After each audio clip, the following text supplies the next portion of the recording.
Hey, what's up, gamers? Welcome back. We're live for some evening RimWorld. Yesterday I said, hey guys, probably gonna do a shorter stream today. I did not do a shorter stream yesterday, so I'm probably gonna do a shorter stream today. That's what they all say. But I'm just letting you know ahead of time. Not that you'll know, because you'll be asleep.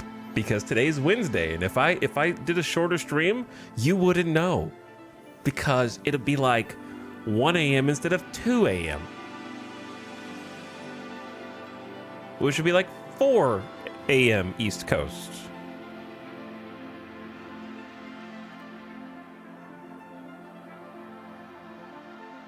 I won't be asleep. I'll know. Oh yeah? Well, what do you know about this? Hey. Welcome back. Time for more mega base building? I don't know. Problem is I need to do some planning, but I don't really know what I need to plan for. So I didn't do any planning. So we might have to do some on stream. Because we still have an area of the base that is not filled in. Not that everything needs to be filled in. But I can think of at least a couple more things that we need to build. What was the intro song if it hasn't been asked a trillion times before? Well, it has been asked a trillion times before. And it is Wabi Sabi from the RimWorld Odyssey soundtrack, the first song on the whole soundtrack. And this is the second song on the soundtrack. There are at least 2 songs on the soundtrack.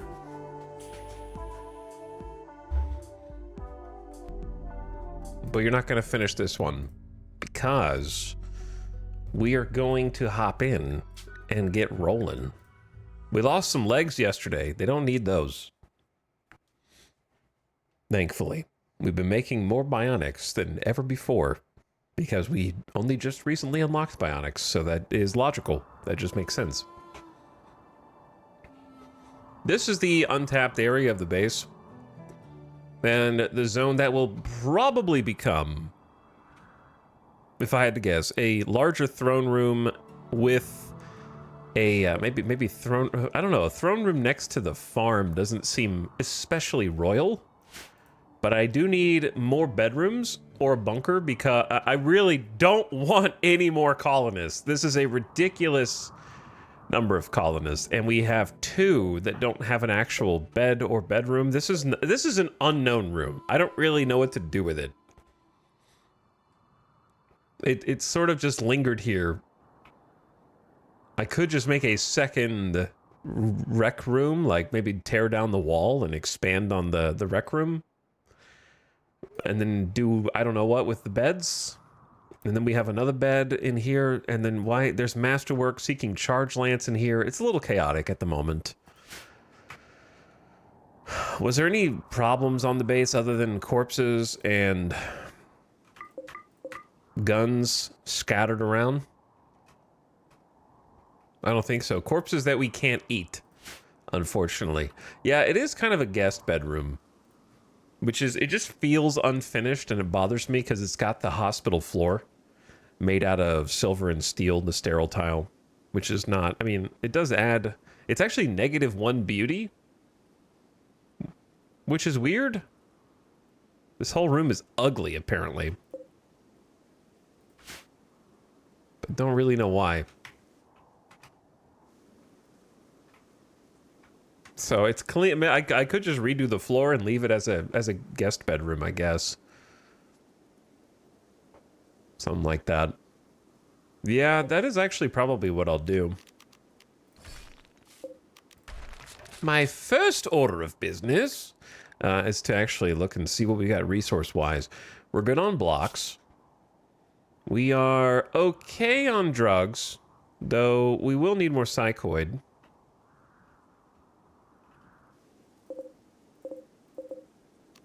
Why don't we start planning that right now? Because I'm hoping that the potatoes plus this rice plus the other vegetables come in fast enough. You know they won't, but I'm well, man, it's pretty bad in here. Yeah, I can't afford to change this off of rice right now, to be honest. It's a little grim, so we need to kind of give some time for some of the other fields. These are close. Maybe one more rice harvest, but yeah, we can maybe redo this floor, turn it into more something usable. 1,000 silver, poor. 870 steel, pretty poor. 1,500 plasteel's insane.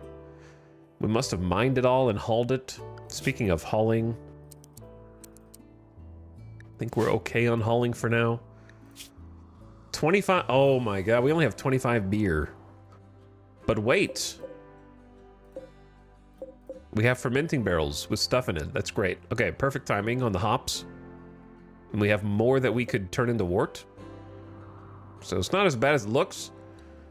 89 psychite will last us for a little bit, maybe. We also have, you know, 23 IO if things get really dire.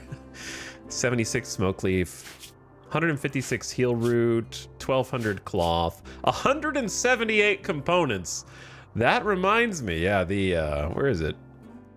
The long-range mineral scanner goes crazy. We're going to look for gold. I think the plan at this point is scan for gold, find the gold with the long-range scanner, mine it, and then use that to buy honor from the empires, like our only real strat, I think. General stockpile room is strangely full, so we need to build some more outdoor shelves, potentially. Let's make another one for plasteel. We just have a ridiculous amount of plasteel.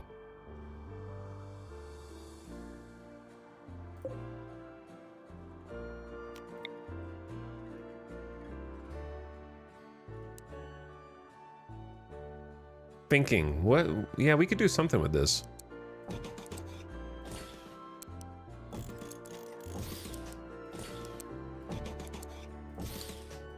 Just get some more outdoor storage for different things. I think that's a good spot for them also. Fits really decently. Food-wise, we're obviously not doing great. That's somehow Starvation Arc will find you if you don't live on a year-round grow zone time period, where if you only have a few short days per year to grow, Randy will find you and he will smite you.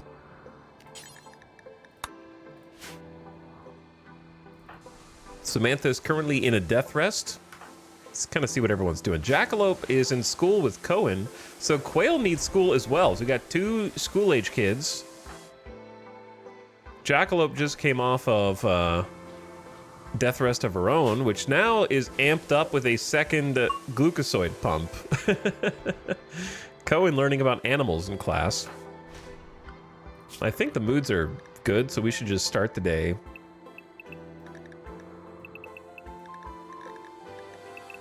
With a work schedule for everyone. I can think of no good reason not to.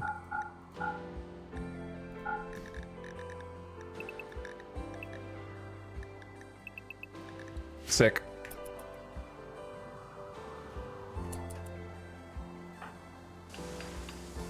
And then, if you're wondering what happened yesterday, I'm gonna be real with you guys.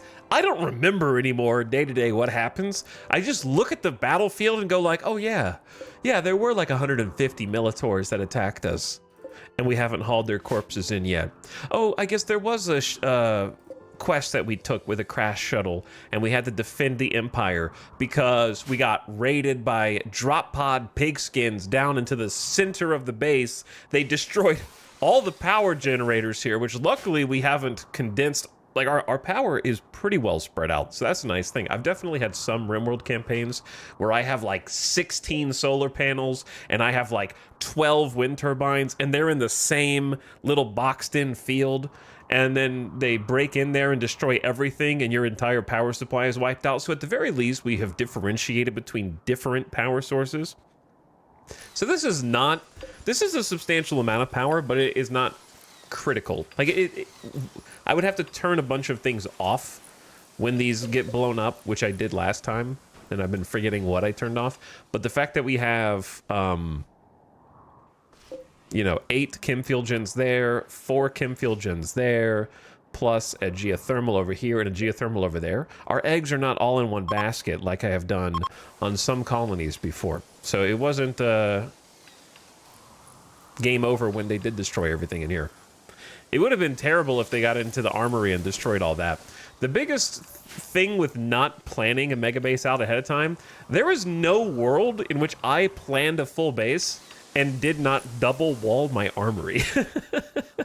It's just because this is as close to an organic base design as I think I've ever done. And so this was not supposed to be the armory room. It's just what turned into the armory room. And it only has one granite thick wall around it. And I don't want to add a second one because it's going to constrain the walkway too much.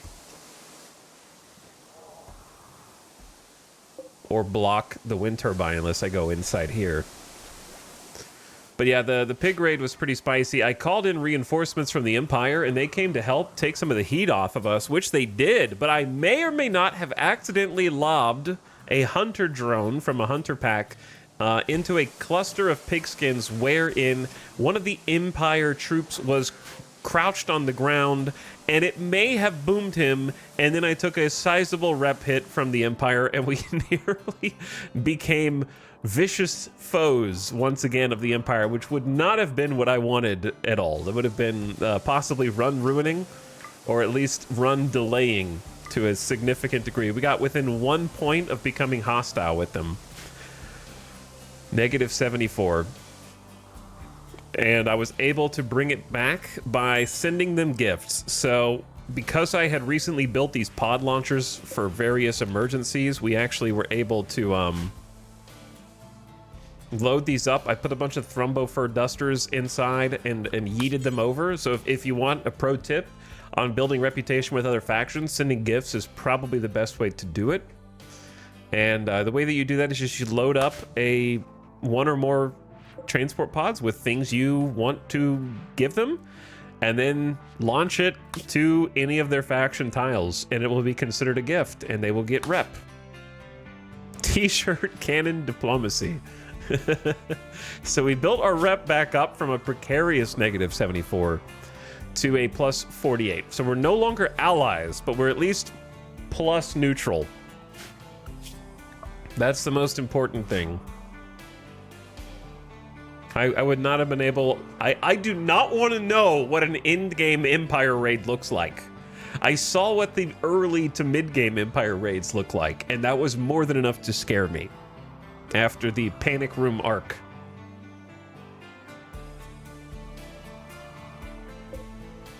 So, anyway, all that happened yesterday, plus we had to fight the Defoliator, plus there was another mech raid, and there was a Militor raid. There was a lot of mechs yesterday and pigskins, and it was just kind of combat for the entire day with the threat. I don't know about necessarily colony ending, but there was definitely the threat that one or more people were going to die and a bunch of our infrastructure was going to get blown to hell because of the drop pod raid was actually pretty gnarly. I want to say there were 40 to 50 pigskins in a drop pod raid in the middle of the base. Or was it 30 to 40? There was around 40, let's say. The volcanic eruption is showering the region in lava. I still don't know what the rules of the lava are. We have never seen lava land inside the base, but if it can land inside the base, and we have done just extremely lucky things before, because of our Blorch has maybe blessed us to not get hit. It's possible that it can hit you, and we've just been super lucky. So if it does hit someone, they're dead. That's the funniest thing about the volcanic debris. So, like, I don't know if I should just be gathering everyone and trying to take them under the mountain tile, because I don't think it could hit under the mountain. But if anybody's outside right now, that would actually be bad.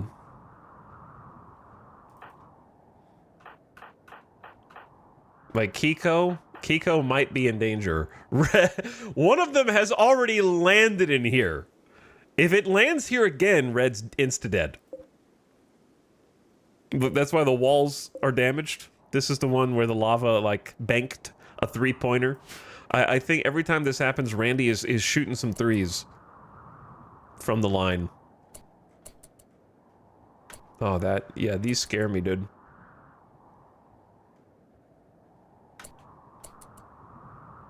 Oh, the ones that cross over the base. Oh, it can! It can. What are the odds that it lands in the one spot we haven't built? Right next to the battery room. Oh, this could be devastating one day.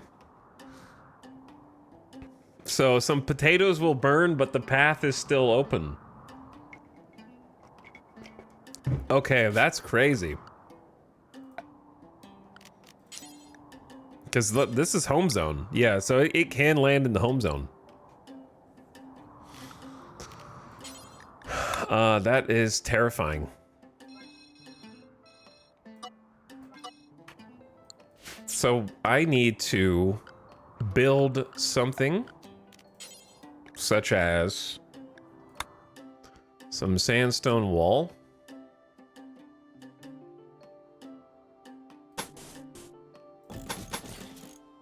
And it's not gonna flow, so we don't have to worry about it flowing. I just don't I don't want it to keep continuously spread fire over here.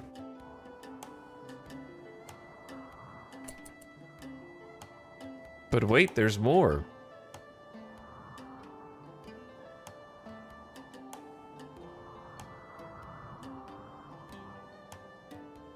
You scare me. Please stop raining lava on us, please. I'd really, really appreciate it.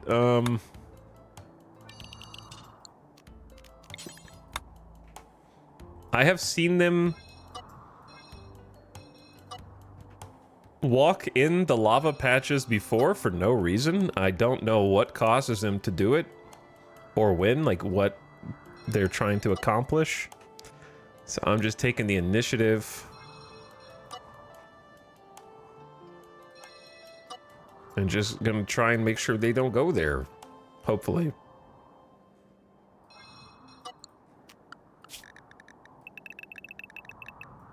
They're crazy. Use it. We found gold. They're getting so lucky. There was only like 25% to a guaranteed find or something when we just checked on. And we've already found a gold lump. We could be rich. We could be rich.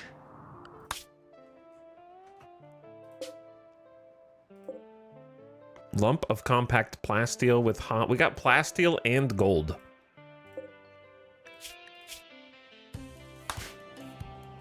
If we want, we don't need the plasteel, but we. Great job. I guess, I don't know, keep looking for more, I suppose. Since we still have a ton of components.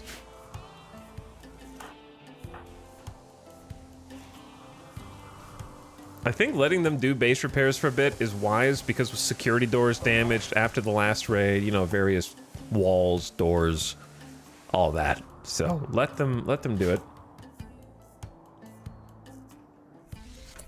I'm gonna have to watch you guys build because I don't trust you to not walk in the lava for some reason. Oh, this is outside the avoid area. That's my bad.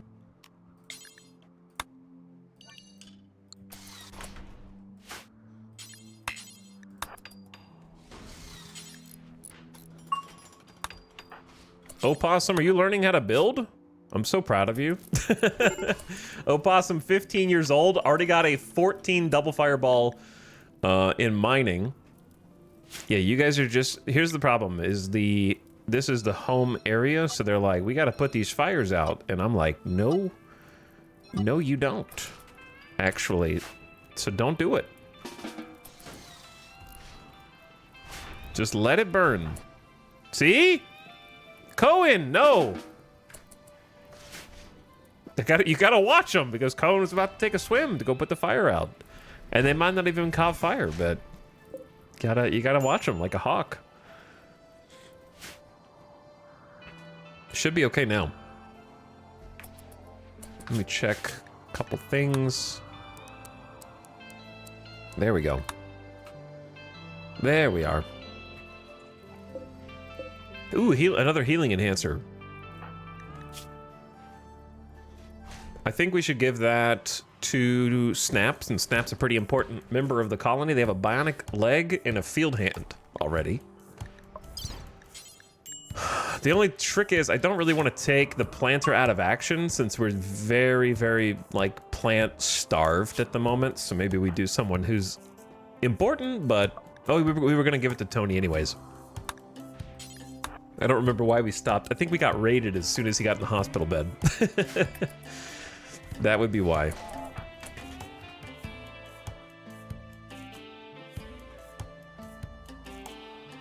Kit, can you come do the operation? Why is Red still wearing what they're wearing?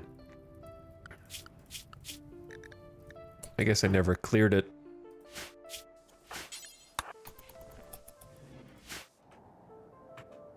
Bring some steel back in, and then we will be good. Might need to add some home zone. Nah, we're good.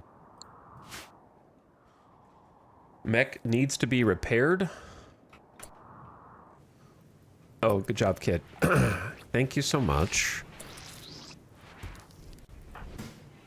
Another great success. Did I just have Tony do surgery with a heal root? Whoops. At least it didn't fail. That's my bad. But it worked out. Thanks to Masterwork Hospital Bed with 136% surgery success factor and the vitals monitor with another 5%. So that definitely helps. Plus the doctor skill. Kid is a level 19 medical. That scares me. You know that they're going to die randomly with like a headshot, like a sniper through the neck. Never seen that before, have we? But we got a healing enhancer in Tony. Basically, it increases their heal speed by times 150% of whatever the base value is. For Tony, it should be normal. So that should be just 50% faster healing. I'm trying to get all of my melee hooked up with healing enhancer because when we have clustered raids, I want them to be able to get back into the action quickly. Ooh, yeah, we could turn these back on for sure.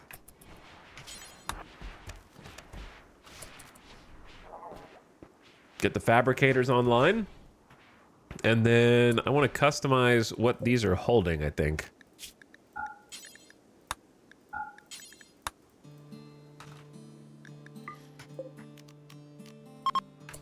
Link those together. Get some plasteel kind of outside. Things that are not destructible. Maybe copy the steel settings. Paste them here.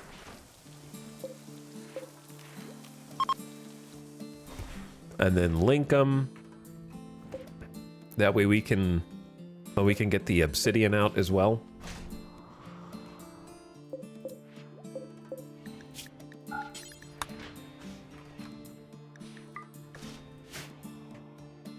All right, so what I can do then is unlink and then just hook these up to like the normal grid of stuff.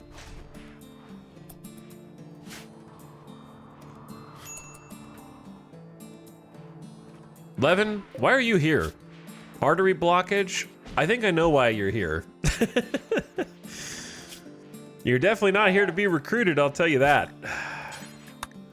You're here because I think we need a new liver. But let's see if we need something else first before we take something as important as a liver out of you. We can maybe take the liver second.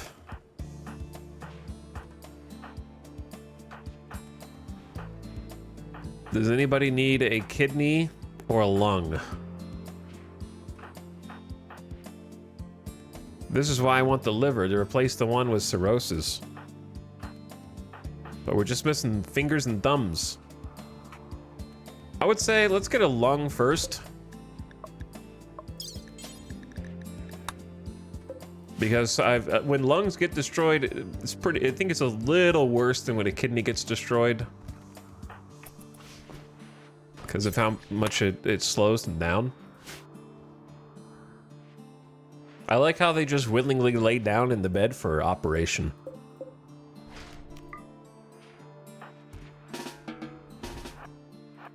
Yeah, go in the better bed. That one is an excellent bed. Should have a little better operation measurement. And while they're doing that, what's up, Soups? Thank you for the 69 months. Nice and spinning, all in one. So what's up, Soups? Thank you so much for the tier 1 sub and for so many months of sub. And then Nemo55 says E. E. Thank you for the 17-monther. And we're gonna go right after this to the liver. While they're still under anesthesia and they won't feel it. Soups, Nemo, and also Falkras. 72 months? That's a 6-year sub right there. Thank you for the 6-year sub-anniversary. And welcome back.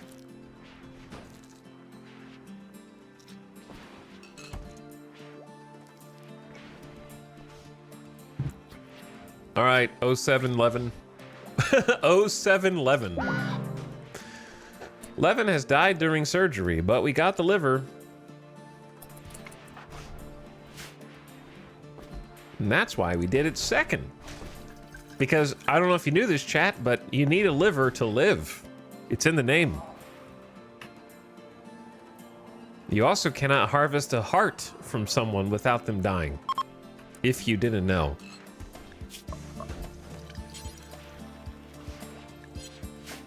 They need those.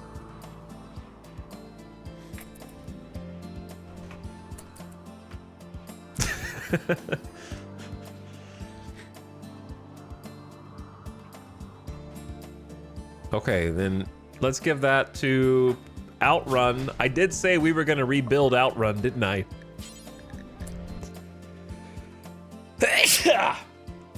I'm allergic to rebuilding Outrun. Install liver parentheses liver. Bring them in, Kit. Dr. Kit, you've been so fundamental in keeping this colony afloat, both with your doctor skills and your amazing intellectual skills. And you're a great combatant to boot, so Kit has been a very good pawn. Who has reserved this surgery is what I want to know. From across the map. Oh, Marigold did. Thank you, Marigold, for bringing the liver closer.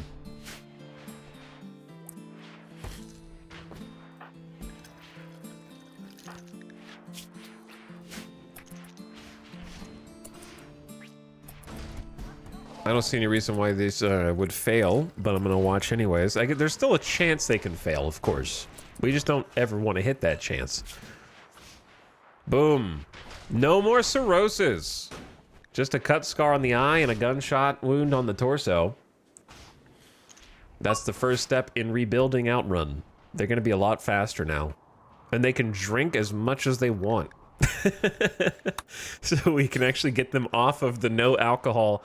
Alcohol is the thing you don't want with cirrhosis. So we can just put them back on the normal build. Time to put that new liver through its paces. That's right.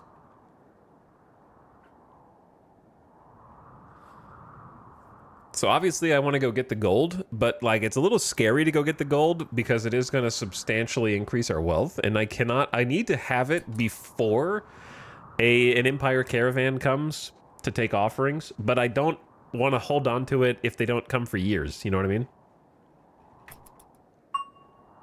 Because then it's just making the game way harder while we just sit on a little dragon's hoard of gold.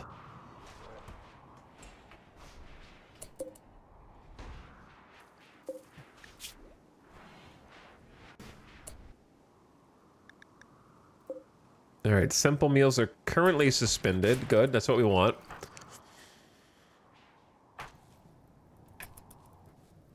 Snap, trying to plant the potato. This is going to be a little chaotic field. We had a cold snap again, as we so often do, and some of the potatoes are more grown than others here, because they somehow didn't die during the cold snap.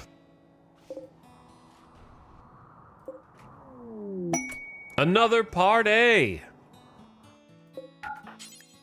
Who's throwing it? Cohen? Oh, is it 9-year-old party? Okay, so we're gonna have like a little tea party or something? What are we doing? Everybody who goes will gain a recreation and social energy boost. Is it your birthday, Cohen? A birthday party, maybe? All right, well, wake everybody up.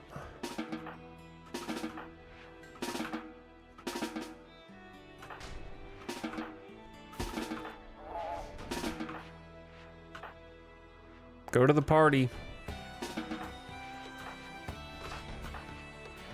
Wait, I gotta get him off work schedule or else this is gonna be really bad. Important detail. Work schedule will interrupt the party, which is really stupid. Actually, if Cohen is not on a work schedule, then it might not interrupt the party overall. But people might leave the party. Which I don't want.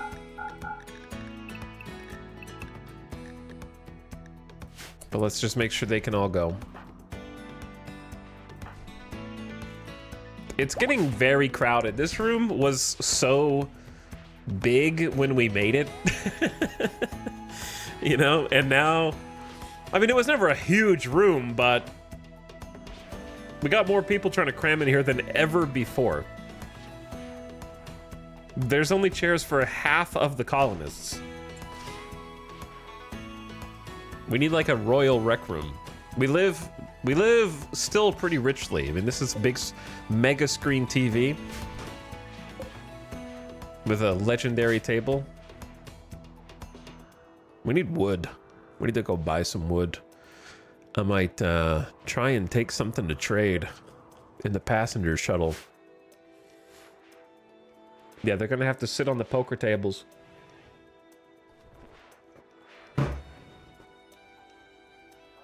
Nine-year-old's like, yo, everybody get wasted. No, you're not allowed to.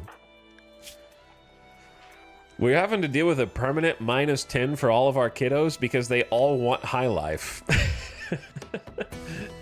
Why is it? It's 97 degrees in here because of the volcanic heat coming in. Wow, I didn't realize it was that crazy.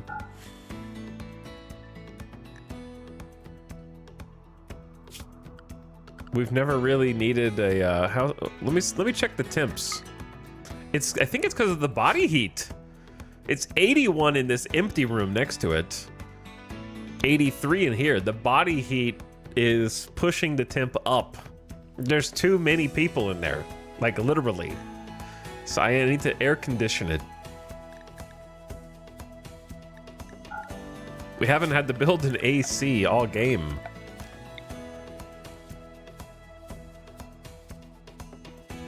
The funny thing is I could vent it. No, it would catch fire. The safest place to vent is probably into this hallway. Because that's the thing, right? I can't, it's not a permanently cold tile, so I can't do the, have you thought about venting it into another room for free heat? And it's like, that's not gonna, that doesn't work here.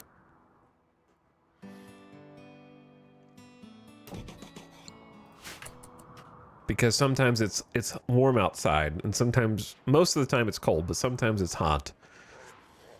And so I don't need any more heat in the other rooms while it's cooling this one.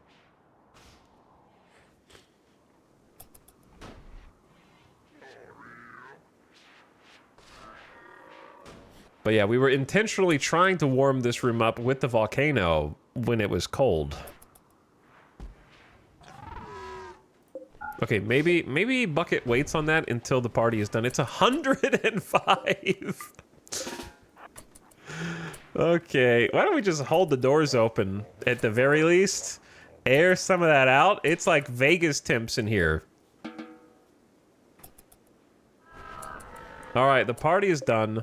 Now let's build this.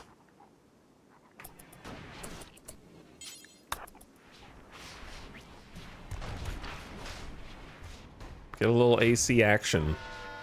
Killing the pawns by partying too hard. Yeah, we haven't had to build an AC like ever. That'll help stabilize the temps. And then everybody enjoyed an opportunity to get some party time in. It's a +8 for Jackalope. So yeah, ranging from like 5 to +8, depending on how much they enjoyed it, or possibly how long they were there. I don't know if how that number is determined. +7. Yeah, colony moods are pretty good right now. Rip that prisoner, but thank you for your generous donations.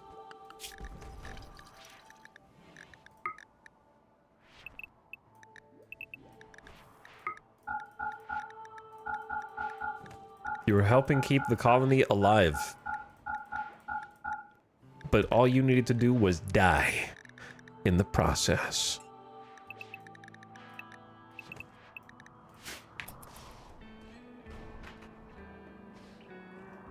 Okay, mech still needs repairs. Which... Who... It just... What?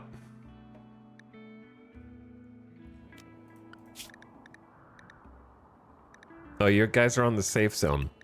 That's why. They're both out of energy. That's embarrassing. Luckily, we're not really depending on them for survival, but...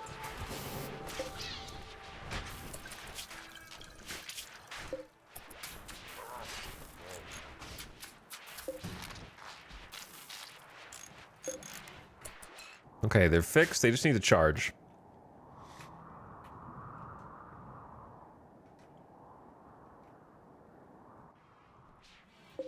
And then I still want to clean this junk up. I don't know why we have face masks in there. Once they move the plasteel out of here and over here and kind of organize this a little more, I think it'll make a little bit more sense. Got to do some hauling, classic. And we have just, you know, a casual like 100+ Militaurs that need to be salvaged. Which I'm sure will not take very long, right, guys? I'm going to leave these ones alone for now. We'll just finish off whatever ones are kind of scattered around here. Maybe get some mech chunks as well. Ew, 1,000 rice. That's kind of huge, actually. Let's switch these to potatoes. Wait, what kind of soil is that? No, that's fertile soil. Yeah, I think just leave it rice. We keep getting our crops deleted. But I can, since we did get some rice, I can swap these over to psychoid. We need a psychoid hull. And then... we also really need... what do we need? We have 150 heal root, which is a lot. But is it a lot? It can be. We could just do a huge psychoid haul and make some more flake. Or we could just get some more hops. Because we always need more beer. We drink a beer a day.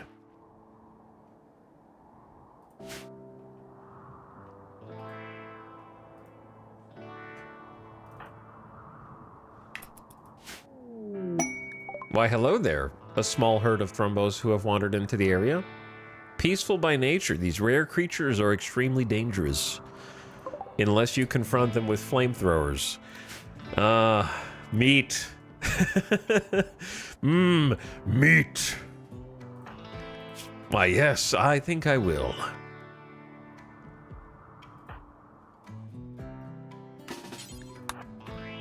Actually, Fleshball, you get a flamethrower.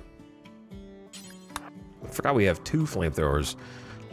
Am I getting overconfident with these? We need to get Opossum. This is not real combat, so we can give Opossum a gun for the first time in their entire life and get them to shoot something.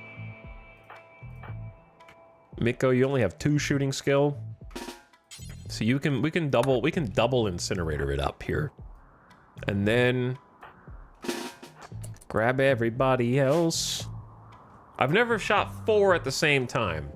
So I don't necessarily want to start now with aggroing 4 Thrumbos, because I'm not, you know, I'm not that overconfident.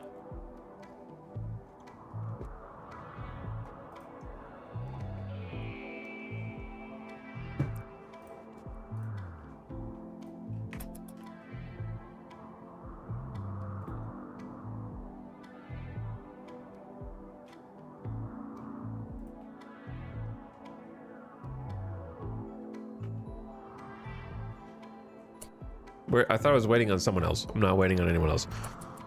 Let's just go outside.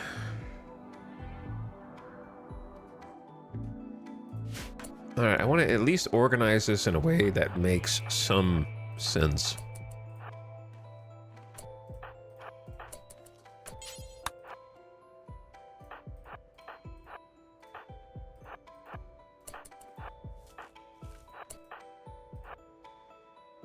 I'm trying to organize them by range. I want the short range at the front and the longer range at the back.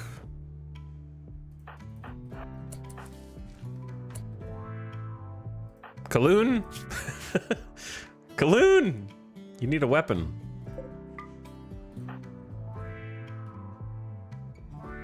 But you don't have one. And I don't know if I want to wait for you to have one. We have to go. We don't have time.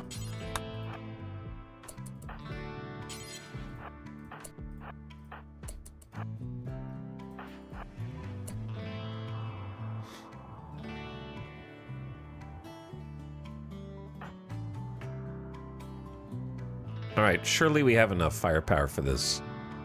And if we don't, I'll use Psychic Insanity Lances.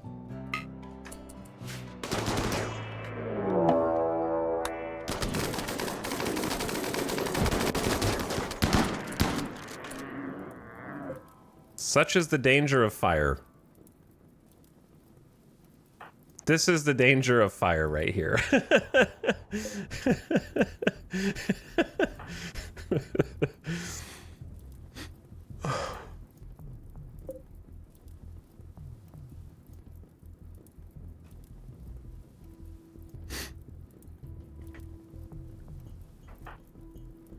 So if you're wondering, what are you gonna do?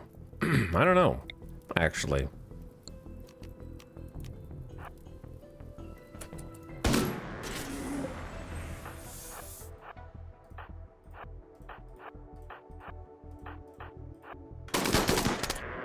I'm just gonna do that, I think. Whatever that was, I just did it. You know, I didn't panic.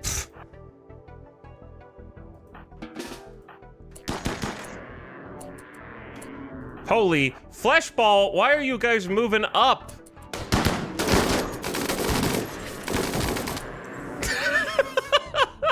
Like I'm just gonna get a colonist killed by... I'm just gonna get someone casually killed here.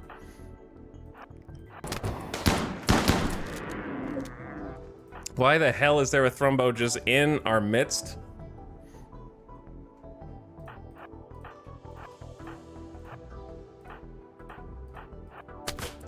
Who's... Kid, are you dead?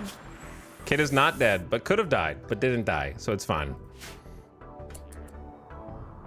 We just been making them stronger, Dragon Ball Z style, okay? They have to get wounded and have to feel the threat of death. And then when they heal, they become much stronger.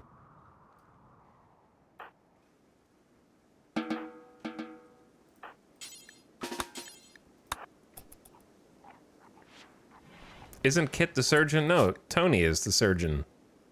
Silly goose.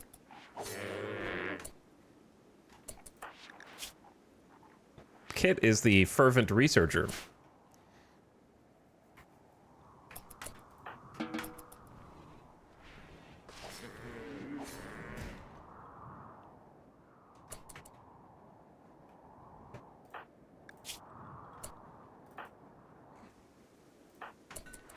Did Tony follow you all the way here to try and heal you? Thank you, Tony. Prioritize feeding Kit. They'll be good in no time.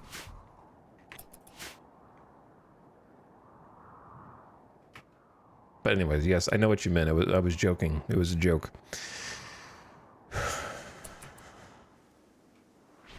Kit, you'll feel better very soon. I'm glad you're not dead, but it would have been funny. It would have been funny, especially after I just sung your praises in the hospital.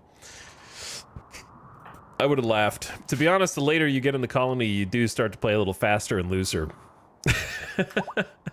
The further you get, it's not really overconfidence so much as, what's the worst that could happen? All of my colonists die and I have to play something else? Oh no. Or yeah, I don't have as many colonists to manage? Oh no. I'm scrolling up in chat.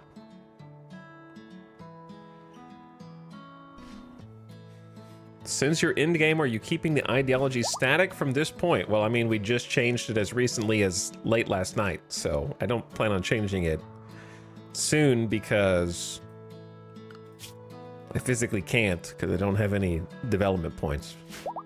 But we did just change it. That's what fluid ideology is for. Change it when you think it is worth changing.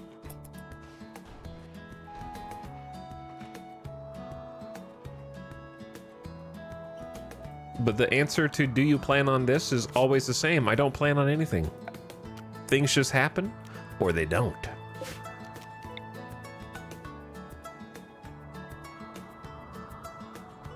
I plan nothing.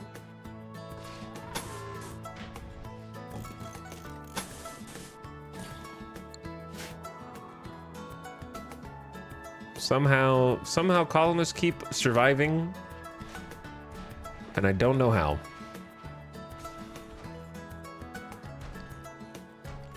They want to live.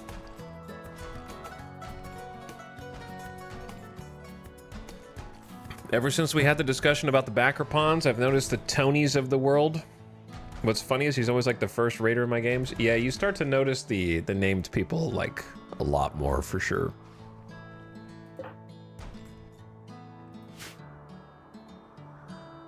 It's kind of cursed knowledge. Samantha, death rest complete. Wake up! Oh, I forgot that we took all your armor off, so you need to go find some clothes. Which we do have.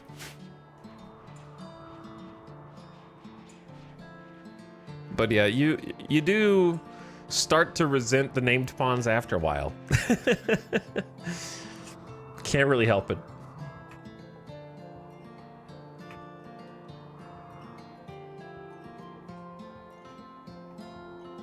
I think it's just because with all of the thousands and hundreds of thousands of permutations of everything else in RimWorld, having something as important as character pawns be as unrandom as they are, it feels weird, kind of like it feels discordant maybe with like the rest of your experience. So maybe that's why it's cursed knowledge. Oh, Possum, our little pyromaniac is... What? They go straight for it. Waste no time. Could burn anything in here. Food, shelves. I mean, the shelves can't burn, but like straight for the fire foam popper. Why?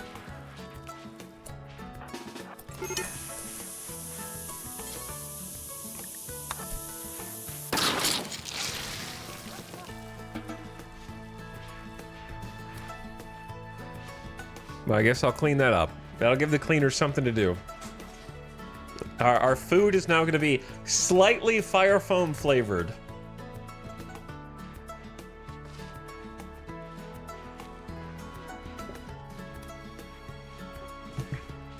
Is Hawk's first name Exorus by any chance?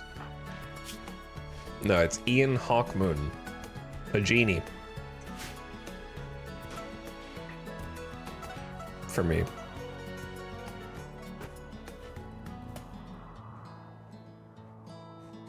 But yeah, I think seeing repetitive names. Like, here's the thing. It would be less noticeable if they didn't appear multiple times in the same game. Miko compared Opossum to a llama. This drove Opossum out of their fire starting spree and into a rage and began a fight with the 26-year-old inventor. Oh, Opossum, you're getting your ass kicked. Bro. You got your ass beat. No one even wants to rescue you.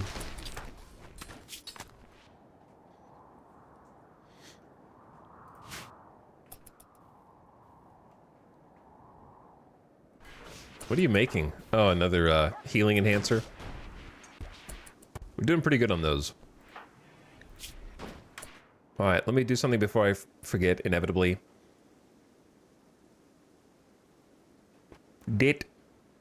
Please go grab this longsword. Snap. Let's say Zeus hammer. Zandy uranium warhammer. We have other better weapons somewhere.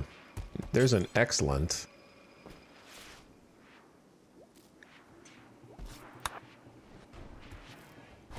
And then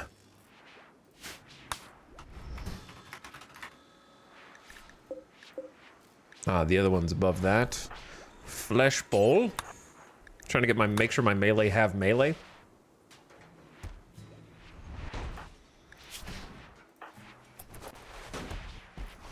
The doctors are in to treat you now.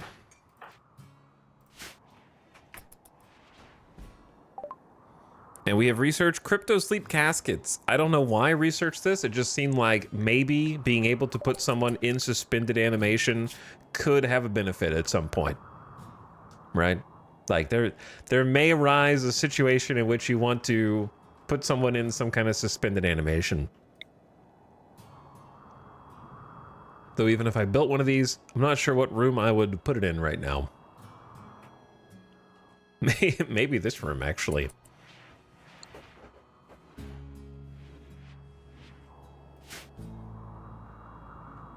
Could also be this room. Like, it really depends on if I plan on building any more of the mech stuff. Obviously, there's not enough room in here.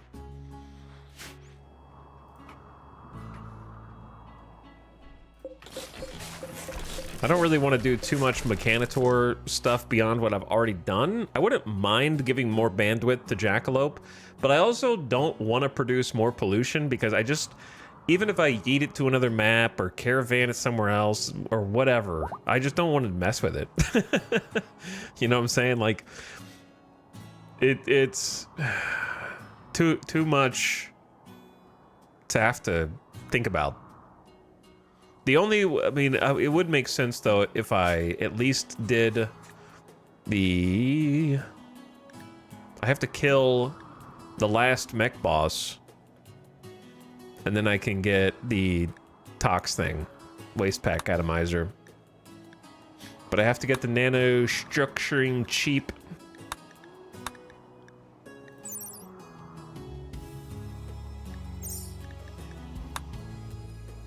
Which is also necessary for Ultra Mech Tech. Do we not have a... We have a power focus chip, right? Yeah, we have 2 power focus chips. So I would have to summon them in order, right? The Diabolus. And then the other one that we just fought. And then the third one would give me the thing. I thought you killed the Apocryton. We did? Did they drop the thing?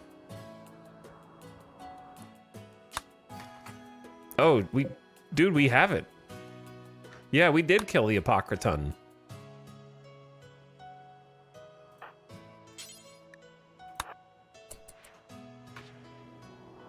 Okay. Let's go ahead and have Jackalope examine it.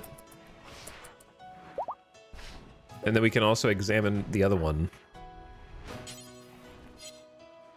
Wherever, there it is. The power focus cheap. Yeah, I forgot that we already fought the Apocryton and they dropped it. Oh, I remember the Apocryton, but... By studying the nanostructuring chip, Jackalope has acquired insight for the research project Ultra Mech Tech and Waste Pack. Okay, that's a good research for us. Even if it's 16K, because I don't really have anything else that I really want right now, so may as well put time. 16K is crazy. It's so much research. That's like the most we've ever done in this save. It's the most on this entire research menu, I think. It's gonna take a while. We have some good researchers though. We have 2 benches in a good room. But yeah, we'll do that. It's a good use of researcher time. Put rice back on that. Beep boop. 7 simple meals rotted away in storage. Just because they want to eat the fine meals. So I can't say I'm surprised. What's up, other subs who just jumped in? I black out a lot. Thank you so much for the 14-monther and dropping the prime. Appreciate it. Thanks a lot. Squinch74 also for 2 months. Chatters who haven't subbed or don't have turbo, there's an ad break, 3 minutes of mid-rolls starting right now. It's been an hour. I gotta rebuild my snoozes from last night, so I'm just warning you so you can turn your volume down so you don't get surprised. Is this game music? Yeah, it's a combination of regular game music from all the DLCs and P music mod. So the music you're hearing will be from one of those 2 things. But Valkyrie, thank you for gifting a sub to Dragon Rider. Enjoy your sub, Dragon Rider. It is almost September, but not quite. Though I think they're doing some promos leading up to the big finale that they have. All right, we got all the chips have been studied. I wish there was a version of the camera mod that ignored your animals and just focused on your colonists. That'd be nice. But I'm just gonna keep it here on 1x speed. Talk to chat.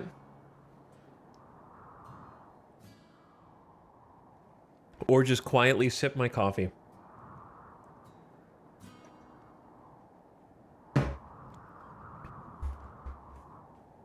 We can also just kind of like, yeah, so you can stare and then I'll stare.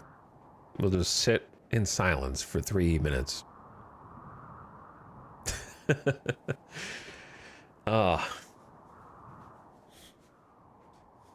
How's that sound? Dude, I can't believe August is almost over. I know, like, it's a fact of getting old that time passes faster, and so you start to comment more on how fast time is passing. It's an inevitability. If you're not there yet, you'll get there. The older you get, the more you will comment on how fast time is passing. But it's very logical why it happens. It's because the older you get, the more condensed time is. It's just like a objective truth of our observation of the passage of time. If you are 10 years old, every day is longer than if you are 50 years old. Because as a percentage of your life, that one day is, you know, 5 times longer than someone who's 50 years old. So when you've experienced, the more days you experience, the faster they pass, because it's a drop in the, it becomes more of a drop in the bucket of a percentage of your overall lifespan. So it just, it like snowballs and it rapidly accelerates and it gets crazy.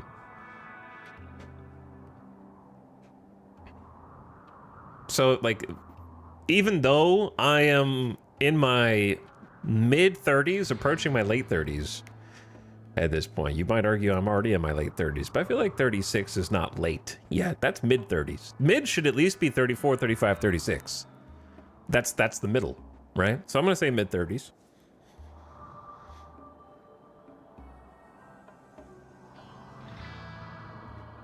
I would say that, I don't know where I was going with that. I got distracted by whether or not it was mid-30s. But suffice it to say that even though, oh, I know where I was going with that. See, that's how you know you're old. You go, I forgot what I was talking about. Oh yeah, I remember what I was talking about. That's like #1 giveaway right there. I forgot again. No, I'm just kidding. I still have very vivid memories of my childhood years, and it's not because, oh yeah, well, duh, you remember them, you have a memory. I mean, like, the time, I still remember the time that I was in school from like K through 12, right? Which is years, for me, like 5 years old to 18 years old. So that's a span of like 13 years, right? Those 13 years in my mind feel like 3, 4, 5 times longer than the last 13 years of my life since I was 23. Like 23 to 36 is like this much time, but like K through 12 in my memory is like a separate lifetime. The way that like I've internal, by the way, people who came back from the ad and have no idea what the hell we're talking about, that's okay. You know, just old man rambles at Cloud. You're hitting me with too many truth bombs. Yeah, the formative years when your brain is still growing. Internalize time differently. Before you have physically peaked.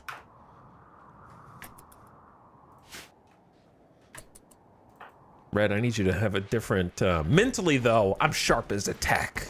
Like, I just can't remember anything that I'm doing at any given time. So, you know. But my reaction skills are no, I would not be able to compete in any competitive form with any reaction-based game, probably. But I'd like to think that I could, and that's what's important. I still have the confidence.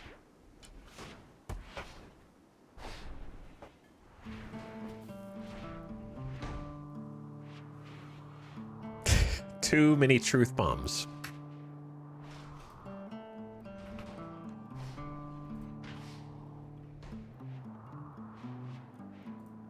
I think the biggest change of hitting mid-30s mentally has just been almost a borderline nihilistic fatigue. Where if something like I can now look at something that pisses me off on the internet and not respond to it because it's just like, why should I even reply to that tweet? You know, it's not gonna do anything. You know, like somebody posted some dumb bullshit on Reddit. Who cares? You know, just let it go. You don't need to get in on that. You're not going to change anyone's opinion. Like, that's honestly though, it's kind of a healthy mindset because you get a lot less angry about stuff that has no impact on you personally online when you read someone say something stupid. I can just be like, well, that person is a dumbass. Anyway, I'm just going to move on to the next thread instead of let them occupy my mind.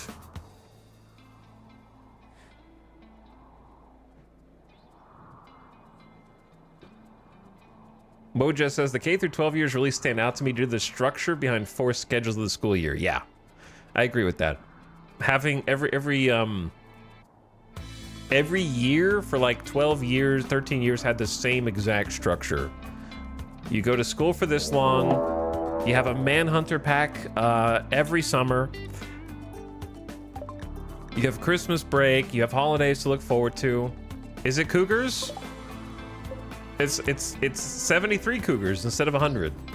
More Cougars.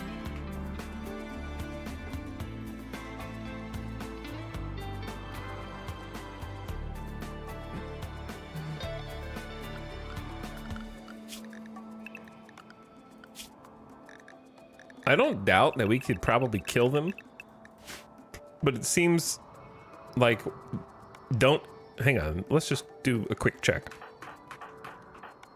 This is what I'm worried about right there. If anybody's at the northeast one, ooh, I don't think they are at the northeast one because we turned it off. So we got a bit lucky that we disabled this. No one's up there, otherwise they might be dead. Remember when I was putting jump packs on the miners and then I forgot to put it back on them? But everybody should be put inside after this.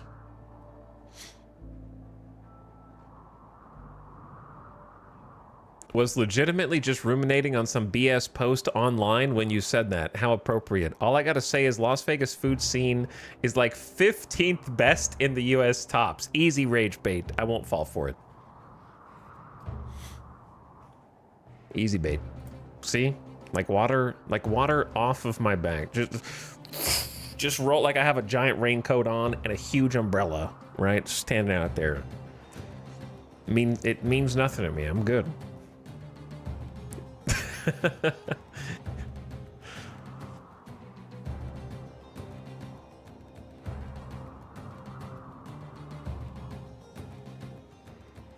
Randy's like, isn't it wacky how I randomly select cougars for every manhunter pack? Yeah, so random, Randy.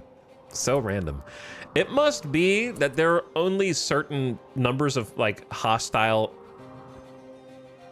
animals per biome, and that this lava biome is like cougar as its main at this wealth level. Like there's no other animal that could attack us in the pool of animals, because it would be like emus, whatever, iguanas. Like they would have to spam like 500 iguanas to equal our wealth level. So cougars are the only ones that like can. Why are you guys coming over here? Oh, do you just sense people? No one should be oh no.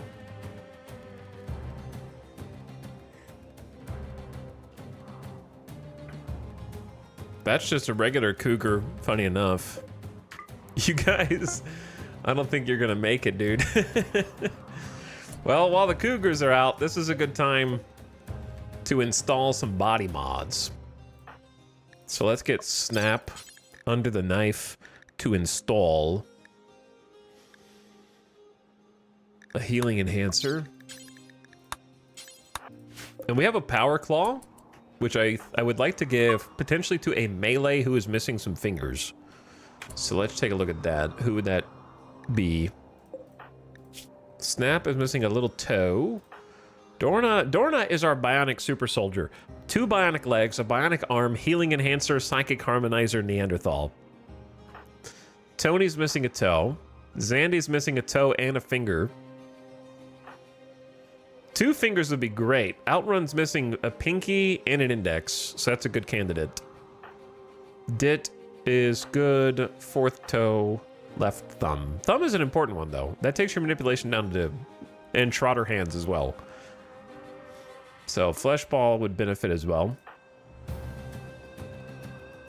Here's the thing. If a pigskin gets a bionic hand that has a normal 100%, does their Trotter hand debuff overwrite the Power Claw? Or does a Power Claw overwrite Trotter hand manipulation?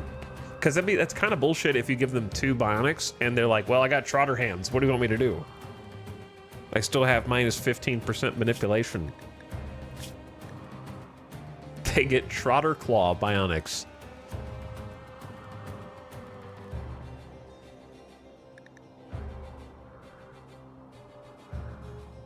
Because that should overwrite their genetics, because they don't have it anymore. You took them off.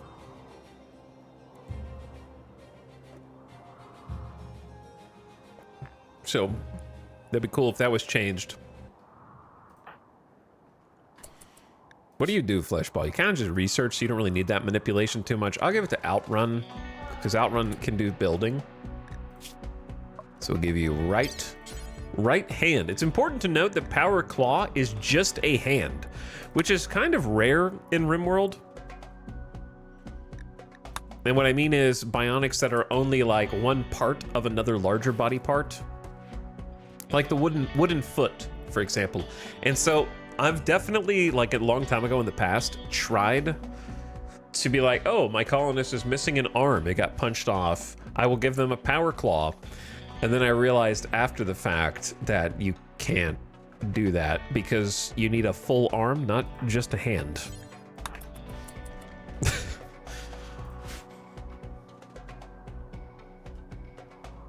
And a wooden foot is just a wooden foot as opposed to a peg leg.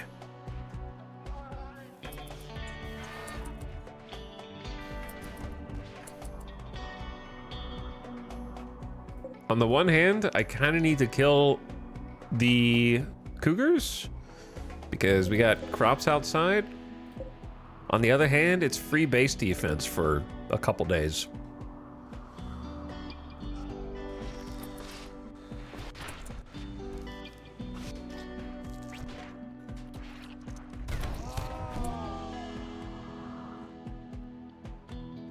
They ain't gonna make it.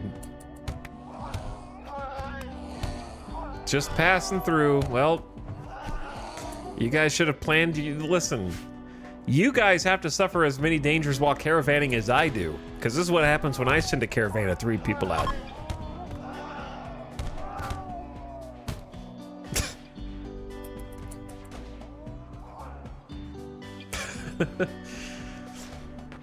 Get a shuttle next time. Hey, got the healing enhancer. All right, so outrun, power claw.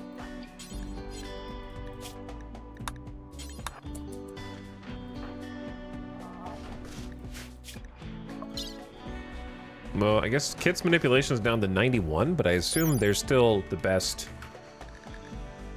Kit having an artery blockage is very unfortunate. Still 98%. We can actually make a bionic heart. An artificial heart with synthetic muscle fibers for realistic heartbeat with a high flow pump for rapid circulation during high stress. It is better than a biological heart in almost every way.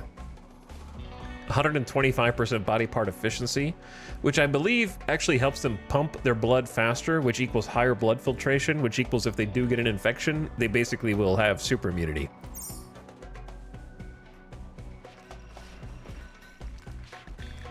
However, we just used all of our advanced components, so we're going to let them make some more.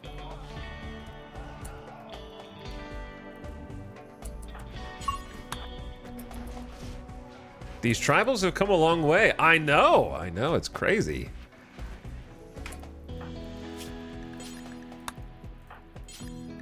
I never expected we would get to this point.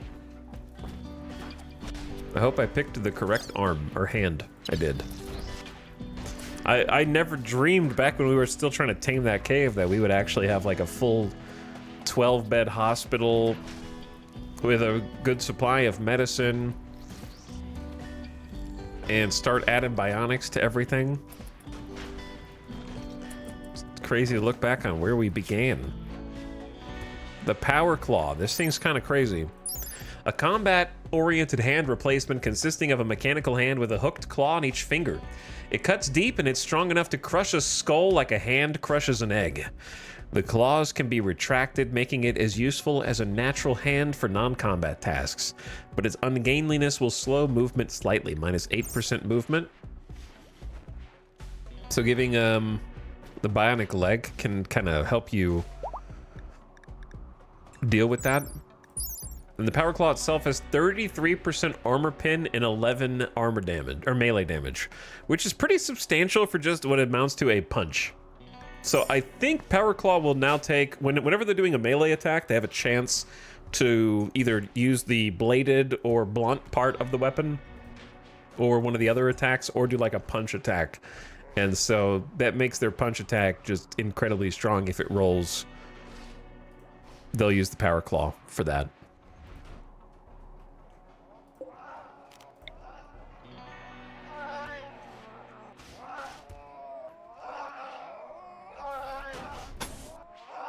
I want to redo this with granite, but like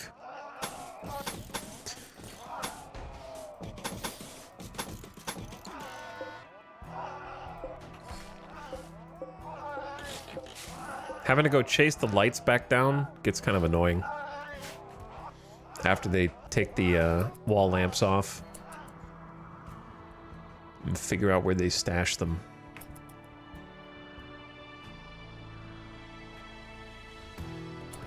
But yeah, it's a good time to do surgery when you've got some free guards outside your base.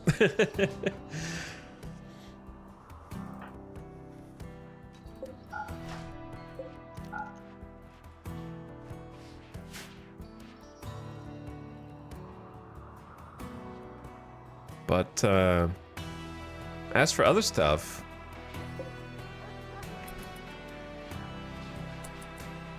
that we can do while we're just stuck in here,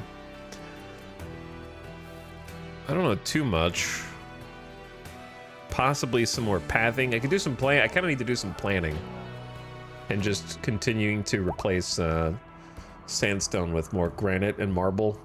The other marble pieces.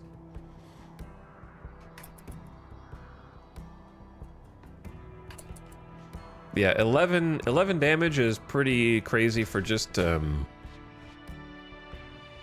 bonus attack, basically. Like, it has higher top-end damage than a normal steel longsword. You're not gonna beat an obsidian longsword. It's 13 and change with 52% armor pin.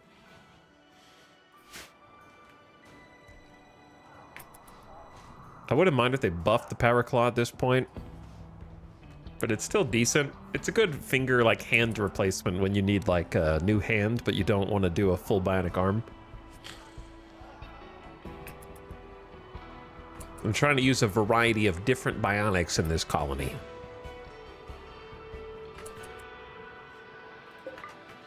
You guys can turn the granite drill back on if you like.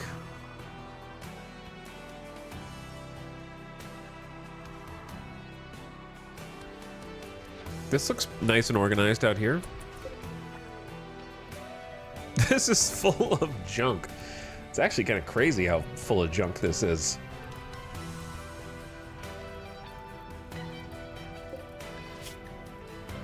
Is this not for silver? Maybe make this, like, important for silver?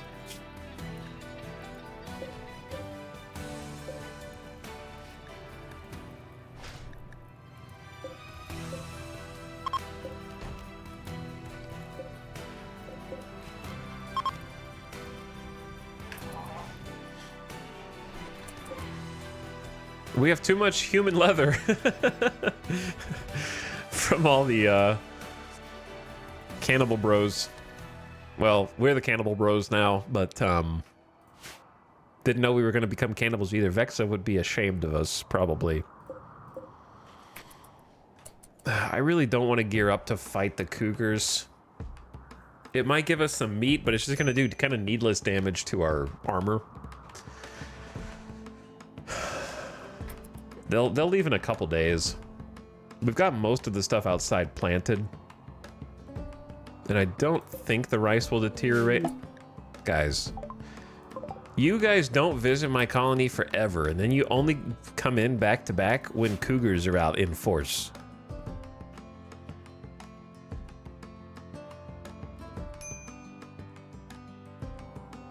It's been nice knowing you. Please do not enter my base in such a way that it allows the cougars to come in.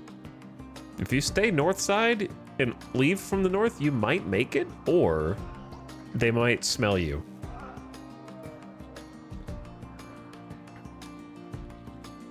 Oh, they actually came inside the base. Whoa.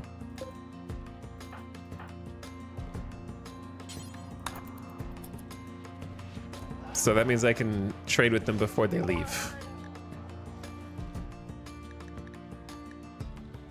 Will you guys buy human leather, by the way? You don't have any money, though.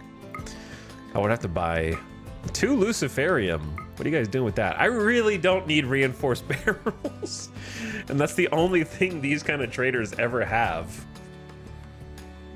Here, look, an excellent human leather duster. Actually, let's just sell, it's better to get rid of stuff that's just taking up stockpile space. All this poor quality clothes that are in tatters.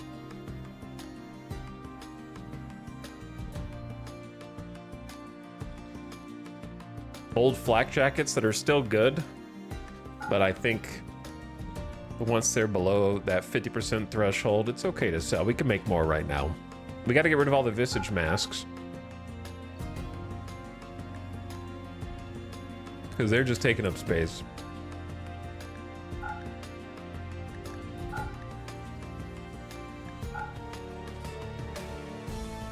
Maybe get rid of some guns as well. We have so many grenades.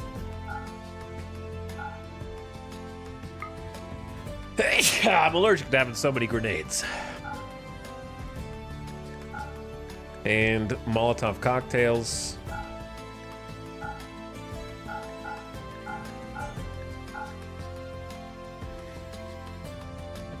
And then regular crap guns. I'm gonna sneeze again. Ooh, I don't even know what's getting me right now. I'm allergic to having to sneeze again.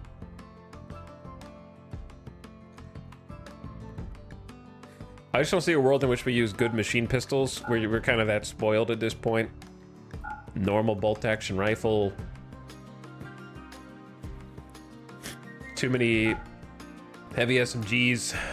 Don't need a pump shotty. Way too many chain shotties, and they're out of money. Okay, so we do a little trade. While talking with the trader, Jackalope learned the location of an ancient Kimfield refinery. You could loot the structure, but there's going to be a variety of threats. Why are they all up here? This is a very busy, active zone. But one thing we can do, some people might call this cheesy. We can click this button right here to go to gift mode. After I check what our rep is with Alstarian, we're 55. Go to gift mode, and then we're not going for money, we're giving them stuff. Now, whether that stuff actually makes it off the map because of the cougars is anyone's guess.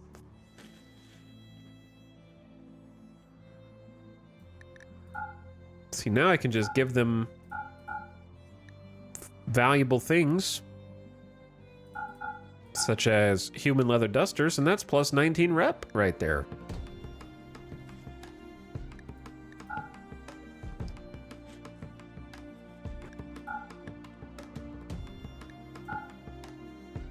The problem is they're gonna dump all this trash. I'm gonna be the one that has to pick it up.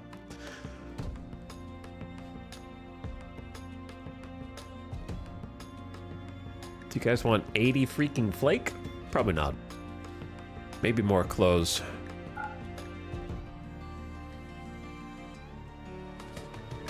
We have kind of too many smoke pop packs. 1, 2, 3, 4, 5.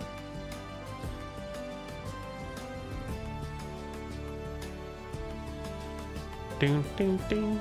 I think we have too much flak armor as well, so if I see any normal flak armor, I want to get rid of it.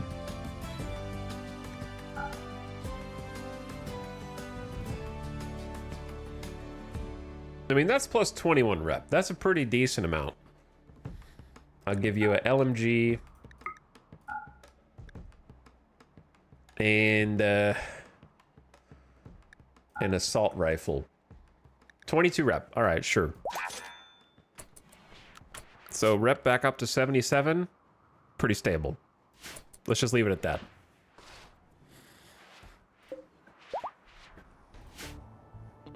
So there is a non-zero chance that they let a bunch of cougars into my base now. This is another reason it's good to have airlocks.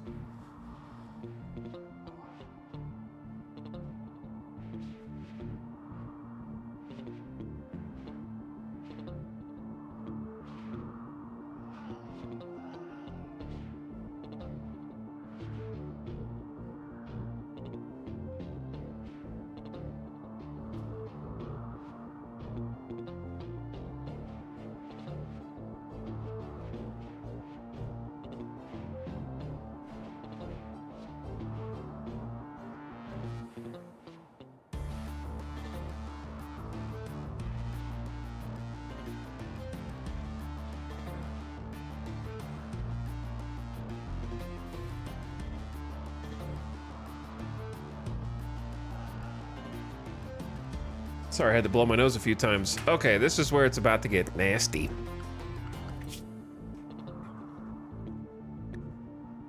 This is kind of what I thought was going to happen here.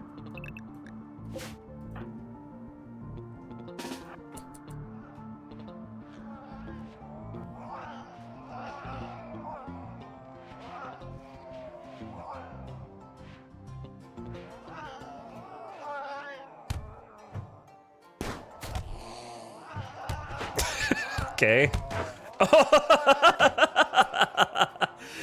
Yeah, that's what I was afraid of, right there. That's a random wealth drop. If we were good, we should just burn all of that, to be honest, because this is like, I don't need this shit, man.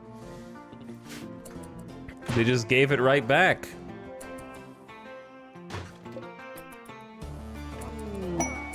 We discovered another deposit of gold. This is actually insane how quickly this is going. I'm gonna be honest, long-range mineral scanner OP.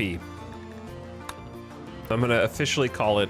You shouldn't be able to get that many dings back to back. I think one of a few ways I would nerf the long-range mineral scanner is I would make it where there is no chance at all to get something before the 100% completion is done. I would make it where you have to get to like 100%, like it was actual research. I think the RNG to find more early is what is insane, actually.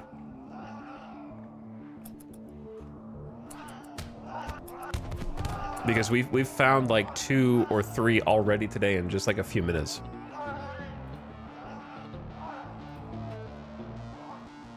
Well, rip to both of these guys. I could try and rescue the other one, but it would be tough. It would be tough.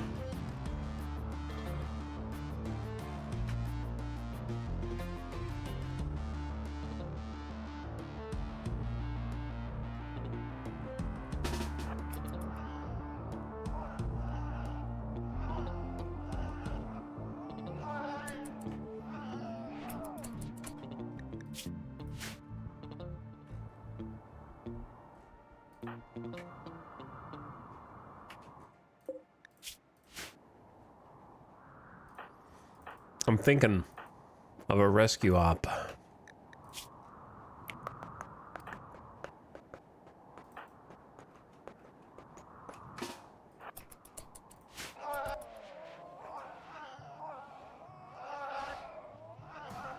I need you guys to hurry up.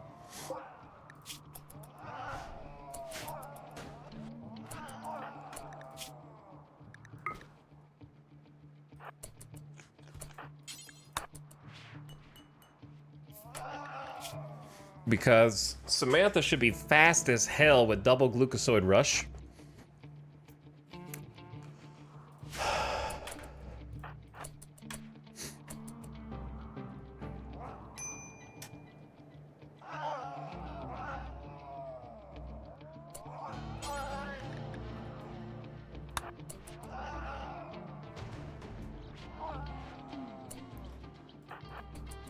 And we pop the go juice just to make sure she's fast enough. They're like, what the hell? Did you guys see that? And we can do the sanguiphage coagulation and then rescue them and get some extra rep that way. You dinguses! Why did you even walk out there? On the list of things I would ask for in the next RimWorld expansion and update, like in the free update part of whatever the next expansion is, it would be when NPCs enter your map and there was a danger on the map, they like basically a way, you know how the hospitality mod lets you kind of take in visitors? Have them kind of like ask you if it's okay if they shelter in your colony for safety until the threat passes or something like that. I don't know. And it's not necessarily a quest. It's more just like a dynamic action. And then they stay inside a zone until they sense no danger on the map tile, and then they leave. And then maybe they give you a reward for letting you stay, or give you silver, or whatever. Or tell you about the location of quest objectives, or anything. Because while I think this is funny, and also hilarious, it is a bizarre behavior that also makes life harder on me. Because I don't need all this stuff, man.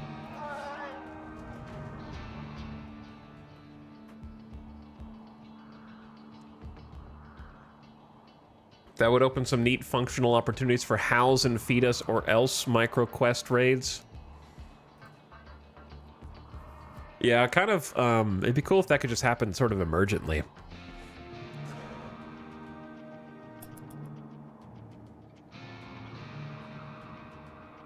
But the funny thing is, we could kill all these cougars, I'm just choosing not to.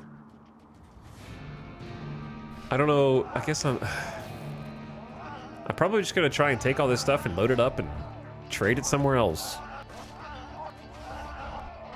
Turn it into stuff that'll help me survive. All right, I gotta blow my nose one more time.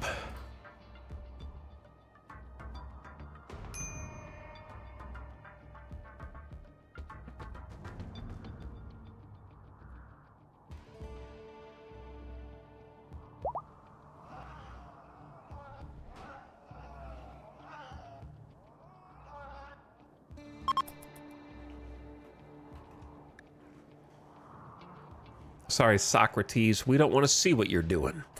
There's a lot of idle colonists right now.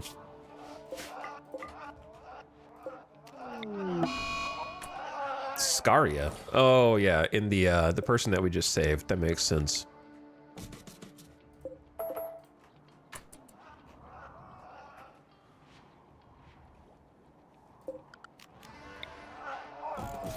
Get some steel dining chairs in here. Maybe a couple of potted plants. Bro, what are you guys doing? Randy, why do you keep pushing the send visitors button in such a consolidated patch of space? We haven't seen people on foot in months. And then suddenly, manhunting cougars show up, and everyone's like, it's time to party, let's go. We're going to the volcano on vacation. Like, you could pick any other time, and you pick now.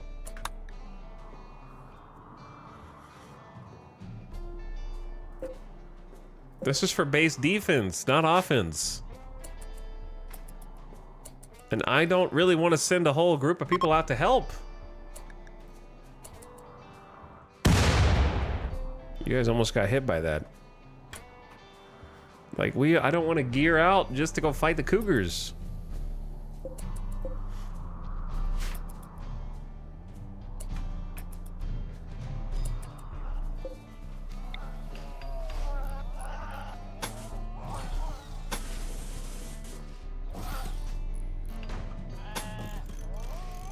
Trying to be careful not to replace the blocks that have a corner so they don't go around the base to replace for some reason.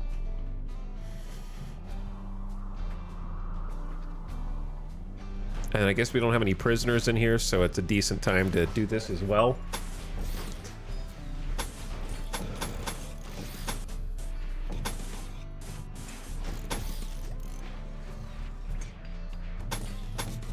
Though, having to replace all the light bulbs gets old. I really wish you'd let someone talented build this bucket, but you do what you want. Do what you want at this point. Oh God.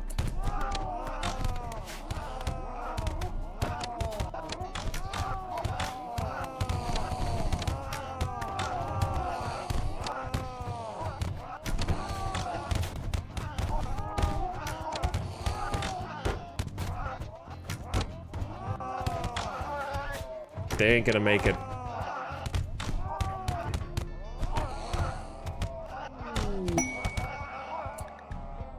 Using your long-range mineral scanner, Kaloon has found a lump of compact machinery nearby. Unfortunately, it won't last. This is the third long-range mineral scanner that we have found since the stream started. It's an unlimited resource cheat code, man. It really is. It's an unlimited resource cheat code of your choice.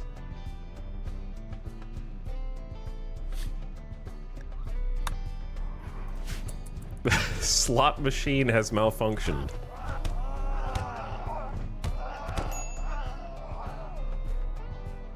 That's so funny.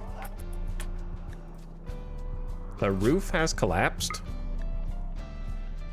Okay, true.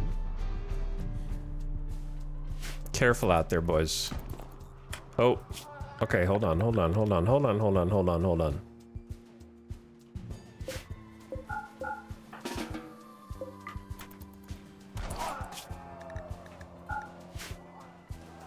Chill.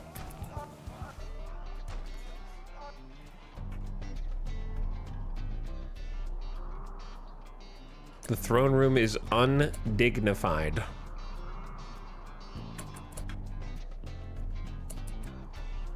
Sorry to the traders who keep coming. I promise we're not normally like this. I'm glad most of you escaped with all your loot because I don't want a full caravan bulk goods trader loot. However, I would have loved to sell stuff to you guys. So it's unfortunate that we don't get that opportunity. And Randy's like, what do you want? I sent you a bulk goods trader and you didn't trade with them. How's that my fault?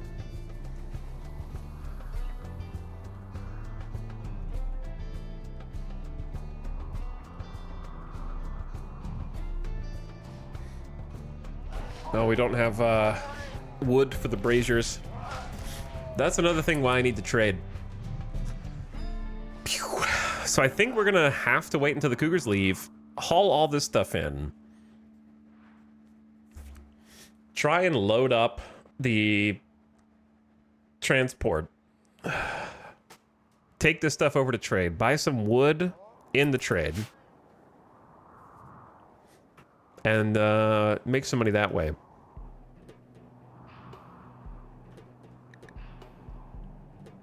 But for now, it's gonna have to just sit outside. They're finally going to sleep at long last. And then hopefully they will get bored. And then they will leave us alone. Optimal time for a raid is right after they arrive. Now they wouldn't really be much good on defense. Too sleepy. Do Scaria manhunters even eat, or do they just kill for fun? Because I never see them actually consume any food. Scaria somehow lets them transcend the need for sustenance and energy.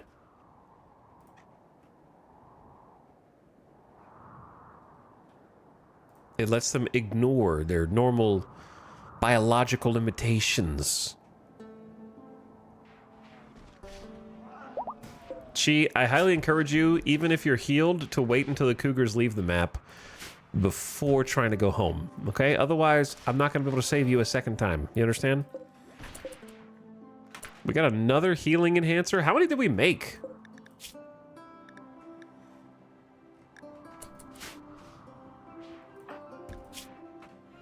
Snap has a healing enhancer now. Dorna has one. Tony has one. Zandy does not have one. Outrun does not have one. Alright, nobody down here does. I feel like we've installed a bunch of them, but clearly not.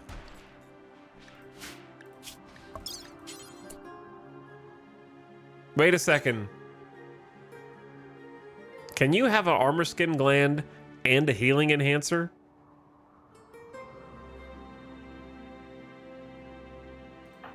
Yes. Okay.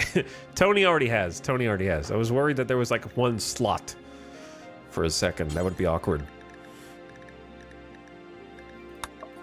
And then it would be so funny though if I was just doing the surgery, like looking at my shelf, being like, oh, I have a healing enhancer. Let me install that. And then I install it, and then I look away, and then I look back, and it's like, oh, I have an armor skin gland. Let me install that.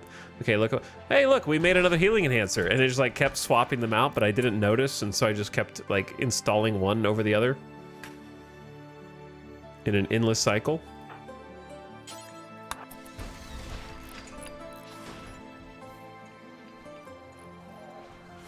But sure, Zandy, you can have one. Wait, no. Zandy already is a... The reason we didn't do that is because you're a Hussar. You are a Hussar, so you kind of have it built in. This would be crazy amount of healing. Dit already has one.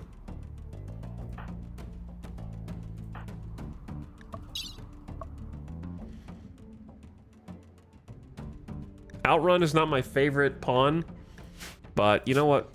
You can have one. We gotta give it to everybody, right?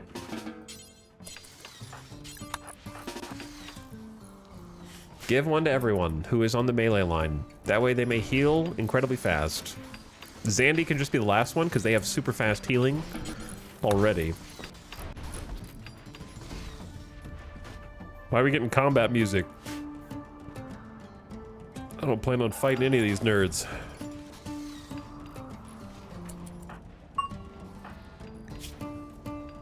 Ding! Power Claw plus healing enhancer. And we got rid of the cirrhosis liver. I told you we would rebuild them. And so we are.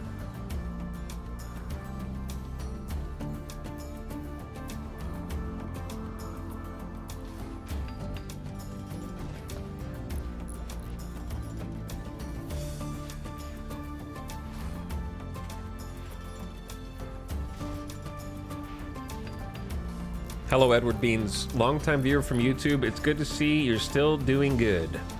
Well, I am doing something. You might not think I'm doing so good if you hang around here long enough, okay? Because it's not 2015 anymore. Time warp viewer.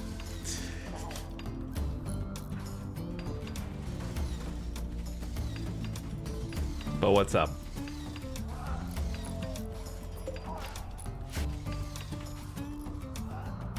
You might think, who is this grumpy old... I am old now, and hopefully will become older. And older still. And then I will become older than I've ever been.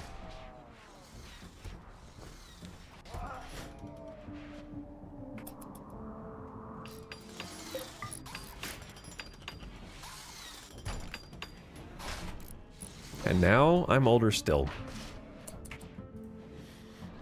Because time marches on.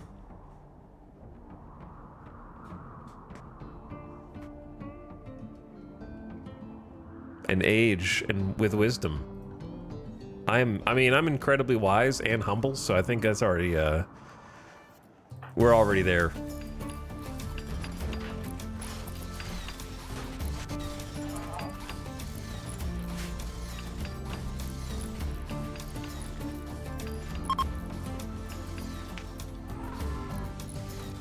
Oh, more chunks of spacecraft?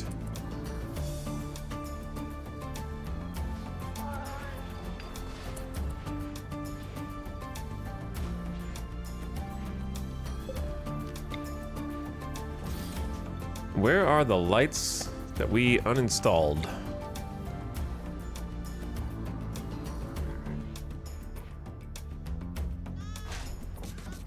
And where did I uninstall them from? I think there were 2 lights in the prison.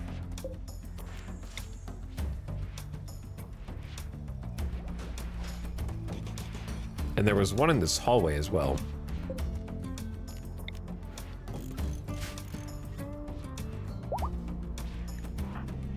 Outrun is up from healing enhancer surgery. Very good, very good. Cougars, can you guys go? What are you even doing? They're on the way out. They're on the way out.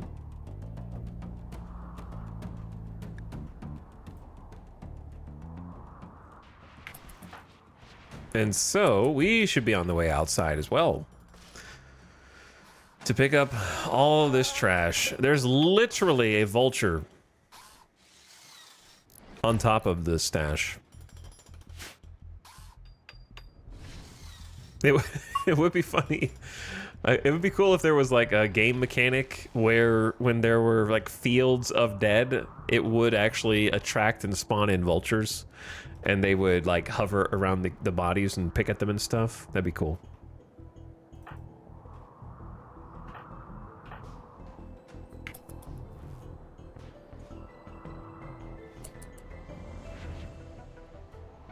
I don't think these were the right lights.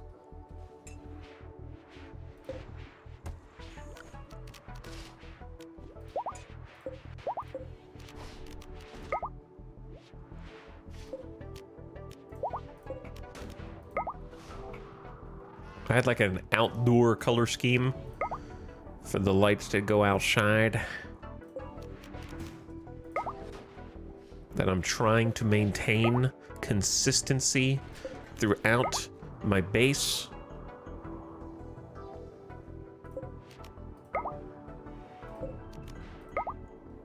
But they keep destroying things and we rebuild them and then it doesn't remember what color scheme we were using before.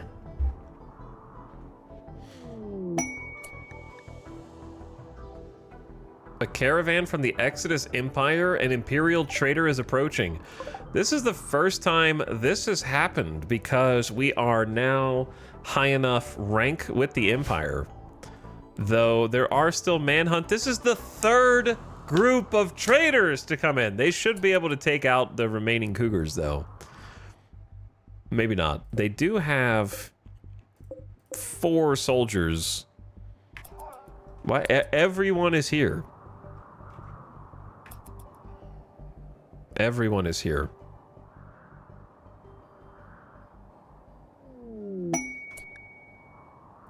Dorna has made a masterwork duster. Thank you, Dorna. That is very good of you. But what's funny is I don't think that the man-hunting cougars are even interested in them. Let's see. Maybe this one is. Do they know? What is this? Just passing like 2 ships in the night? They're scared of the Imperials.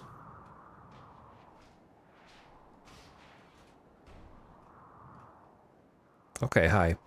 Well, maybe it's safe to go outside then.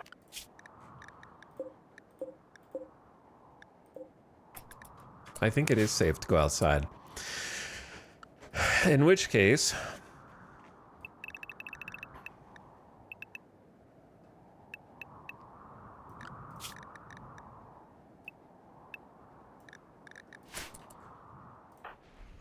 Hello. How are you? Focus. Chat, I think I'm gonna do a little easy cheesy beautiful zone. I'm sorry. I apologize. I haven't done this the whole campaign, but for this I make an exception.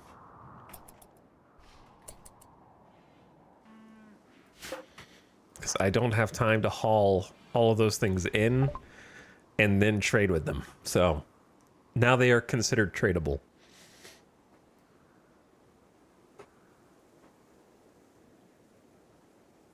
I will buy the hen and then we can start having eggs again, but you know they're gonna starve. Because we didn't have a chicken for the rooster, and now we do. They got turkeys. There's a flamingo. A wading bird known for vibrant pink plumage. Their long legs are adapted to shallow waters. They're selling... We could have a pet flamingo. But unfortunately, I don't think it would live. Actually, so just trade all the lambs. Except for these. Uh-oh. We've got... Well, if we sell a lava snail, is that against our ideology? I forgot that there was another lava snail that joined the colony, and they're already pregnant 3 times.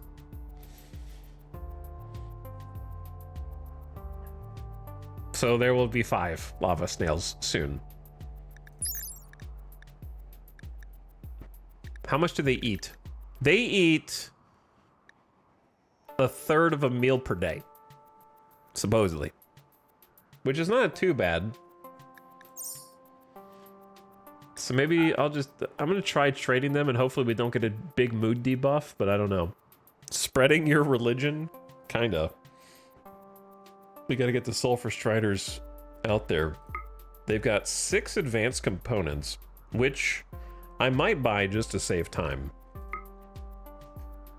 It's not a lot of time. I might buy some Glitter World. We haven't had Glitter World the whole game. I will sell them all of my flake, which is worth like 750.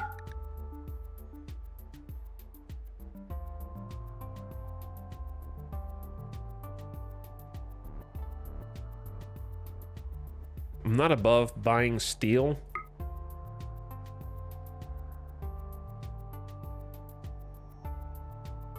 What else do we have? They have a brain wiring tech print. Don't really need that.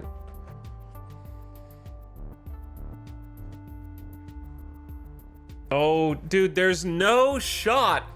As soon as we start researching toxic waste atomizer, they sell a book that would just teach us how to do it without getting all of the chips scanned. I'm gonna get it anyways because it might help us research it faster, because 40 an hour is not very fast anyways. But if we had gotten that book like way earlier, it would have been awesome.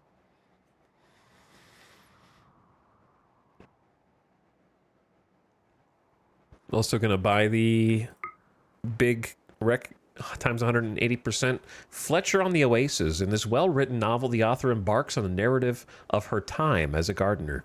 It is gripping during some parts, but many of the story beats are unnecessary and fail to move the plot forward. The book was published on the 6th of September, 5323. Plants and construction up to level 10. Why not? Let them learn.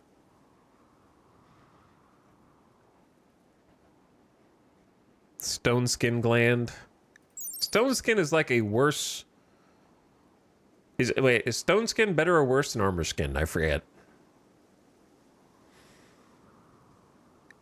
The whole epidermis thickens and hardens to resist burns, while jointed exterior keratin plates form everywhere they can, including head and face. All right, so stone skin's better, right? While it's very difficult to physically hurt someone using this implant, the plates are hard, and hard skin reduce attractiveness. Also makes you really slow. 30% blunt, 70% sharp on your whole body.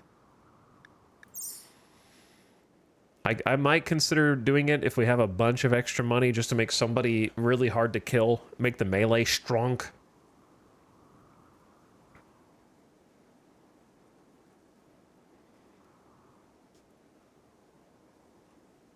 I'd rather not sell you...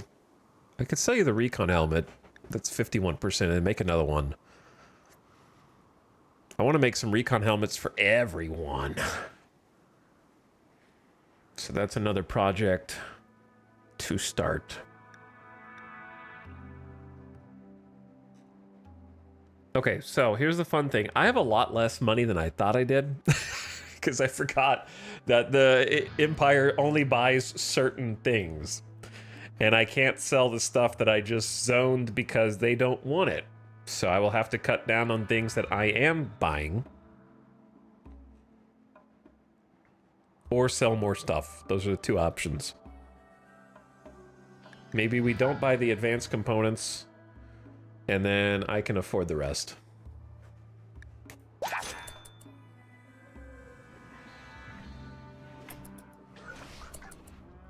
Okay. I would like you to haul the most important bits, which is probably the books.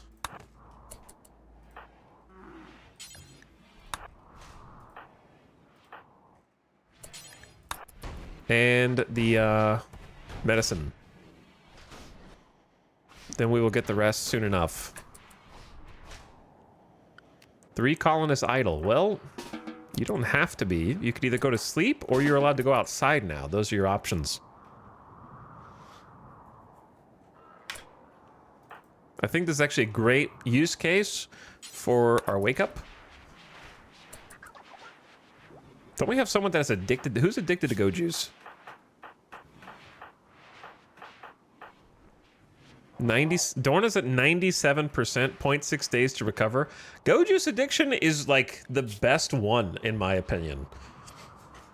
Which sounds weird at this stage of the colony. Let's have an operation to administer a beer to Dorna, and then have Jackalope operate and feed. Snap takes the wake up and can stay awake all night and try and catch up on crops, and then we're gonna need haulers again. Once again, though we actually do have a lot of haulers, so we'll see how fast they can get this stuff in. Are you feeling better, Dorna? Maybe? Where are you? Did you get up before I could feed you?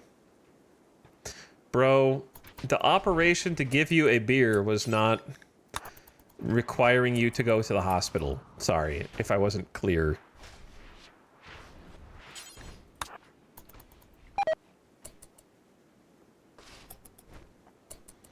But there you go. That should make you feel better. What a mess this is.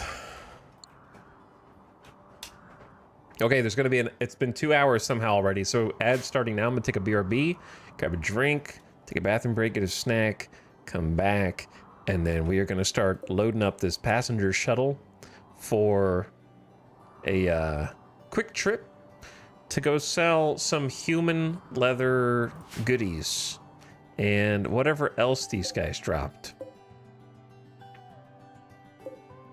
Which is all the stuff that I traded them with some reinforced barrel icing on the cake.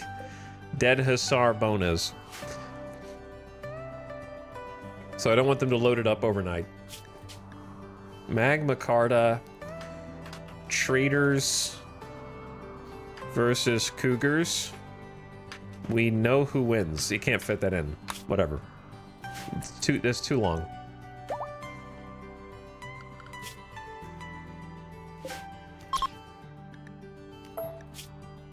Dead in 4 hours. All right, the ad just started. So I leave you to it. I'll be right back. Thanks for watching, everybody. BRB.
Hey, sorry for the extended BRB, but I was just chatting with Alice. And now I'm back.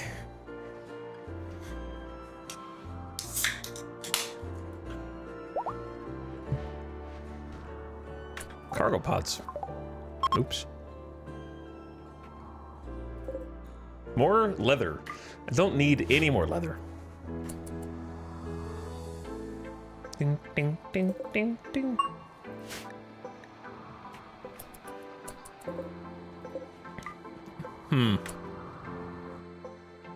We're not, it's only noon, so I can't say we're not hauling, but we're not hauling. Let's fix that. I think if you're a researcher who can haul, oh yeah, I got back just in time for this jam.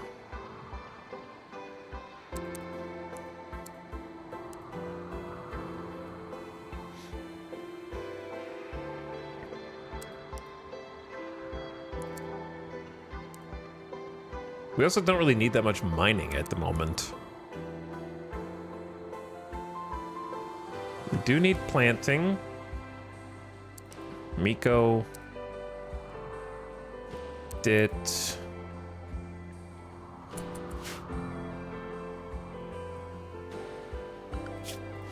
Let me just kind of get a little eyeball on what's happening in the colony.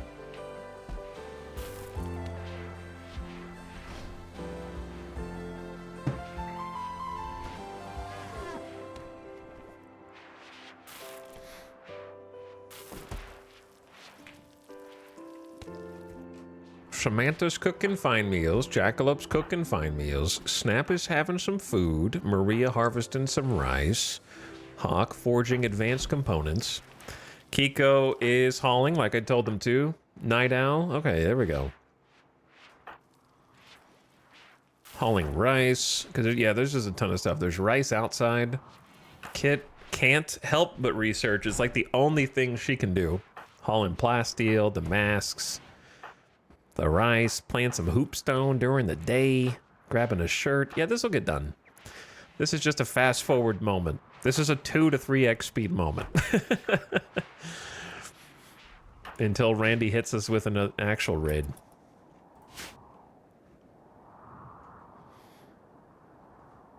But they're doing important things.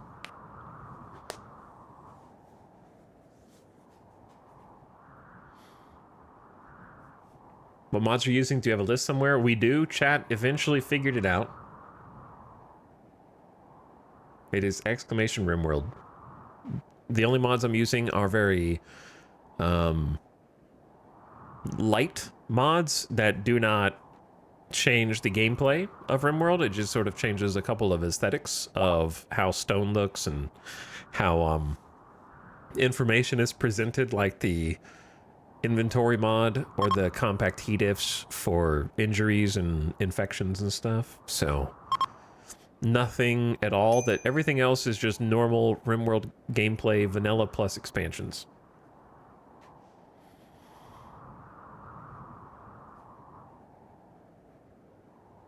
So it is a very lightweight mod list compared to some of these creatures out here in chat. You know who you are.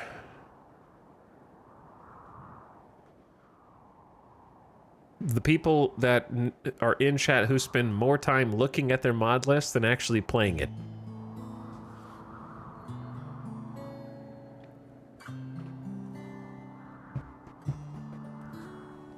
Because the mod list is so long that it comes off like a book. We did make kibble.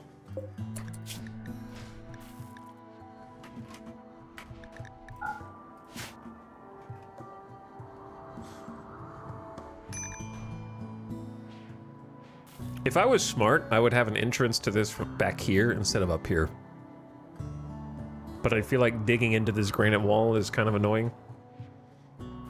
But it would actually make feeding the animals and tending to them so much faster.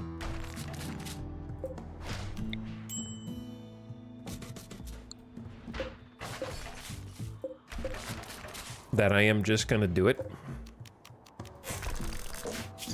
I might temporarily release the animals just to rebuild their hut out of granite shortly. But we'll get them to start working on this. A beautiful aurora is lighting up the sky. Anyone outside to see it will get a wonderful mood boost.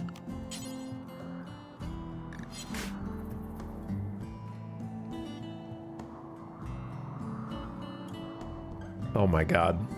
I hadn't looked down here yet.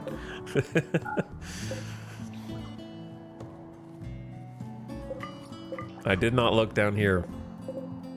1600 rice. I think it's safe to say the freezer is gonna be pretty full.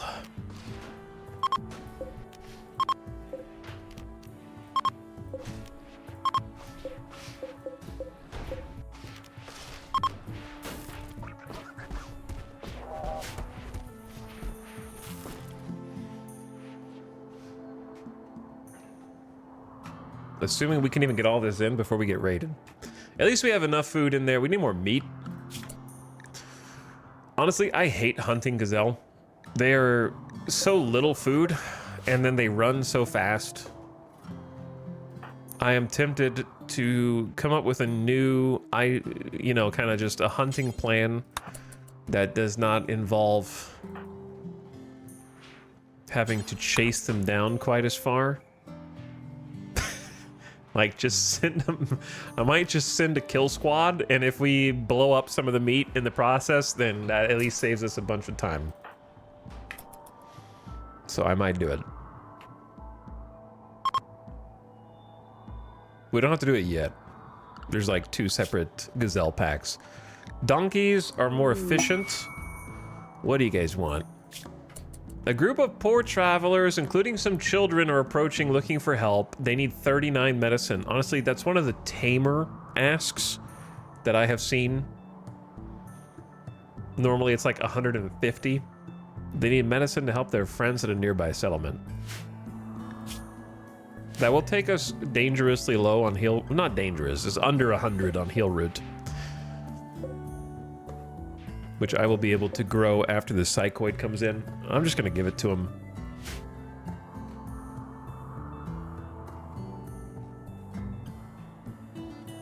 Maybe they will reward us in the future. Oh, hi guys. There's a lot of you.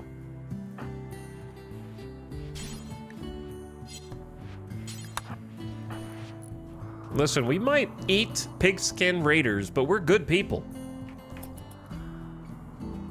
All right? We're nice people. Yeah, come on in. Make yourselves at home. Get comfortable. My uninvited guest, this is, it's fine for you to visit.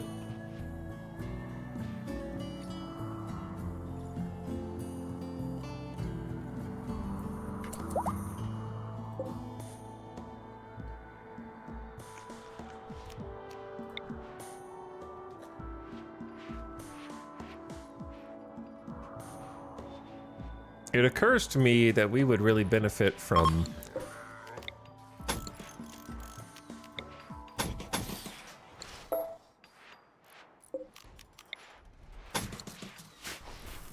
a security door that locks this hallway, because if they break in here, they can go down, through, around, up. You know, like there's just too much room to travel. Something that just kind of blocks access from one side to the other right there would be good.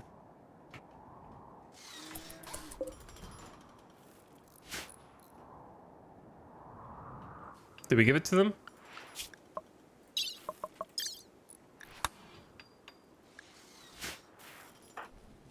Did you give it to them? I think we did. Now they're on their way. Okay. Very cool. Look at the haul train. They're doing it. They are doing it. Slowly, but it is happening.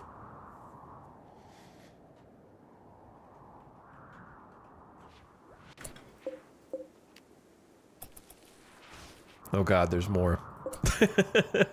Yeah, that is a lot of food. We really need more space. Chat, I'm gonna do the thing. I give up on the Vexa and Nectaros resurrection campaign, which means I will soon find the resurrection serum. They are rotten corpses anyway. Snap started a social fight with Dit after Dit insulted Snap's open-mindedness. We're really not open-minded here, so that's just true. Please stop taking out the chief planter. I need more space for stuff in here. We could move the hemogen somewhere else.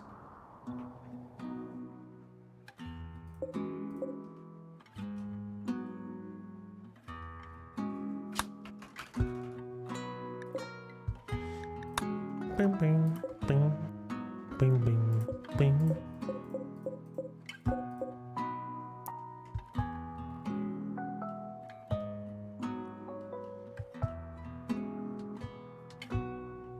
Sorry. Hemogen in the hospital would actually make a lot of sense, huh?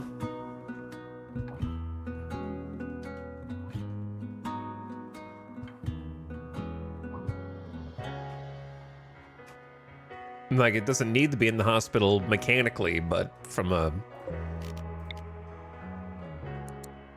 RP standpoint.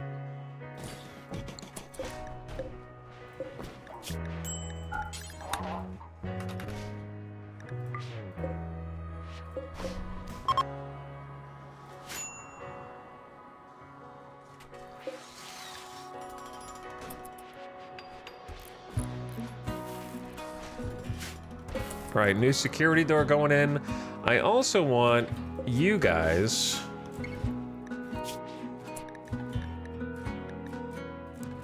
to make more recon helmets. They're one advanced component each, plus 30 plasteel.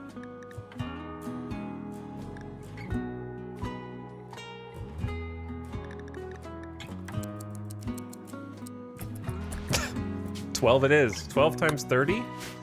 It's gonna be like 360 plasteel. I think it's worth it though for like the protecting the noggins.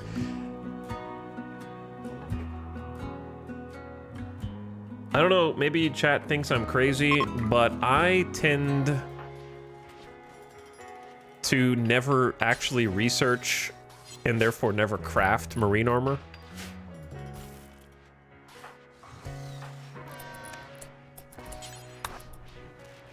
It's not that I think it's bad. Marine armor is good, but from like a cost benefit analysis standpoint for me, like cataphract is cool.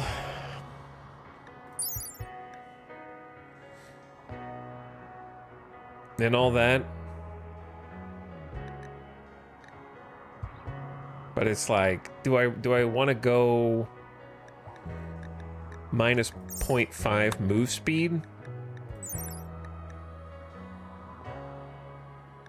for an extra 14% sharp armor?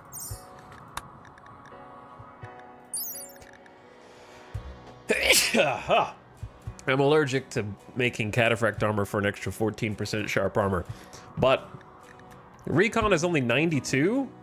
But I think I just value that extra move speed so much. Well, actually, the truth is, I just think Locust Armor is the coolest thing in the game. So I tend to just stop there. And if I had the choice, I would give every single colonist Locust Armor. So that's kind of where I end up. Because, yeah, obviously, like, Marine helmets have a higher armor count. But I think it's also because I am playing Tribal. It's like, do I want to wait 12,000 research points later? Or just get everybody sweet, excellent, or Masterwork Recon helmets? And that's probably good enough.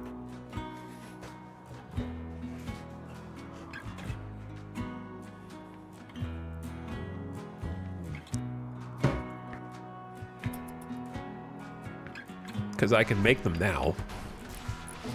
And they are a straight upgrade over flak. Which I'm actually kind of proud of us for even having like a full set of flak. I think normally I have steel helmets well into the late game. What happened to the... Oh, Snap got KO'd, so the Zeus Hammer is just sitting out here. Why have you done this? And I used the good medicine on you? Huh.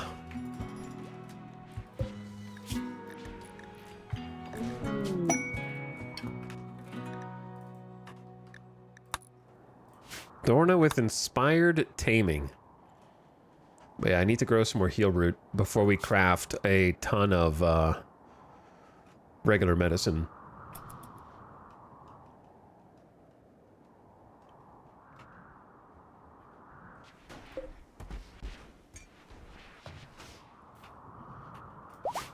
The haulers are still trying to haul, man.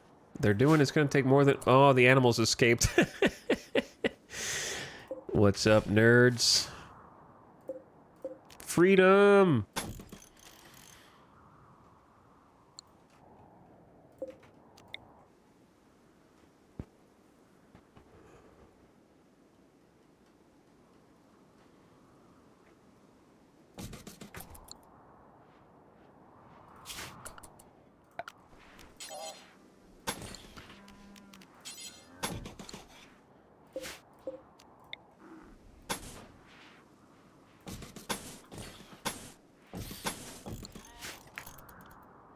They're escaping.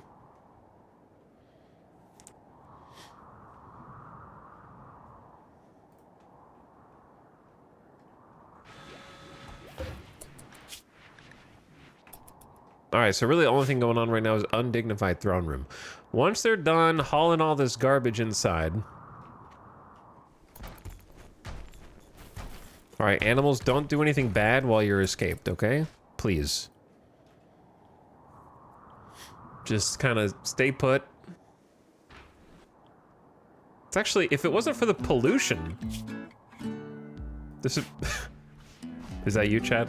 Whenever you hear these noises? Assembling? If it wasn't for the pollution, it'd be an okay place for them to roam.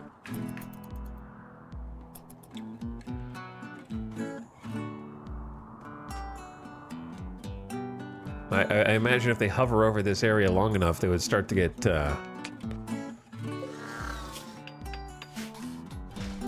not feeling so good.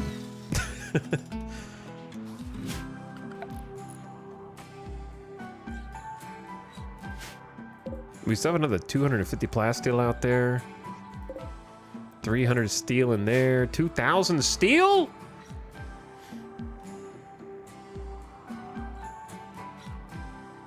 It's too much. Snap, go inside, actually. You're... Shouldn't be out here. After what they did to you. What did to you. Did. Whatever did to you.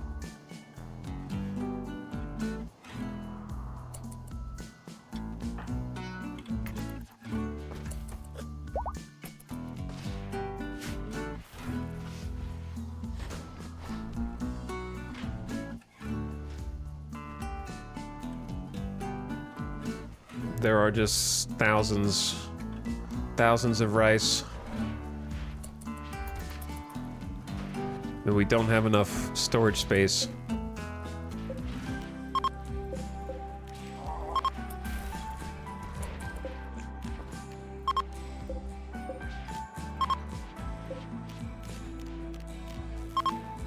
Sometimes I just shift these shelves around to try to stay at least a little bit organized.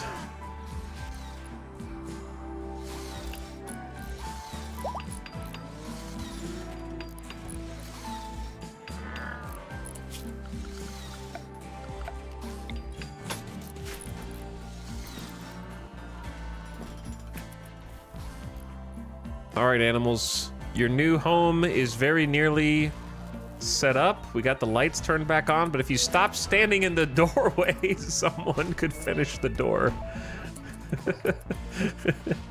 They're just like always walking through this doorway.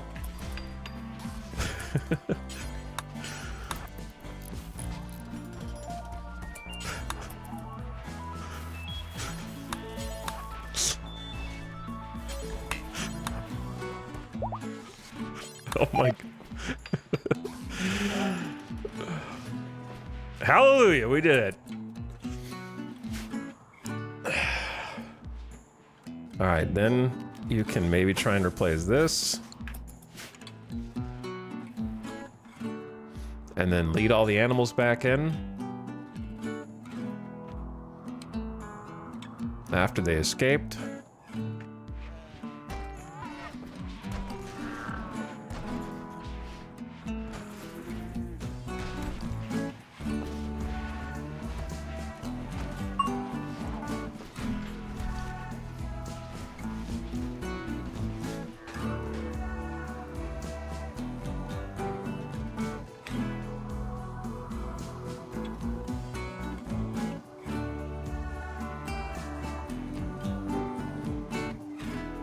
Oh, what a nice song. Do you guys know what this one's called?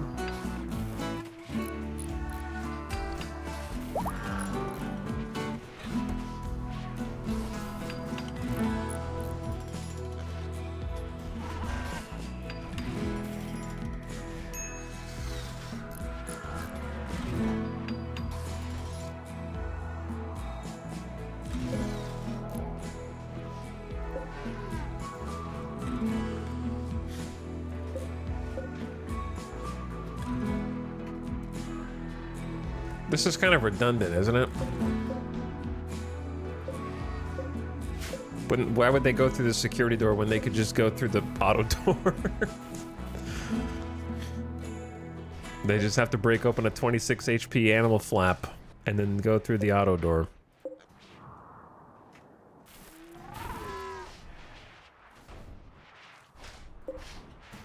I could build a second auto door behind it, but I don't like having them right next to each other.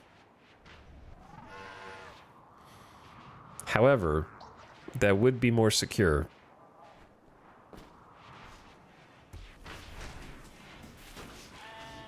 It just, to me, looks ugly.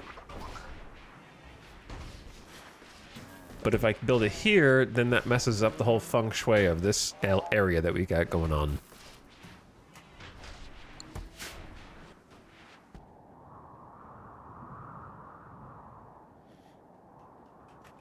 Oh, well. Okay, have you guys... They've actually hauled all the junk from outside, except for the crops. Which are surprisingly mostly hauled. The freezer is pretty well stocked.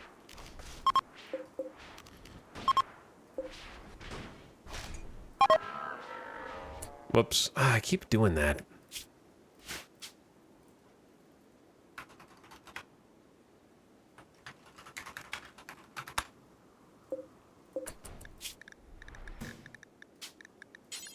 I had a labeled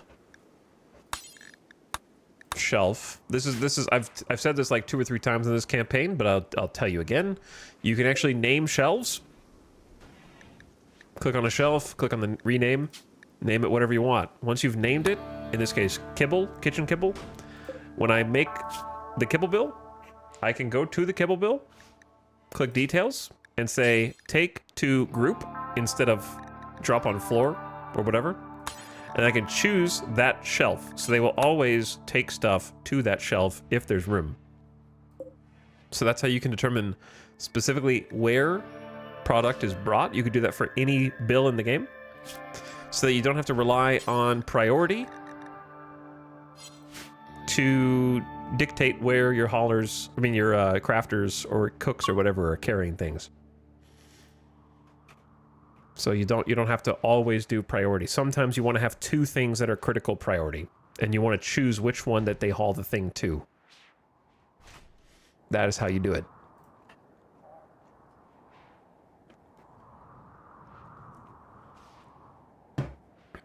Joined at the moment with the best pro tip.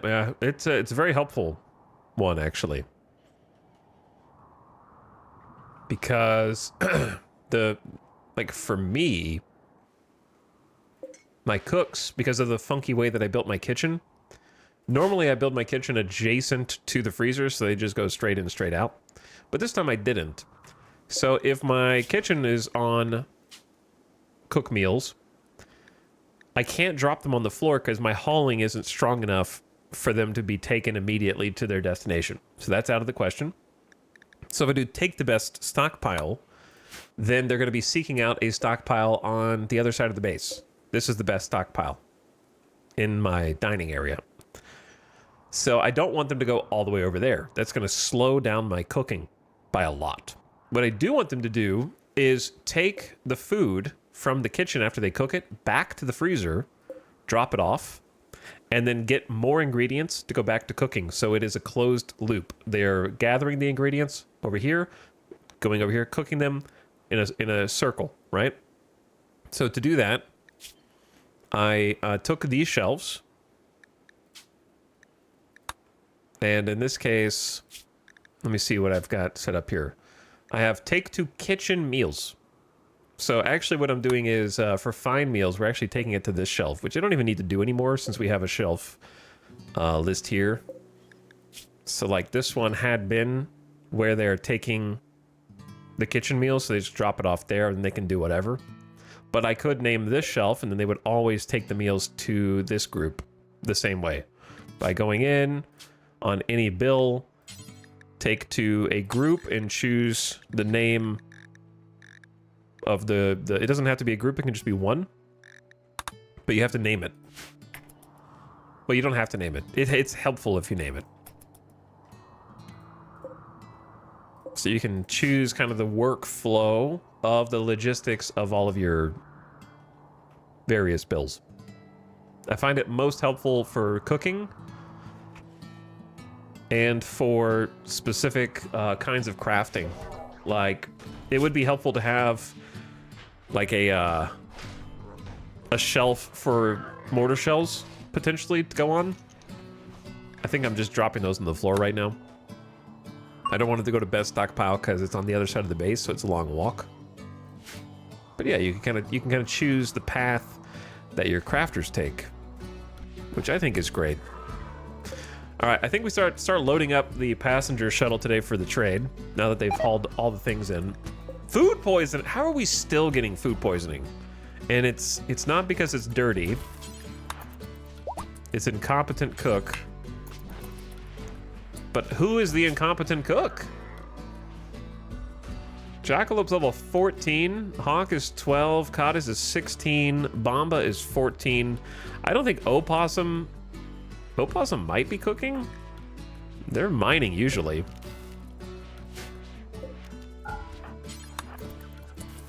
Whoops, wrong button. Where are these guys? Oh, they're just following Jackalope. Whoops.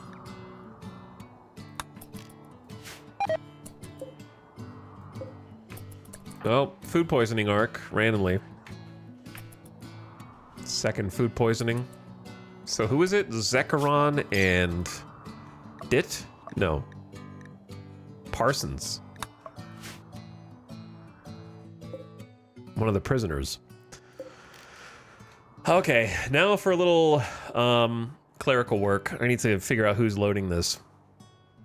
and what they're loading it with. So we obviously need to send Jackalope. She gets the best prices on everything. And then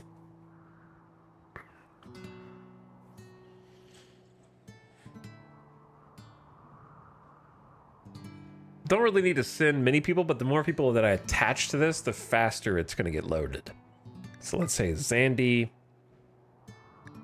Sty, Kaloon. I don't remember if Kaloon can haul. You can haul. All right, Kaloon. So let's say 4 of you. And now for the junk. There's going to be a lot of junk. I'll give you my extra leathers that we have, but don't have enough to actually craft anything with.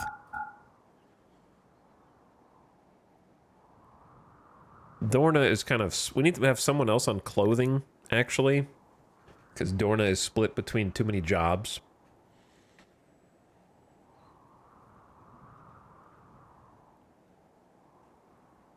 What can I give you that you would want?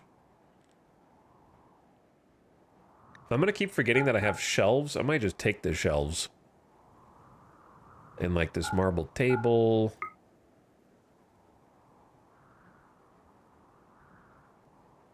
Excellent steel bed. Just stuff that it's 30 kilograms though. It's kind of heavy.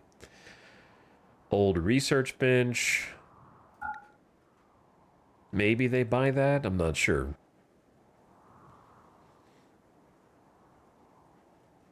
We got a big book collection now. That's cool. Thrombo horns. We take those. All right, now all the actual garbage. Steel knives and long swords. Axes, uranium knife. All of this. This is just post-raid trash. I think we're past Great Bow Gaming as well.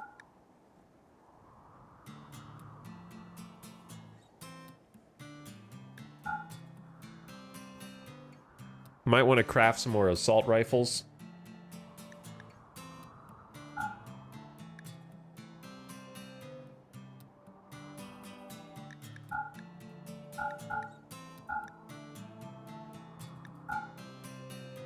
Hellcats have some utility. Pump shoddy, normal SMGs, got too many of them. Normal chain shotgun, too many.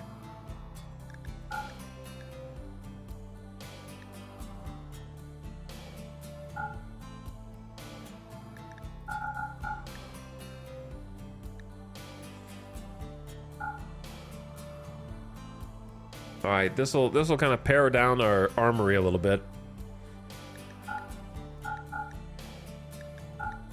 Give us some more storage space for everything.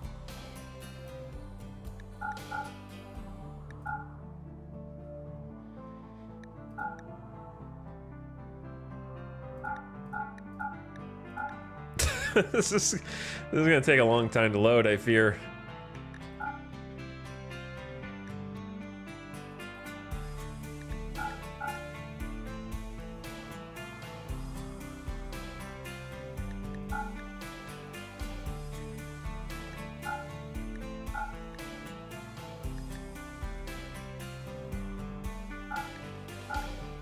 All right, yeah, it's actually full, probably because of the research bench.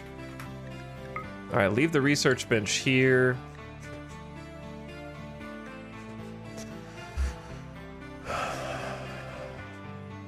Trying to get rid of flak stuff that's like close to tattered, and we can just make more.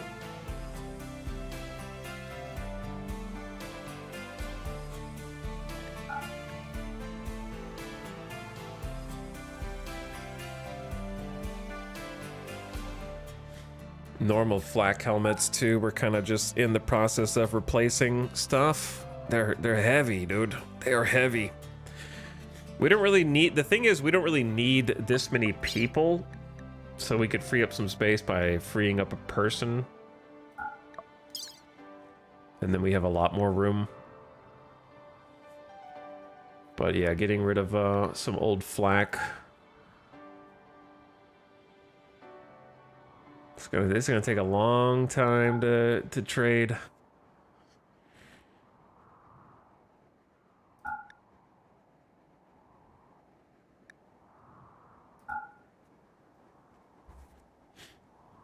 Seven normal shield belts. Holy.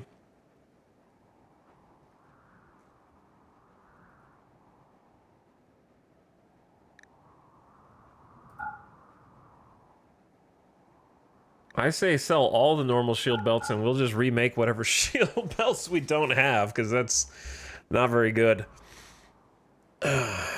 3 low shield packs. See, we have 2 good ones here and 4 excellent ones. Yeah, the other stuff's just trash.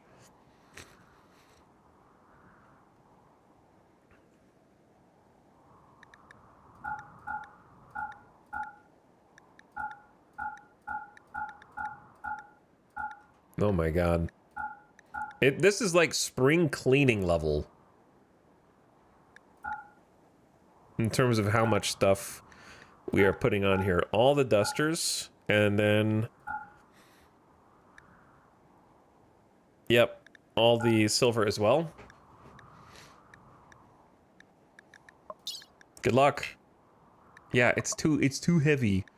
All right, Zandy, you're free. Kaloon, you help, and everyone else will help as well. Good luck. A week of hauling. It is kind of a week of hauling, but then you do this real quick. And lock everybody inside for a minute. And the mechs. And then they won't have anything better to do. And so it'll be a nice team effort.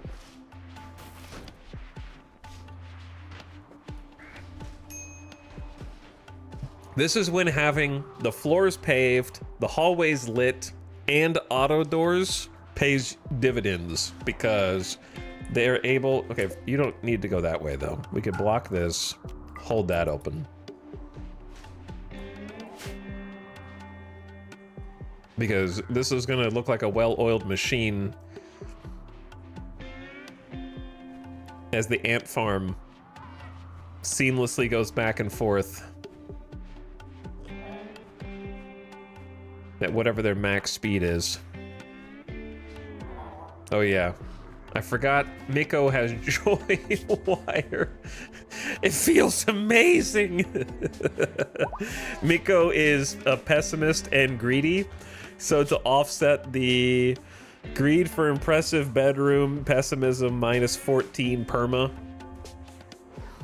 I gave them joy wire.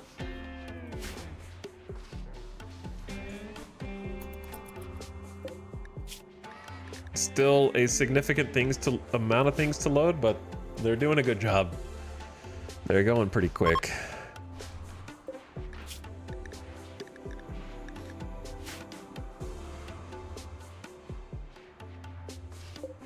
So restricting their movement to inside does help a lot.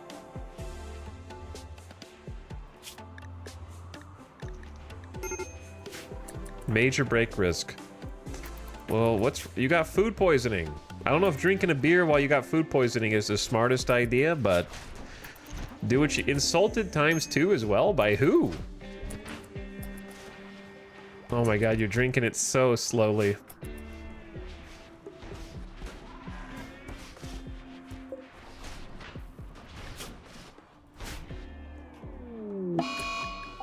Okay, go on a food binge. You're gonna eat so slowly that you won't really even be able to binge. You stopped drinking the beer to start binging food.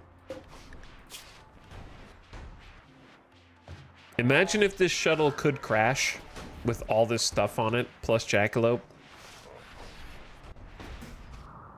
Would be the single greatest loss wealth-wise of the entire colony history. Flak vest good, 61%.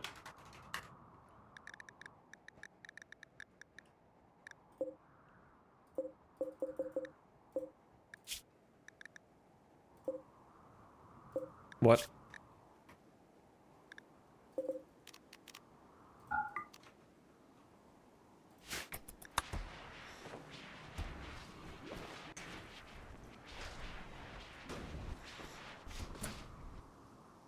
What What are you making? Shield belts? How many shield belts? Yeah, 7 of them. How many melee do we have? 1, 2, 3, 4, 5, 6, 7. We actually need 8 shield belts.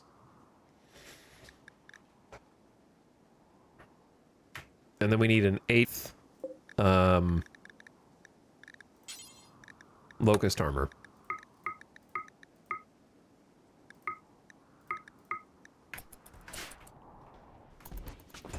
And then I am probably going to need to change your bill for flak stuff. Actually, no, we still have plenty of flak stuff. I could sell even more if I wanted to.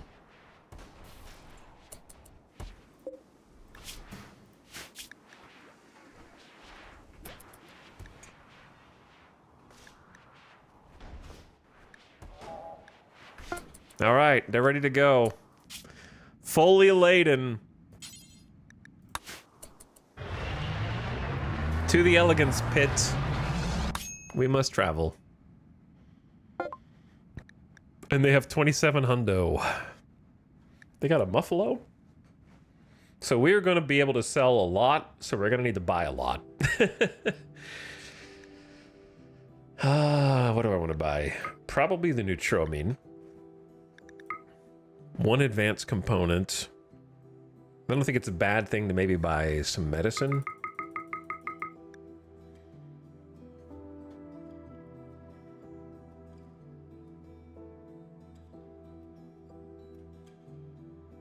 I'm not really doing the gene pack thing. Berserk Pulse.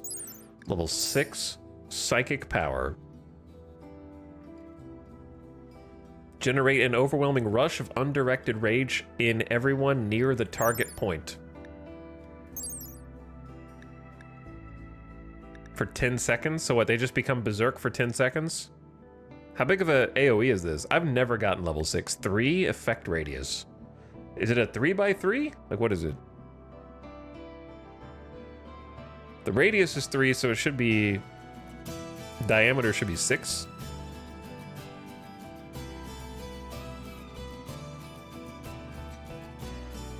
Unless it counts the tile it's on first.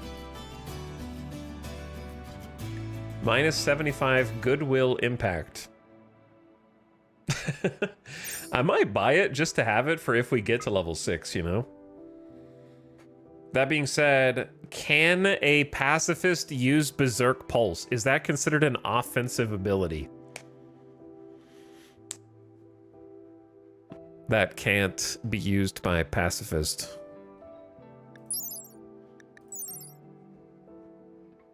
I wish it would, like, list that somewhere. Like, it doesn't implicitly do damage. So, I don't know. I might get it, and if we can't, then I'll just sell it back at reduced rate. Pilot Assistant, a neural interface that connects a pilot's brain to a vehicle, enhancing control and reaction speed. I don't think that applies to us. But interesting that it exists. I might buy a... Can we build coagulators?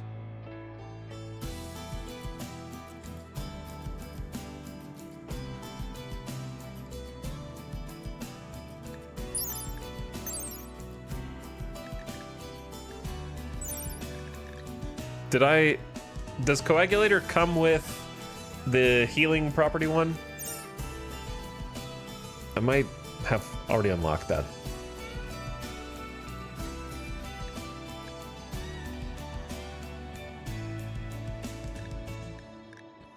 The sad thing is they don't really have much that I want. We've gotten to that stage of RimWorld when you have everything. We need to make statues in our base. We need a new telescope. I guess I'll buy a telescope. Yeah, it's kind of sad. They don't have much. We kind of have everything we want. But I think we at least sell them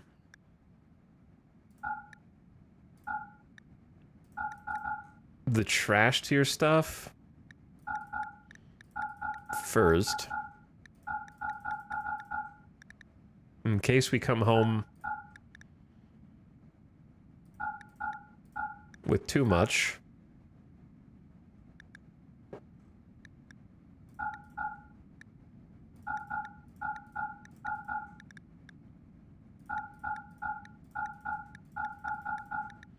Okay.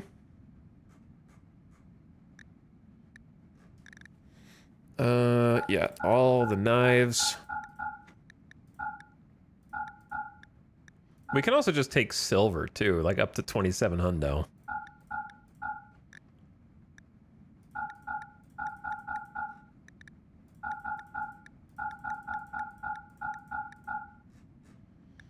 Because now we're in the positive on money. And if we start selling thrumbo horns, we will quickly reach their money cap. Yep, just the human dusters alone are enough to get up to that height.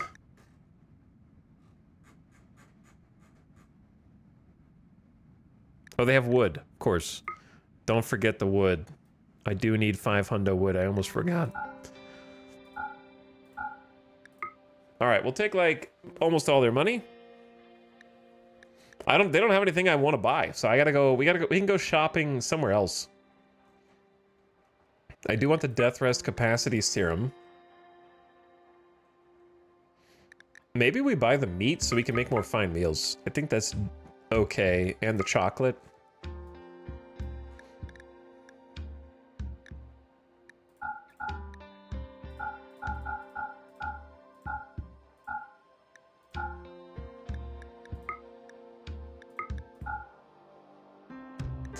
It's kind of tough to even this out. I think we just give them a tip of like 40 silver. Jackalope's caravan has run out of food. You guys will be fine, dude. Relations are up to 100 from having traded with them. So I didn't really need to give them a gift earlier. Ooh, we got hops already. Okay, flip this to smoke leaf.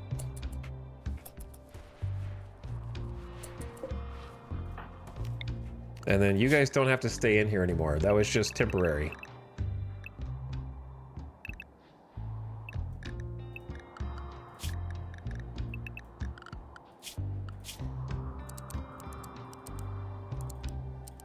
Back to your normal jobs. You did a good job, though, of hauling most things in. So, well done. We'll allow that to go to potato. This is going to be a lot of food, if it grows. So we'll see. And then we need to do heel root in here once the psychoid comes in. What is this chocolate? From my colony? Chocolate? They truly are spoiled. This is not where potatoes go, by the way. Oh, wait a second. This has been suspended. Kim fuel. Wouldn't that be nice? We should make more Kim fuel. Like, 24 hundo. We're talking 24 hundo Kim fuel. We need somewhere to store the Kim fuel. Do we have any unused shelves? We do have unused wall lamps. Where did this go?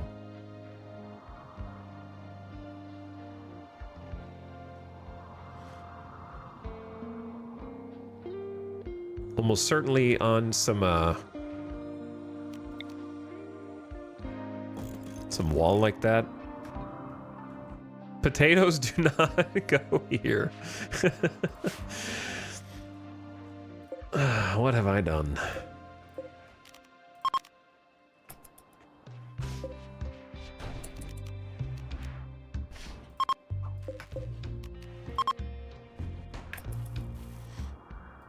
Okay, what I have done is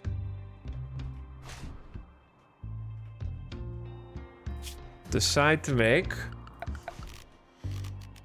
a couple of little shelves for the chem fuel.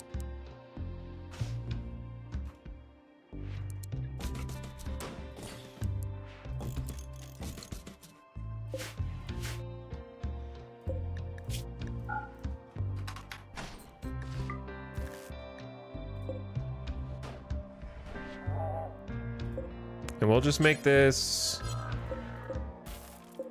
important level, I guess, and just link all these. Because I want to make a lot more chem fuel. Opossum, you're doing a great job. Put it in the classroom. This seems far enough away that maybe it's not going to be a big deal. Oh, can the ship come back? Or do we want to take it somewhere else?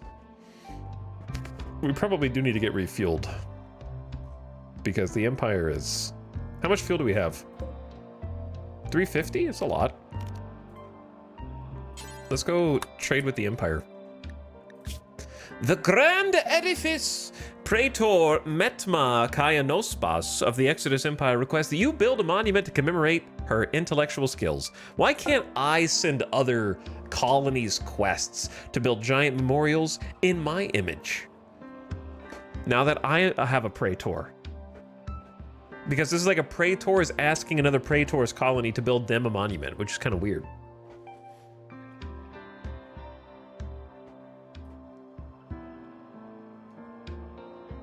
So the Empire tends to have a little bit more eccentric and exotic things. We do have a bunch of gold. Dog leather lady's hat. Not sure about that one. Psychic insanity lances are never out of fashion. And you can honestly almost never have enough of them. A samurai helmet. A marine armor helmet with a built-in status computer and layered plasteel weave plates. Expensive and beautiful. Prestige armor like this is usually made for those of high status. Embedded L-Tex threads enhance psychic sensitivity. We buy those because... Or we buy at least one of them because it's funny.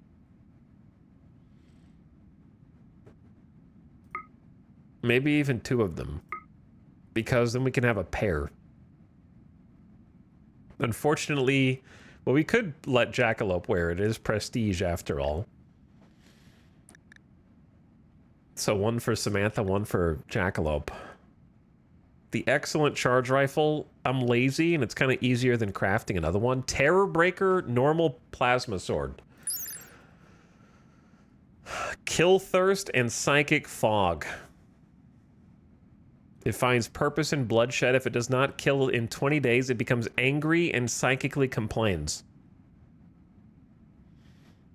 And also suppresses the wielder's psychic sensitivity by 30% while the weapon is held.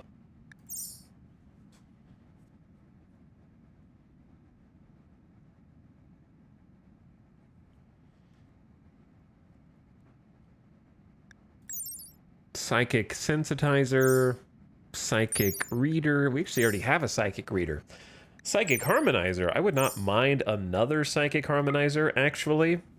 It would be so funny to buy a bunch of these and just install them in everyone in the colony.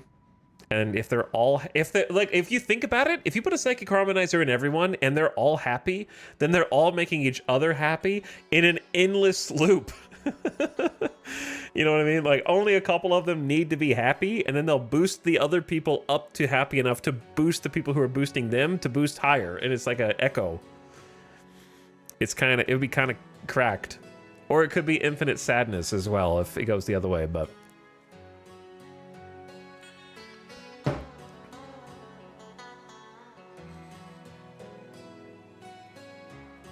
Skill trainers? I think we buy those. I don't know if I can afford all this, by the way. I'm just kind of putting stuff in my shopping cart, and then I will cut it later. Skip Shield. I don't know what Skip Shield does. Generate a spherical skip gate that sends all incoming and outgoing ground projectiles to some distant place. It's forceful enough to detonate explosive projectiles. People and items are not affected. 15 seconds. 65 neural heat.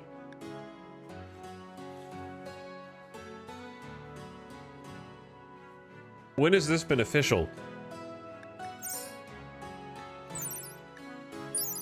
Neuroquake. Find discontinuity in the psychic field and unfold it, releasing a massive amount of psychic energy. Every creature in range but outside of the safe inner circle will be driven violently insane. Casting this takes 12 seconds of meditation, and afterward, the caster will go into a 5-day psychic coma. The disturbing neuroquake echoes will inflict pain on everyone for many kilometers around, causing diplomatic consequences with all factions. Yeah, I don't know if I want to do that one.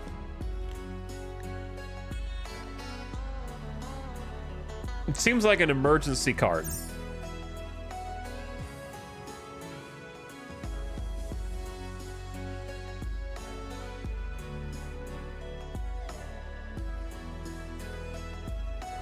Skin hardening and circadian influence tech prints. I don't know how much. I don't think we'll have that much money. Death rest capacity. All right, sell what leftover leathers we had. Sell the 4 thrombohorns. And now we have to cut down on our shopping cart because they don't buy human leather. So we have more money, but they don't buy human leather stuff. So we got to cut down on the old shopping cart. What's the most important stuff?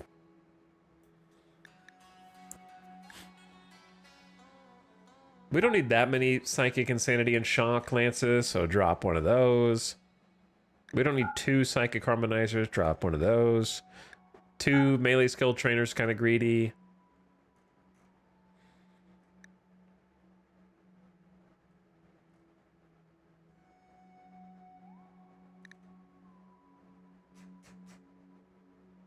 Yeah, I mean...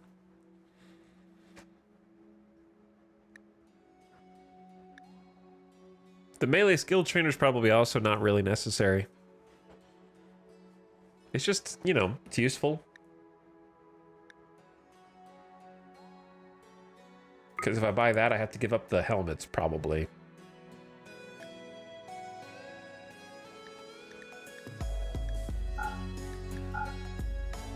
Okay, I mean, that spends all of our money, but I think it's, like, decent stuff that we're getting.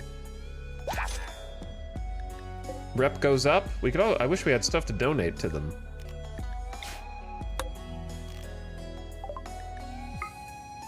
But we don't. Just donate the stuff back.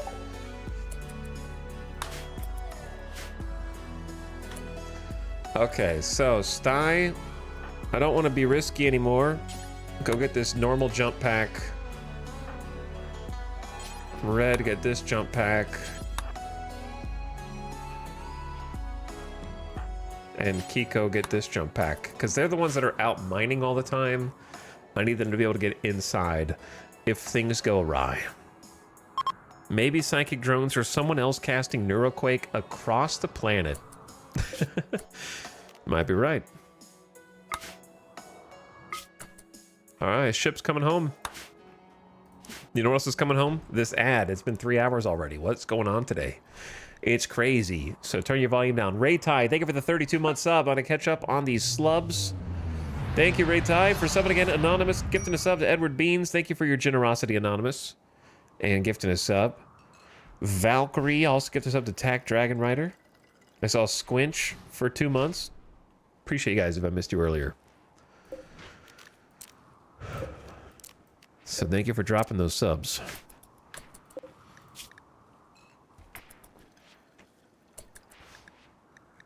Let's just drop these things, like,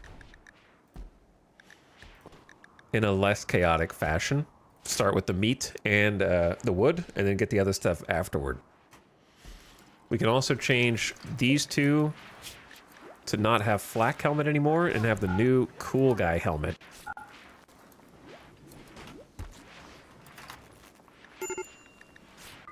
Prestige and regular marine. Right, ad is going. So whilst the ad is going, Zekharon, what is your problem, dude? Kaloon is actually starving. Am I stupid? We're out of meat. Not anymore. Not anymore.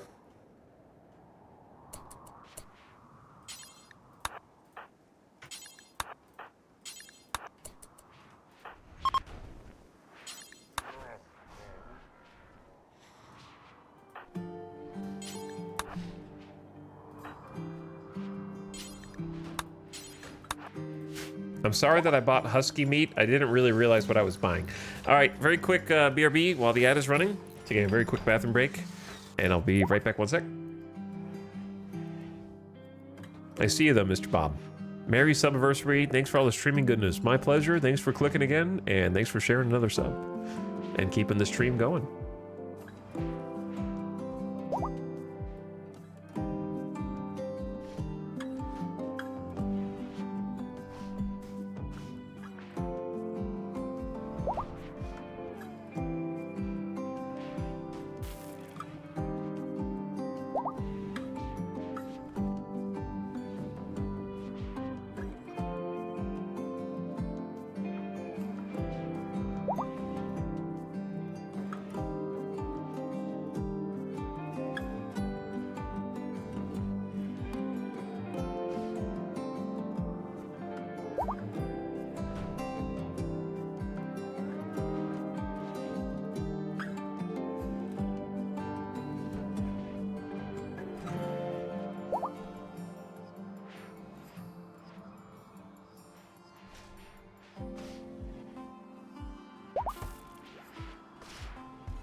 Yo. Ad is still going, but I am back. So we're just gonna keep it right here. What is going on in the world of gaming news? I am probably going to be not streaming tomorrow and no-lifing Foxhole all day for fun when the new war starts. So that's my plan. I'm just gonna take a chill day and do some personal gaming. What's Foxhole? It's a game that's actually been around for like 7-8 years, and I've known of it for like since then, because I think I played it when it was in early access. Didn't really get it, but to answer your question, it is a massively multiplayer, not free to play. It's like $30. World War ? Game. It's like not technically World War II, but it's like a World War I, World War II fantasy hybrid thing where thousands of players can play on the same server. It's like top down. So or isometric. So it's not like a first person or third person. And the POV can throw some people off, but basically everyone on the battlefield is a player, whether you're on one side or the other, and everything that happens in the game is also player driven. So like every gun that you shoot was manufactured by another player. Every bullet you shoot was manufactured by another player, unless you're shooting the starter pistol with the magazine that you spawn in with.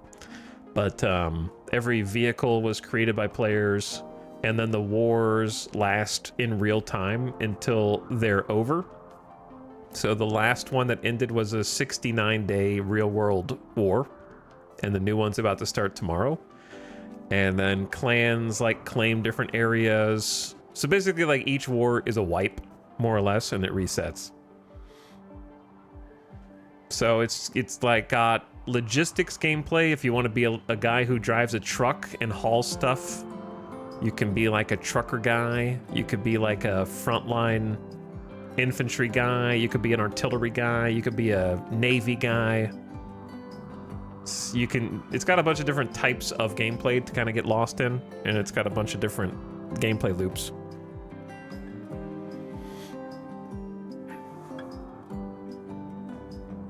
What are you planning on trying out first? I've only played a little bit. Like, I haven't played very much. So I'm kind of interested in it. And I don't want to stream it because I think it's too deep of a game to stream not knowing anything. And if I did decide to stream it in the future, I would want to be more knowledgeable and not get yelled at by the other players in the game.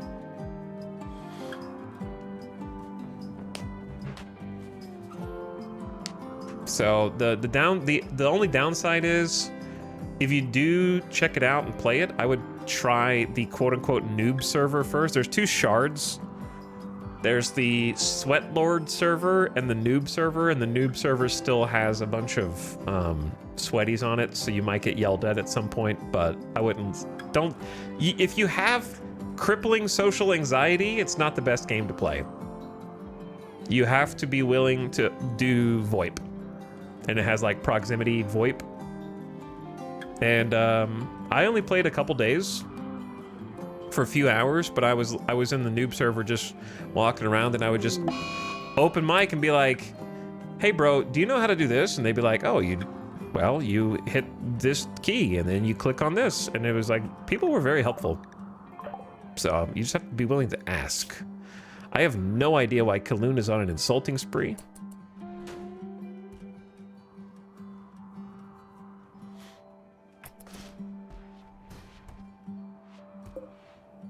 There's not really any reason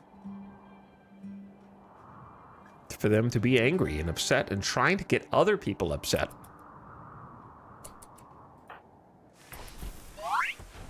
A growth moment for Cohen. Cohen has reached a biological age of 10 and has experienced a growth moment. Recently, she has shown endless excitement for the next few weeks. When Cohen is older, she wants to spend her time growing food. Well, you say that, and yet there is no passion available for planting. So, choose 2 skills for Cohen to increase passion for. I guess I'll do cooking and animals. I don't know. We could always use more people to milk boomalopes. These are some awful traits as well. I think chemical fascination makes sense in drug high life, because the other ones are kind of bad, in my opinion. So if I have to pick one, I guess it'd be that one. Congrats, Cohen,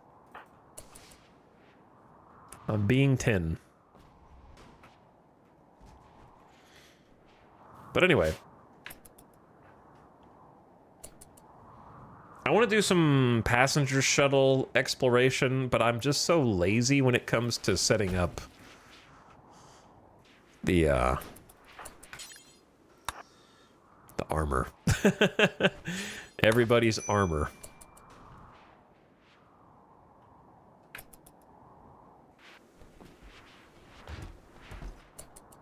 And having to like flip them back and forth.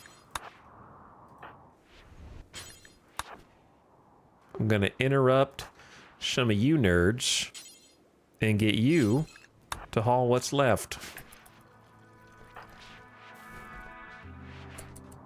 That way I can kick some more stuff out of here, because these samurai helmets need a home.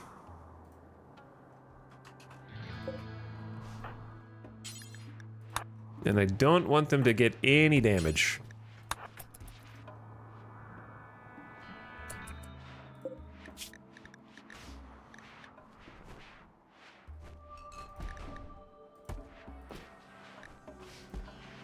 Honestly, just eject the rest. They destroyed my telescope, man. Raid? Oh. No, I just couldn't click. Thought the game was lagging or something.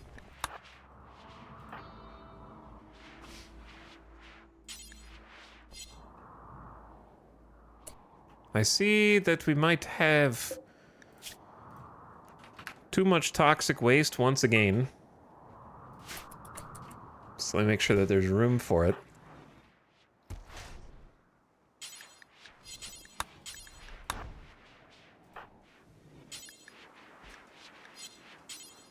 Oh, you don't haul. Okay. Can you haul this? And you haul that. And then can Samantha ingest... Wait, how do you... Can you only ingest... Surely they won't do 2 at the same time.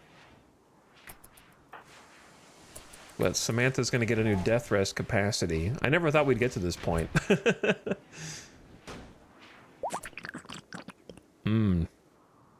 What a great noise. 5 death rest buildings is the max currently. Is that the total max? What is the absolute max? I didn't expect to need this much space. So, whoops. Might just have to fill in this spot here. It's gonna... see, right now it looks cool. Add another building in here and it'll look like slightly disorganized.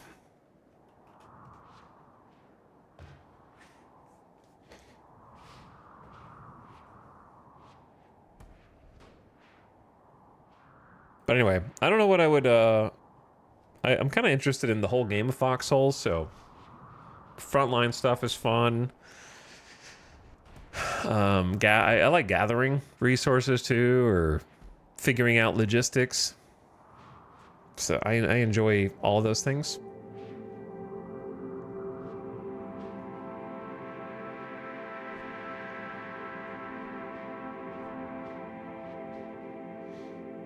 Have you tried Hell Let Loose? I tried it briefly, but it's visually cool, but I don't know. I didn't play for very long for some reason. My favorite role was Frontline Medic. Yeah, that's fun too. I did a little bit of that. It was cool.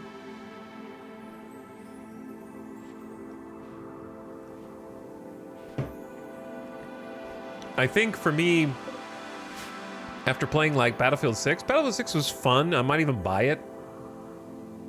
But the games, how many times have I said, how many times have I said, stop getting into insulting sprees? Especially following a single phase round. It probably won't go well for you, but you snapped out of it now after slinging insults at everyone. Kaloon viciously insulted Samantha's way of speaking. Wow. 14 intellectual and there was single phase? That's bold.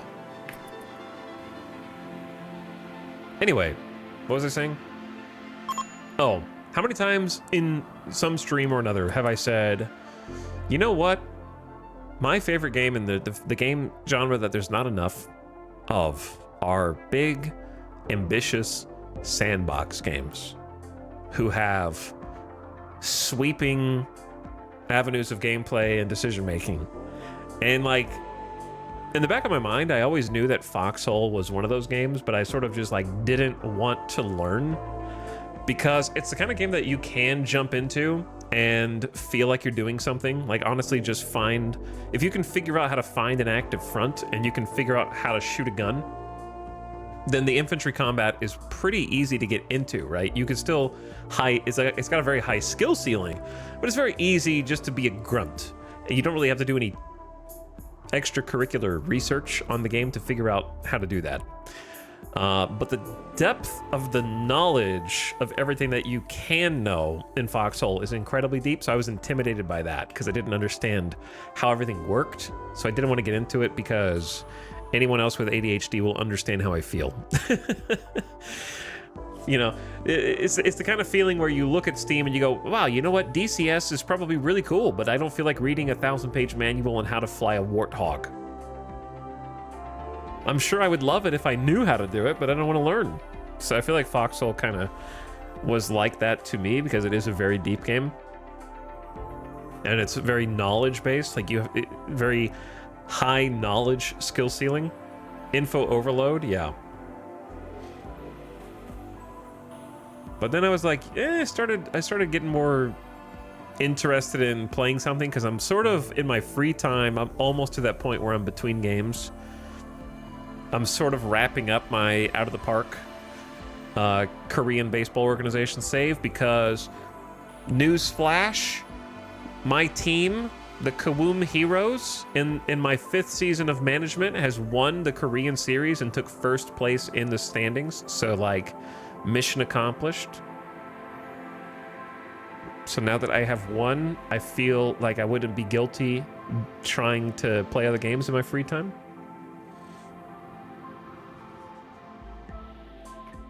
I've also played Out of the Park 26 for going on 700 hours total. So I've kind of just been playing it in my free time for months.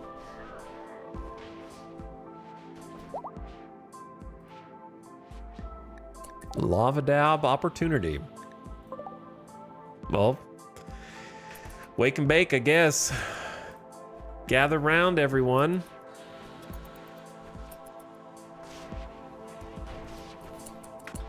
Why not now? Ritualistic smoking of large amounts of smoke leaf. Get in here.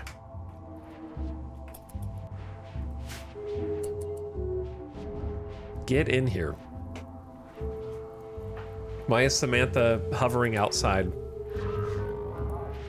Thank you. Light her up. Who's ready to be high for 18 hours? It would be the funniest ending to this colony if we just did a burn bong. Everybody is high as hell, and then we get breach rated, and then we just die because everybody is stoned out of their mind. I wouldn't be mad. I'd just be like, you know what? Peak RimWorld. Punished for doing your ideology ritual.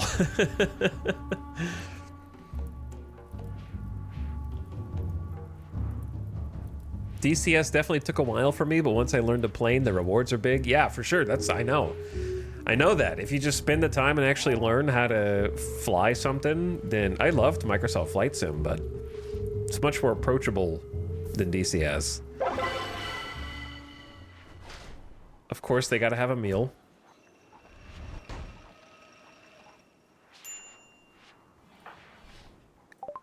The Lava Dab day was good. Everybody appreciated the chance to relax and have fun. +5 mood for the next few days, and they're all high on smoke leaf. 12 to 15. Trying to see if anybody can beat 15 hours. Yeah, I think 15's tops. Wait a second. Oh no, Quail! Quail is only 4! And Cohen is only 10. You guys weren't supposed to go, but I forgot to uninvite you. You're not supposed to be invited to the Lava Dab days. Those are just for the grown-ups. You're not supposed to know what being stoned on smoke leaf. I'm like, imagine a 4-year-old just unironically saying, I'm like stoned, man.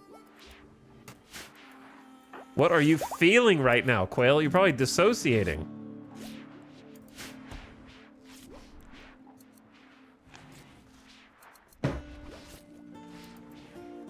Cinder. Taking some puffs as well for 10 months. What's up, Cinder?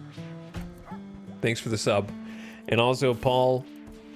Very nice. Huge tier 3 and also 69 months. Perfect timing. You're here at a good time for the colony. Though I don't know if making locust armor right now is what you should be doing, Hawk. We'll wait until that high dissipates a little bit.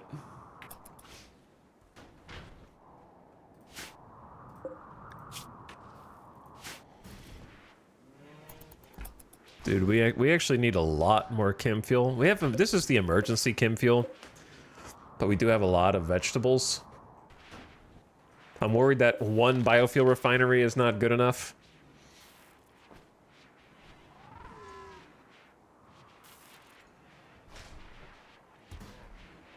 But yeah, thanks for the 5 subs in 1, dude.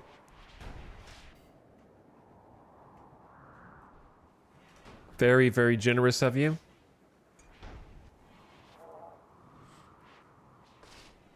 I wonder if there's a role similar to what I do. Do weapons need repairs occasionally? Weapons don't need repairs.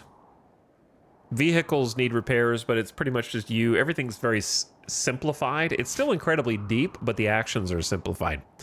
So like repairing a tank is you getting materials and a hammer and just hammering the tank to replenish HP and stuff like that. So when I say simplified, I don't mean that it's basic. I just mean like, I would say in Foxhole there are 1,000 simplified things you can do, which is what makes it complex. Like gathering materials can be as simple as going up to scrap with a hammer and hammering it, and then you gather scrap, right? But that doesn't mean the game is simple. Because then the next step is, how do you transport it? Okay, so you need to transport it to a refinery, and then you need to issue a refinery bill in order to change it into usable material, and then from there to a factory so that it can convert into the item that you want. Is that now that item might be crated, and the transport trucks can take this many crates of things, or you can build your own train with train tracks, or you can put it on a shipping freighter if it needs to go across water. And then, you know, it keeps like, it's a simple initial task, but it keeps escalating in terms of, like, if you wanted to, if your goal was, I want to make a tank myself from scratch, gathering the materials, building the buildings required to manufacture it, and manufacturing it, it would take a solo player like probably like, I don't know, 100 hours to make one tank or something stupid. But if you work with like a group, or they call them regiments in game, then they have their own bases and everybody kind of does their part. Please, God, stop sending manhunting cougars to this map tile. Please, please, Randy. It's not even because you're killing the colony or anything crazy like that. It's just like one trick pony ass, and Randy's back there just like, I'm so random. They'll never expect manhunting cougars 5 times in a row. That's true randomness.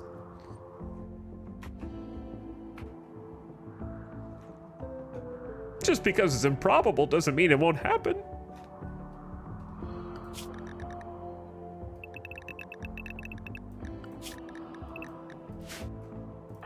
Anybody outside? Who is far away from help? No, nobody's outside or far away from help that can't stay inside. Here they come again.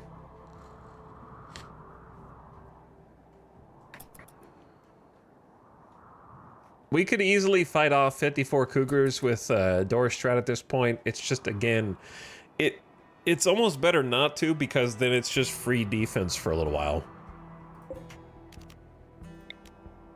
In case another raid rolls in. So we're just gonna take that time to focus inward and look at ourselves, look at our own brains.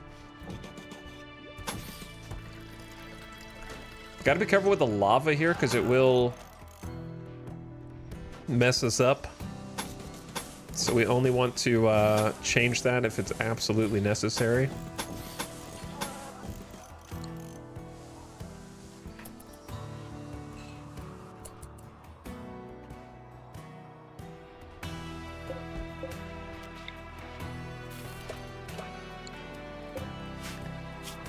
I'm not taking the Grand Edifice. I just don't have the patience for a 53 by 24 superstructure. Where if a single piece of it is destroyed, you know it will be. I do need the honor, though, is the stupid thing. Okay, here's what we'll do. Let's kit some people out. And while the cougars are here, and go handle one of the drill areas that we discovered with the long-range mineral scanner. I think that's a good use of our time.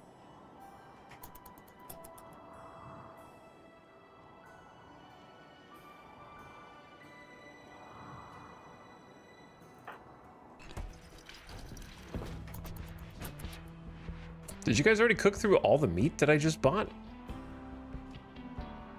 In no time.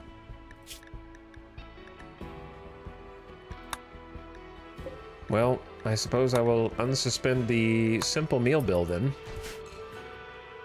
They probably made a bunch of kibble also.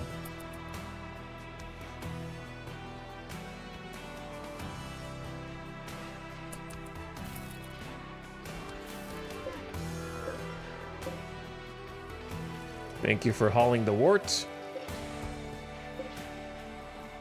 Hops actually last for like 30 days outside the freezer, so that's cool. This looks a lot nicer. Free space and general storage is great.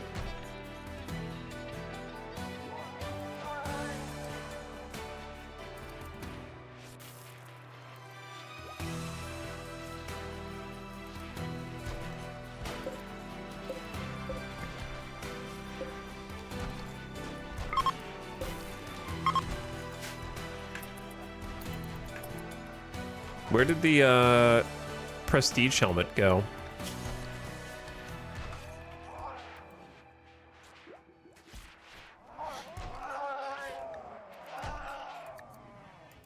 What kind of, is the samurai helmet, isn't that a prestige marine helmet?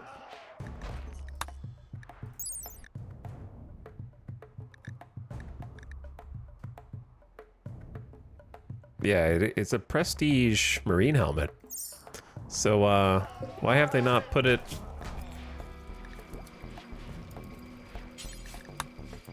on this stand? Maybe it wasn't critical?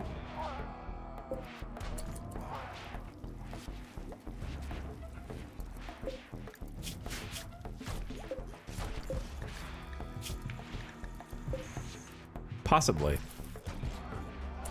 All right, Hawk, has your high worn off? You can go back to what you were doing before. And then a roof has collapsed. Oh no. My bad.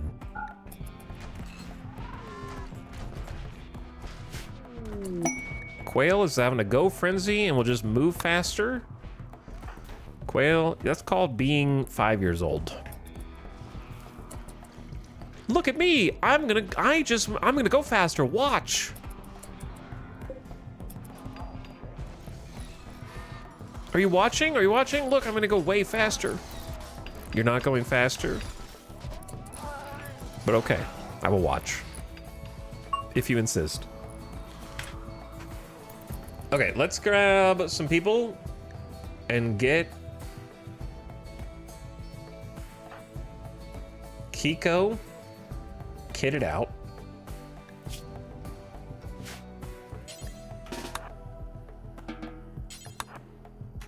And also Red kitted out. And then also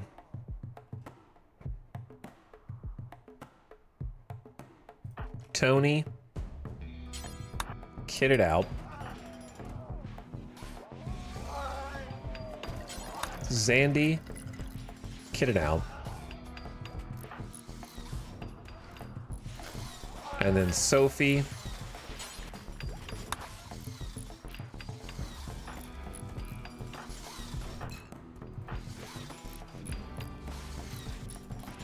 and then someone else. Maria.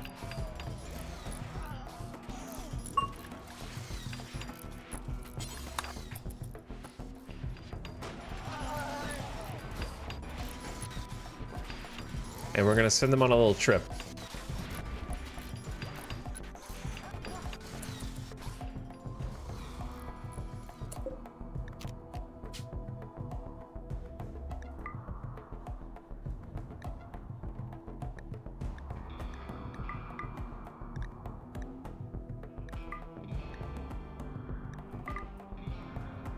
Okay, they'll fit. 1, 2, 3, 4, 5, 6.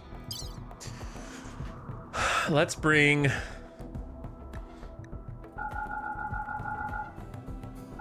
enough 2 meals per person. Plus, we don't need to take much.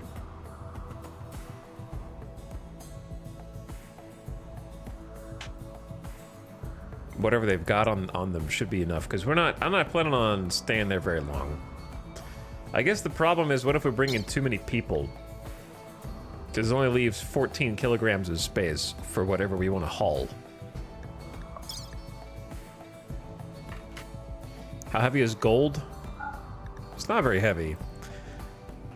How heavy are components? Yeah, the components are pretty heavy. So I might leave one person behind.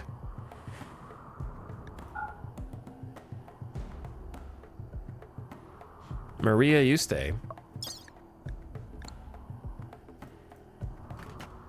Bring the beds just in case.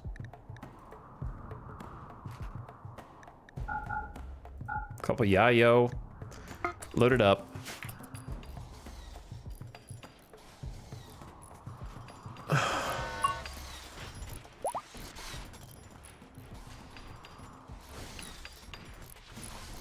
Get a little troop ready for a journey.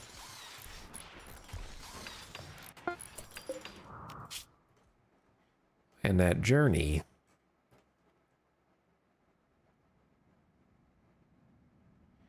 I don't remember which gold. 22 and 18, the left one. The left one is the one I want.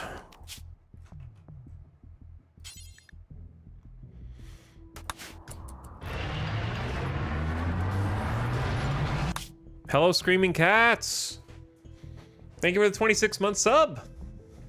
And welcome to the stream. Oh look, a little gold. For me? At least we can hit multiple of these. Simultaneously.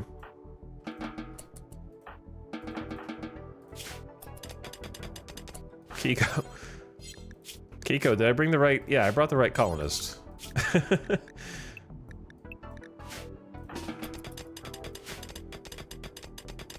By the time you guys are done, it'll be ready to go again.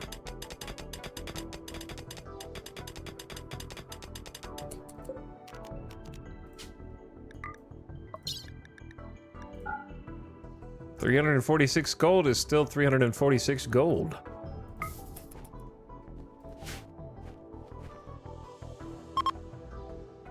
It's not, well, it's about to be ready to launch again. Now it's ready to launch. All right, we're just gonna fly over to the other one too. In and out.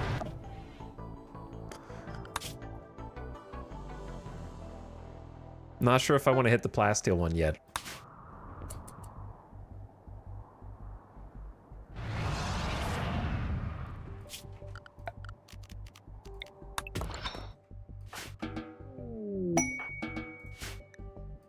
Masterwork sheep wool button-down shirt. Great job. But that reminds me, I did want to like maybe set someone else to do tailoring here. Like Miko has a double fireball with a skill of 9. So I wouldn't mind if, well, they're also helping me like do crafting.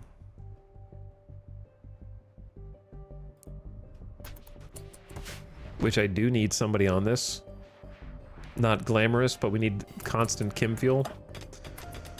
Dorna may have too many jobs. Hawk. Damn it, Hawk. I know that people just left for a minute, but that isn't an invitation to make more flak stuff.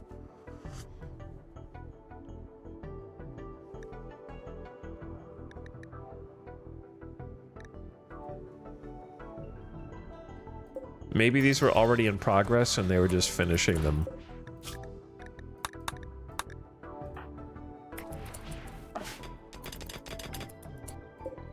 Another one done.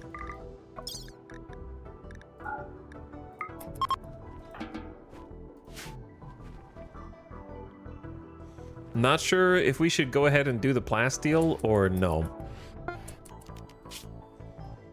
I think if we're out, let's just do it.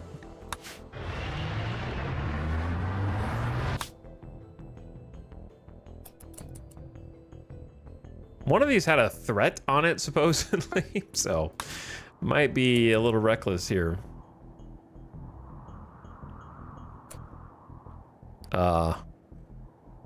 Where am I? Lump of compact plasteel. Hostile activity detected.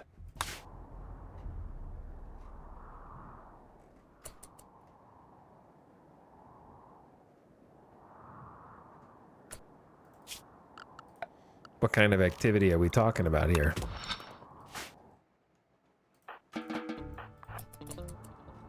I hear combat music, but...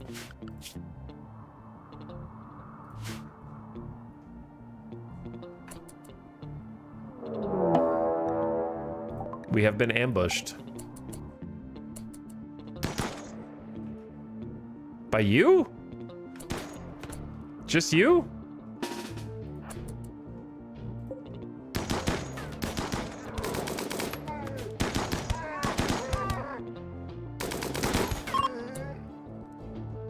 Okay, well, your ambush, I'm gonna say, didn't work.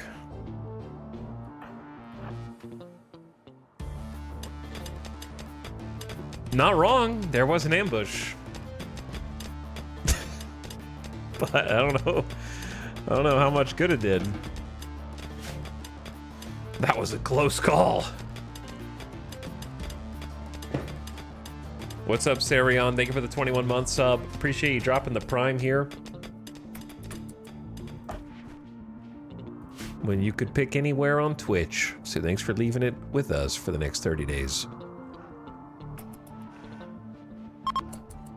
Can I just say that we're getting through waste pack atomizer research way faster than I thought with only 2 people on research?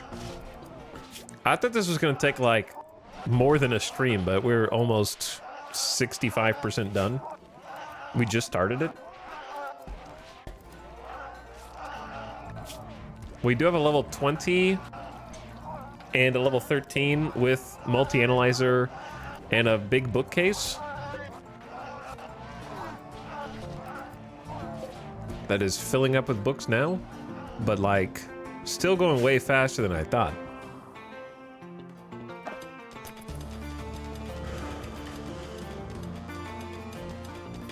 Okay, Red, you're not helping, bro.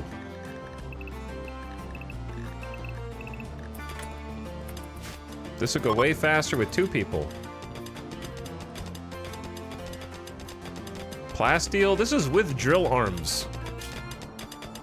And level 16 and 17 mining. 1 drill arm per Why?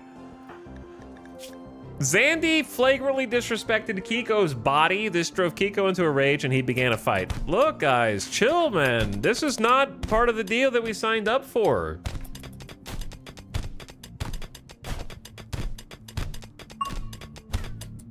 This is not supposed to be melee training. Holy, Zandy, relax. Jesus. Kiko, know when to say when, dude. Just tap out.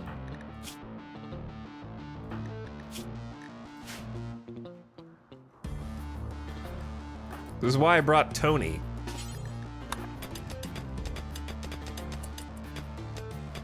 Tony is a doctor.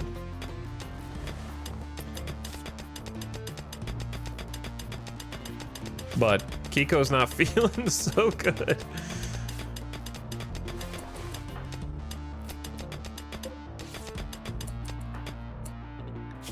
All right, well, you've been tended at least. Let's pick Kiko up and put them in the shuttle at least. You guys go sit in the shuttle and apologize. Chat, while they're in the shuttle, do they starve? Or whatever.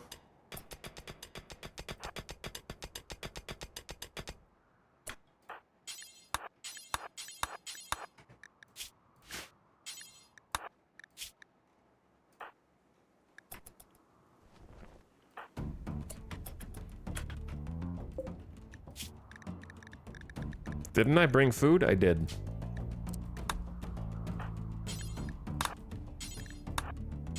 Why am I still getting combat music, though?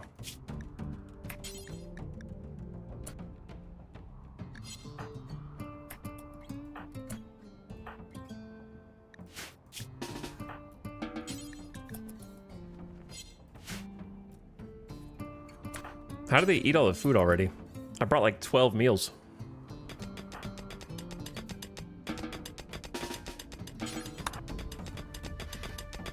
They can't have a snap while in there though, right?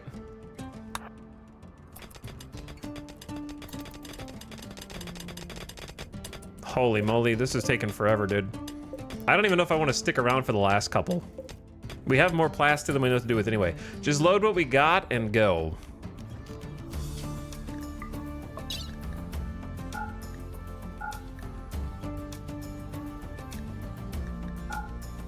We have too much stuff.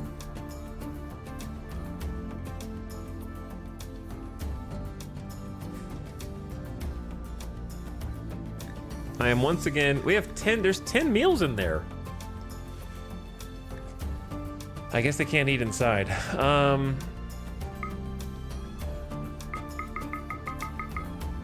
leaving the food.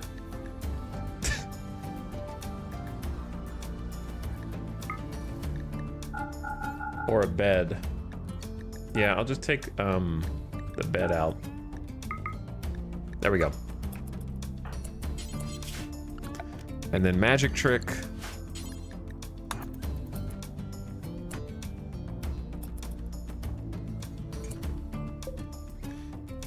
Boys.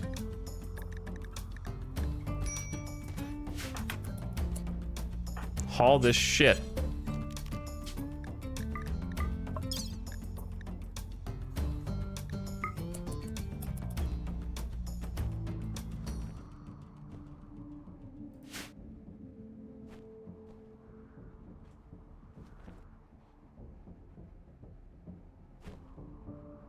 How come they can pick up like 150 components at a time, but only like 75 plasteel?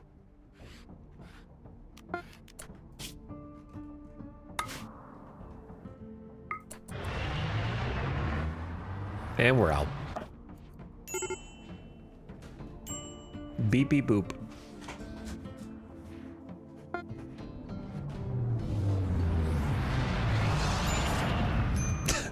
All right, you go to the hospital. You go to the hospital. And then I'm not gonna forget this time.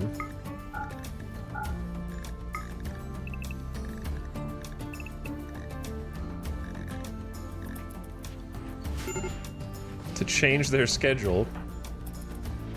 Don't do it, Kiko. Don't do it.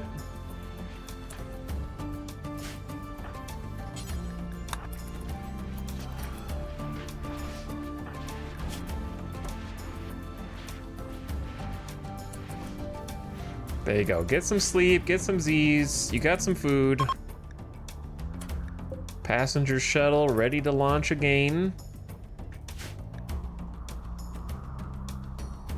Good trip. Good little trip. And here are the spoils. Over 600 gold, 350 almost plasteel.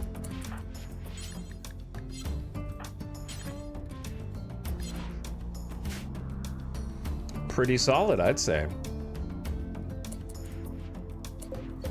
Oh, did we just harvest the psychoid? Okay, this needs to flip to heal root, actually. Sorry, apologies to the planters.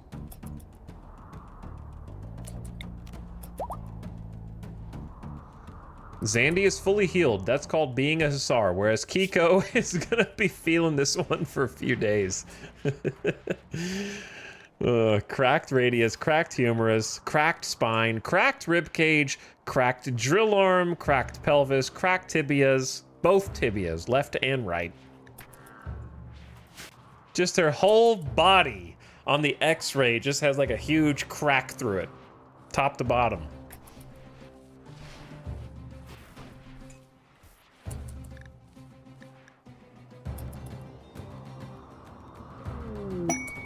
A masterwork human leather duster.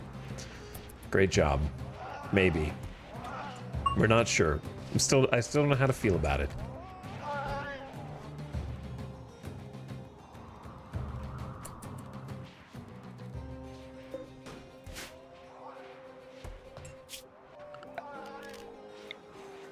So if I remove this roof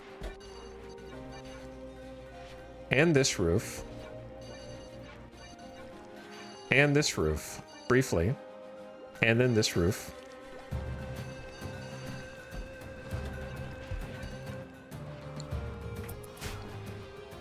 Where are the lights? They get all mixed up. I don't know which light was inside, which light was outside. So it changes the RGB.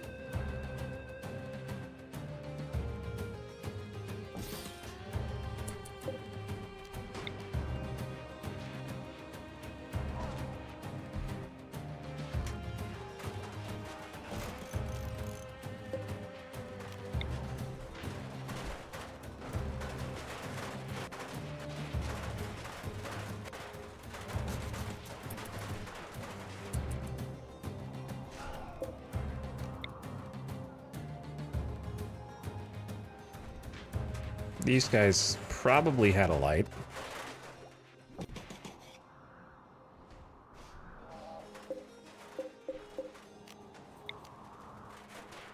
And then perhaps this hall.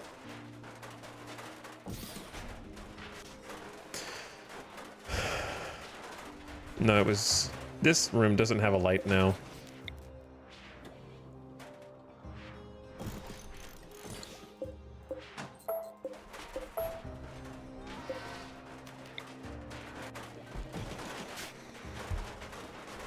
All right, the reason we're unroofing all this is because I'm about to try and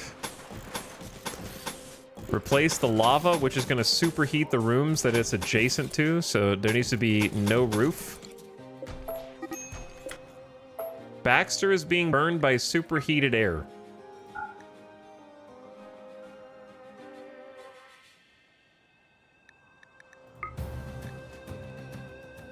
What? Instantly leg burned. What? It must... What? Now it's fine. Okay, I don't know. Must have been a brief window where it somehow it hit him anyways.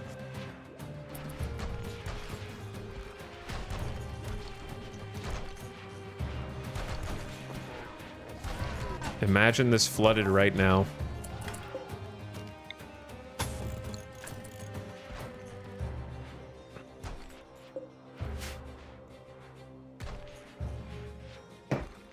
Can you please read the description of the Masterwork Duster? I don't think clothes get art on them. So it's just gonna say, a long duster coat for blocking the sun and grit of the outdoors. Weapons do, clothes don't. It's like when you first open the oven after you cook something.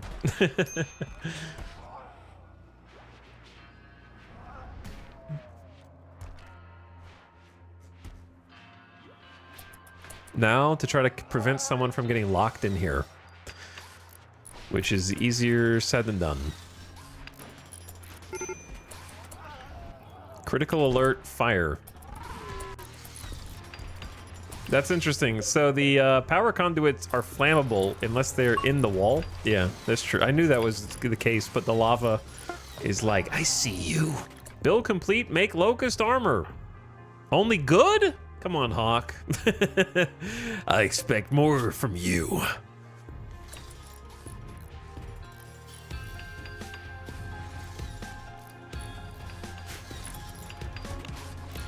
Who is gonna get locked in?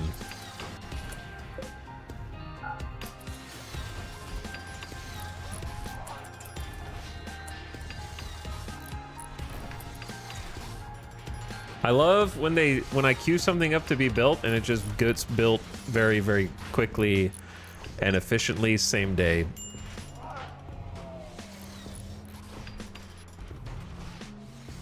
Though I have no idea where the builders just went.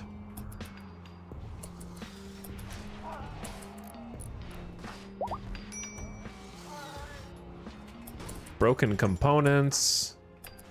Kit, what's wrong with you? Drowsy and insulted. Have a beer.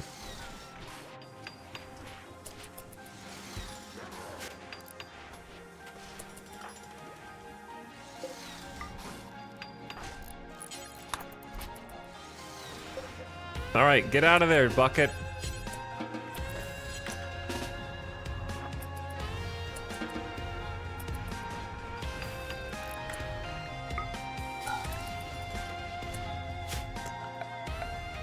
We get all the combat music, but there's no combat.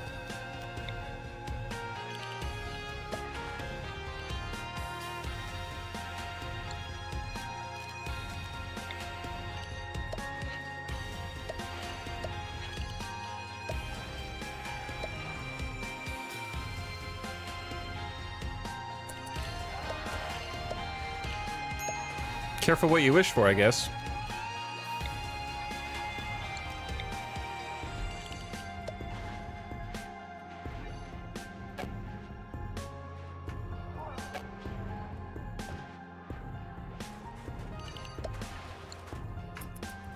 All right, get the roof back on.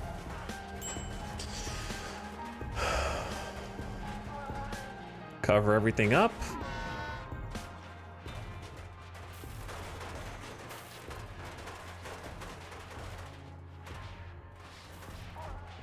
Looks good, looks good. All right, that's a boring project, right? I know that, but it's one we've been wanting to do for quite a while now.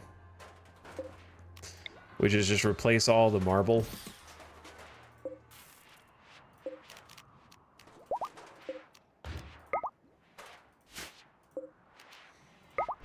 And now that we actually have the time and resources to be able to afford it, kind of just makes sense.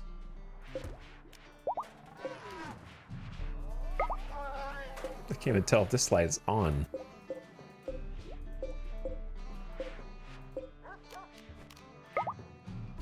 Looks really dark in that corner, even though there's a light right there. I feel like there was a light over here. That has since been destroyed.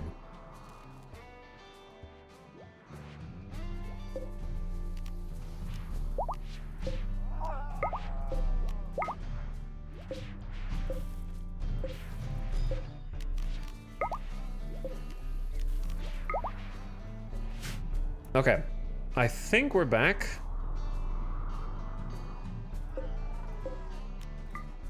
And we had 500 wood, so we can actually do some refueling of the braziers.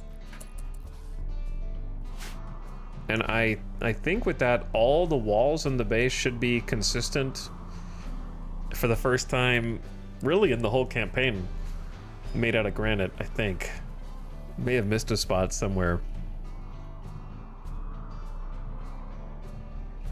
So it's a little tedious, but I think worth. And then we can flip the deep drill back on, get some more granite.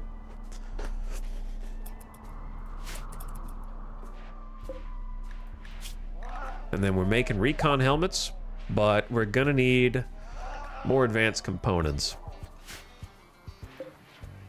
And Dorna has been dutifully making human leather dusters forever. So I might suspend that bill and let Dorna do some other things.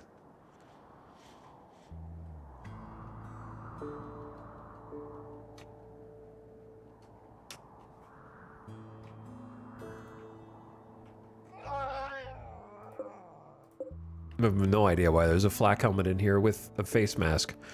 How about 750 pemmican? Haul that in for sure, and then just allow this whole area. Obviously, we're not going outside at the moment, but when we do... What a mess out here. Hey, Randy, if you're not gonna send a raid after you send the manhunters, what if you just didn't send the manhunters?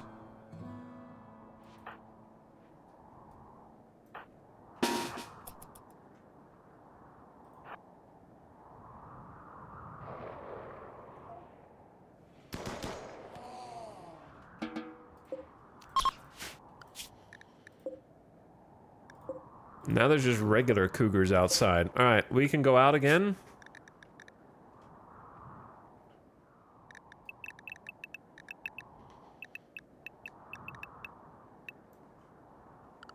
Or can we?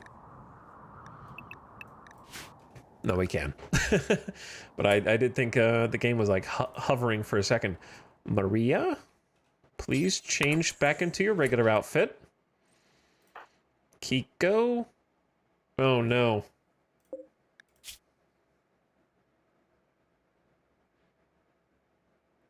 See, this is why it doesn't work, right? Because if you allow removing items, that's not the same as ban adding items. So Kiko changed with like this one or whatever, and that is Kiko's, you know, parka and pants and such. But they can still add flak helmet, flak vest on top of it. So it's not their same clothes. So you can't like put the armor on and then come back to that same mannequin and take your old clothes, because the haulers might have put more armor on top of it. So it gets really funky. I think it's still easier just to... It's supposed to be as easy as like, oh, my outfit is still on this, I will just put it back on.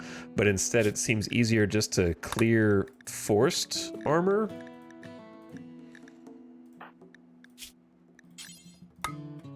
Wrong button. And then just let them like haul the things off of this. I don't know. I don't know what the best way to do it is.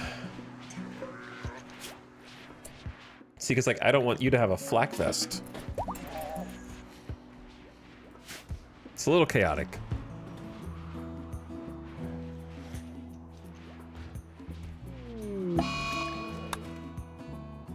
A little eclipse. What other stuff could we go investigate on the world? There are still the other two POIs that are out there that we could check out.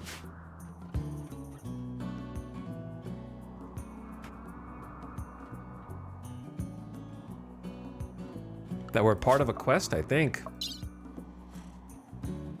Should be a discovered warehouse and a chemfuel refinery, which I am interested in. Maybe we'll let them kind of like handle this. It's the 4th of fall, so we're not going to get much more in the way of crops from any of this.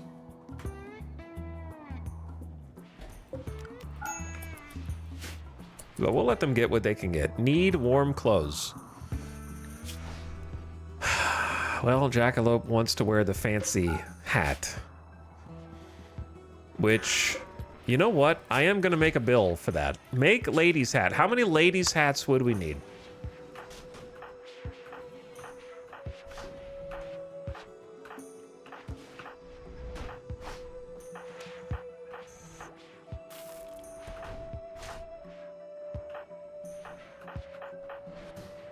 Maybe 14? Somewhere in that neighborhood? What are you making them out of?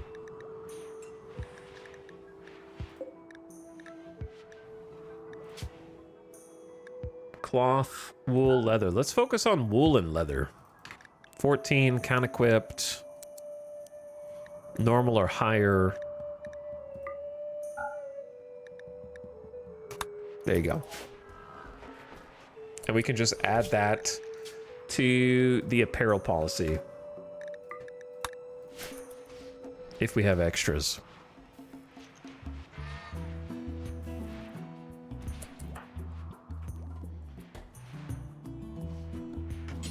I keep forgetting that there's a styling station in this hall because it like blends in with the paved tile.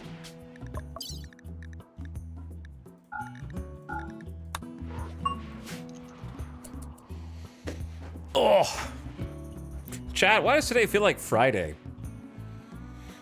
But it's Wednesday.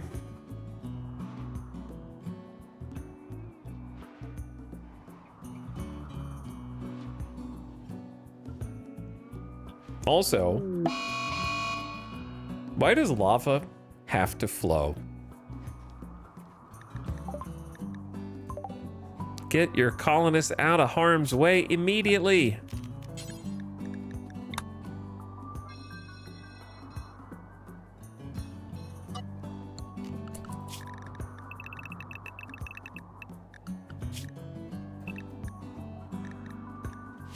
Or else. I was gonna say it's Thursday, but time zones. Well, I mean, it's Wednesday coming into Thursday. So. Close. Still close.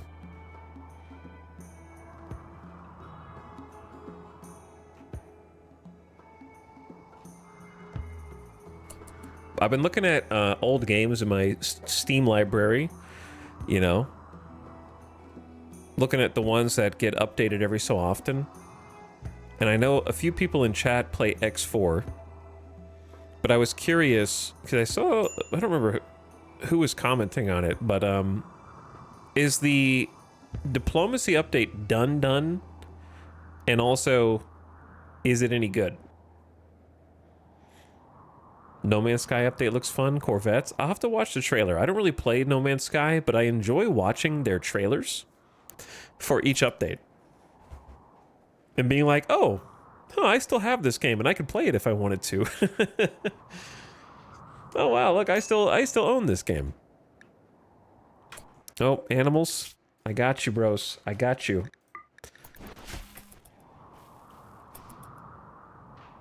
I'll bring you some rice immediately. And we got 1,600 potatoes outside. Which need to be hauled. For me enjoying coming back to Stone Shard, how have the Stone Shard updates been? Because we did stream Stone Shard a couple times at least.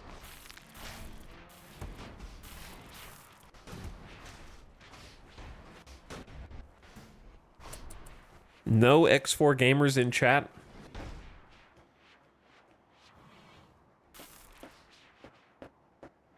I thought the X4 diplomacy update was in beta testing of some sort. Yeah, that's why I was wondering if it was done yet, because I feel like it went into beta testing a month ago or something.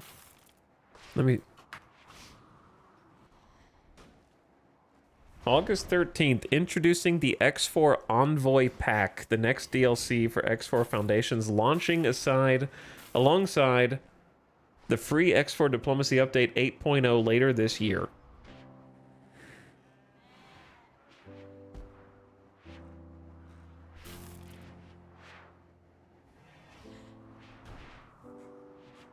I might watch the trailer for this. So we can see, because I am interested.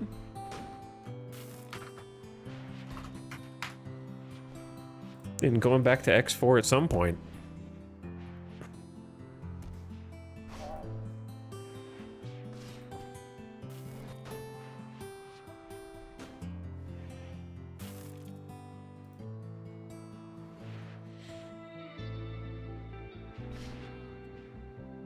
Ad starting now. Turn your volume down, ad watchers. I might check out the trailer during the ad. Where did this floodlight come from?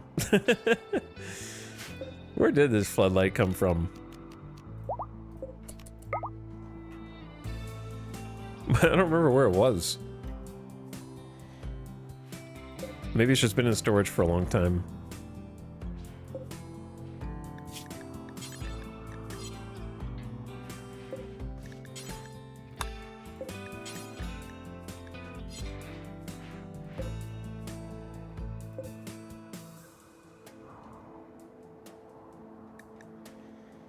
Alright, I keep this. Actually, let's just do this. Delete you. Keep this on low. Okay, yeah. Alright, while the ad's going, let's check out this trailer real quick. Because I want to see what they're doing. I think X4 is a cool series. Show me.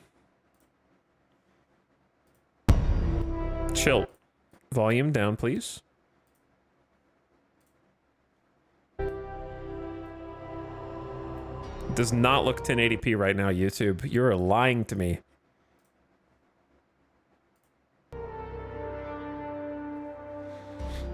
Welcome aboard. I missed the soundtrack, that's for sure.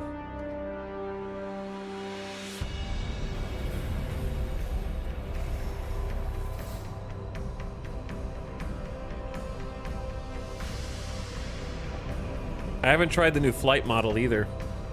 All systems green. Cloak mode. Cloak deactivated. Fully explorable interior.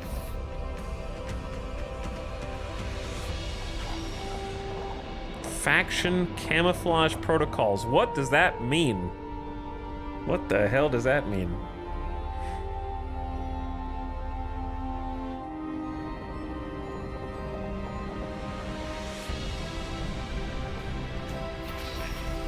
Shield piercing beam. Okay.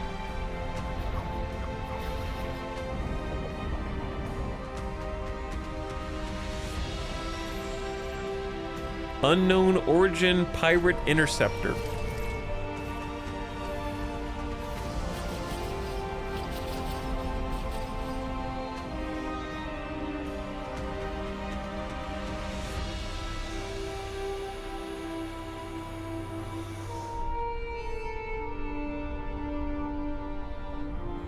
The flying looks smooth and fun. I enjoyed the flying before, so I'm curious if I'll be nostalgia glasses for the old flight model.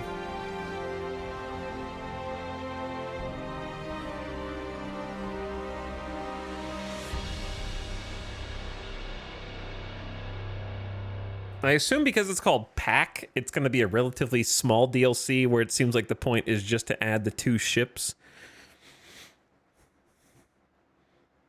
But I still don't really know what the ships do, other than maybe one intercepts pirates, and the other one is stealth because I don't know what the stealth does, but it is stealthy.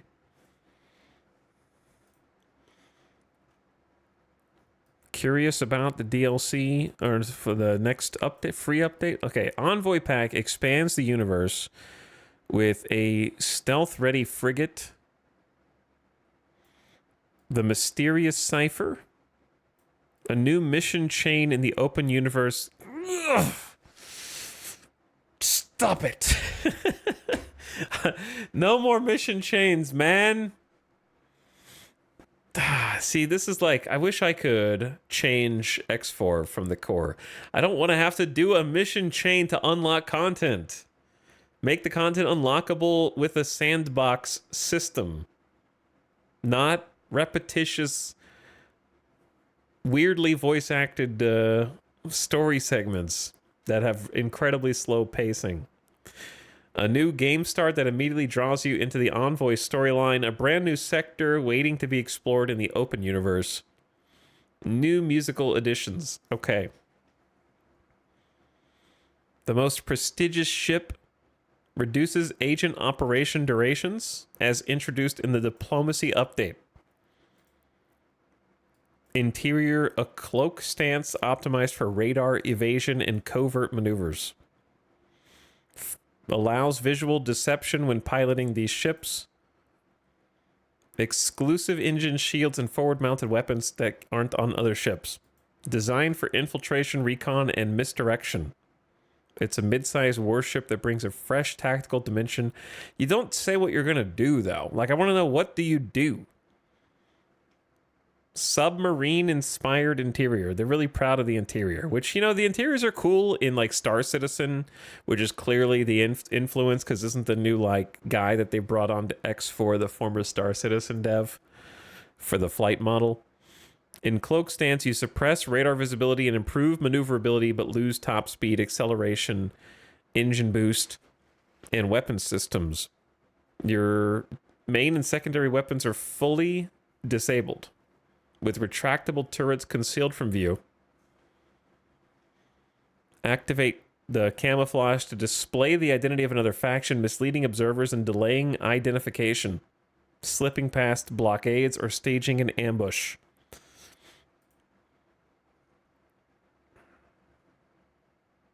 Plus, the Cipher is a fast-moving interceptor. Whether you're scouting behind enemy lines, smuggling under a false identity, or leading precision strikes, The Envoy pack opens up new strategic and narrative possibilities. Okay, well, it's interesting. I just don't know what you smuggle. What do you smuggle in X4?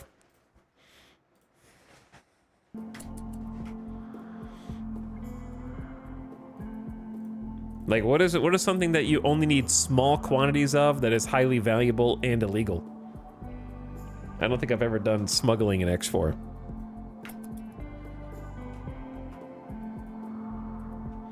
Depends on the faction.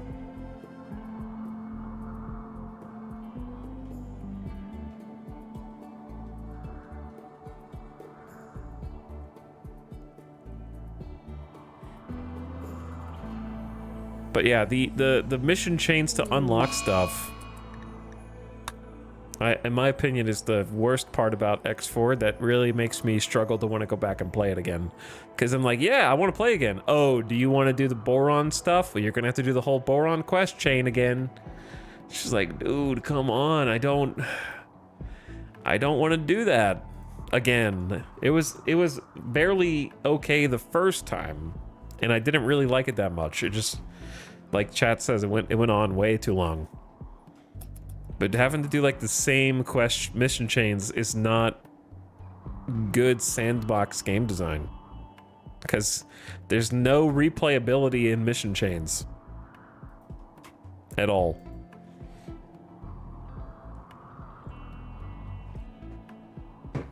I think mission chains are good if you made it where doing the mission chain once unlocks it for all future sandbox runs. You can do a manual start and pick what quest chains have been completed. Yeah, but that's like, the reason why that sucks is because it's a foundational issue. The issue is with, they've developed the game and everything in it with you having to unlock stuff in mind. So unlocking it all from the beginning is worse because the game wasn't designed with that.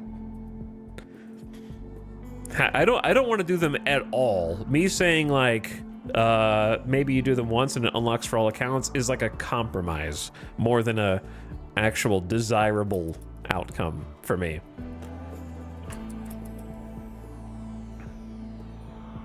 I would rather the game have been designed with the sandbox aspect at the forefront.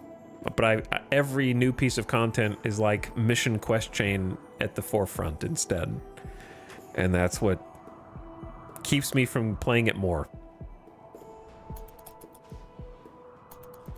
It is a hindrance to me wanting to play it.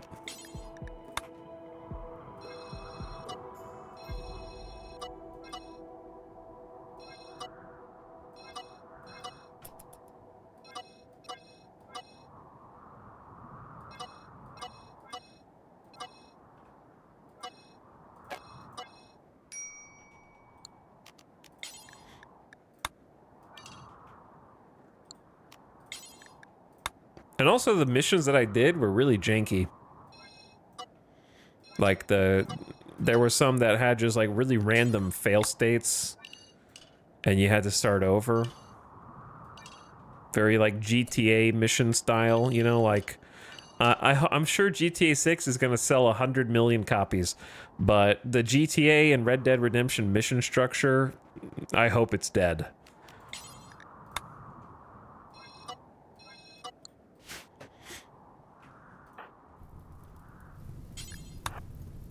You had to do those missions exactly how they wanted you to. And the same is true of X4.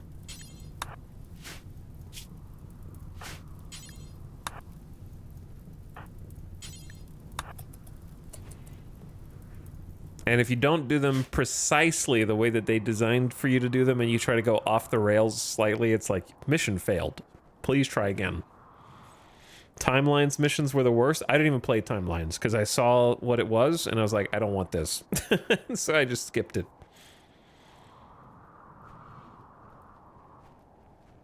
It's lazy and so they will keep doing it. I think the cynical side of me says that mission chains are lazy game dev, and I'm not trying to be overly critical or mean. Why are these guys so upset? Darkness, genetic pessimism, slept in the cold, high life missing. Like, the high life missing is so fixable, but certain colonists refuse. Rebuffed by Samantha, darkness, slept in cold. Suddenly everyone in the colony is grumpy. But anyway, the reason why, let me elaborate. I'm not trying to be overly critical. However, the reason I think that the mission content is very lazy content is because sandbox content is hard to make, right? Like, if you wanted to add a new gameplay element, like diplomacy is supposed to be doing, which is great, and I hope it works. But let's say you wanted to add a new sandbox element. It's the hardest thing you could do, but it also is your core gameplay. So, for example, let's say in X4, you wanted to add the ability for, like, players can already build space stations and bases and natural trade happens. Okay, let's say you wanted to add the ability for players to build, maybe this is already in the game and I just never got far enough. Build their own warp gates and sort of randomly create a new sector, and then they could link to places with their own gates. Now you have to teach the AI how to value that. Now you have to teach the AI how to use that. Now you have to teach the AI how to blockade that or to attack that. So anytime you make a new gameplay change, sandbox-wise, you have to go back and retrofit the entire AI model to understand how to interpret that and how to believably and challengingly add that gameplay in. You know what I mean? So that's why I think they avoid changing the sandbox, because it sends like domino effect to changing. You know, you have to change the economy. How does the economy weight affect that? Do the traders value the new item the way that they're supposed to? And it's like hard to balance that and hard to change the AI for sandbox updates. But mission structures don't need any of that. You just need to create a mission chain that has check for A, if A complete, do B. And that's it, right? Did you blow up the ship you were supposed to? Yes or no? Okay, unlock new ship, we're done. And you don't have to do anything else. So it's a very like basic way of adding content, in my opinion.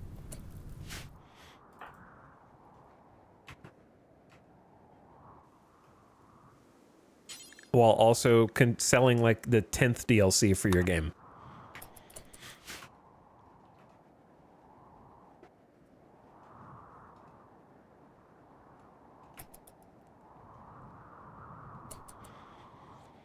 But maybe I'm just cynical.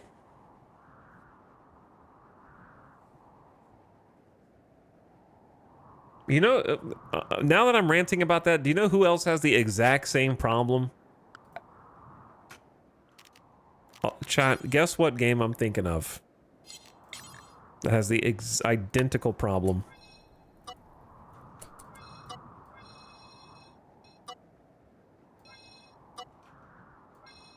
If a non-sub guesses it, I will gift them a sub.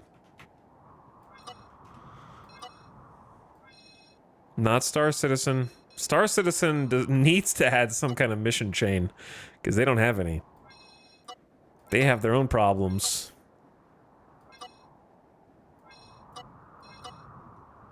Which are a little different.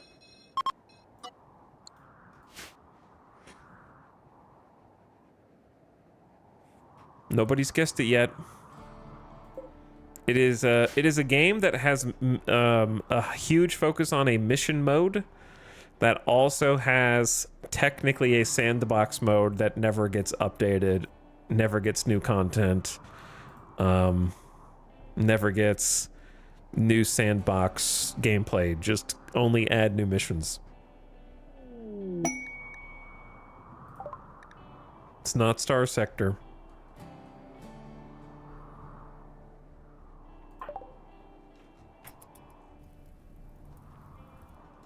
Nobody's guessed it. I mean, it's kind of obscure, I guess, but we streamed it a bunch.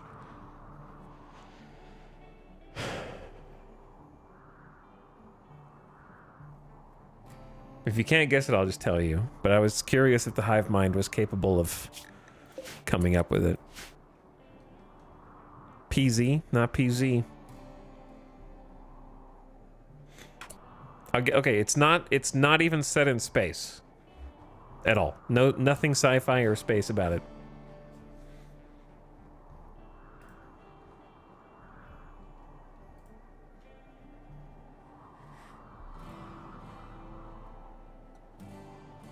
Hello, Lorflord.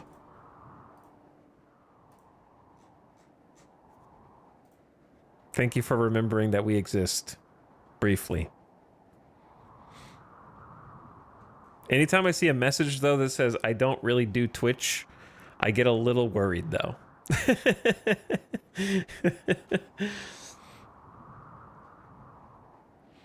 But what's up?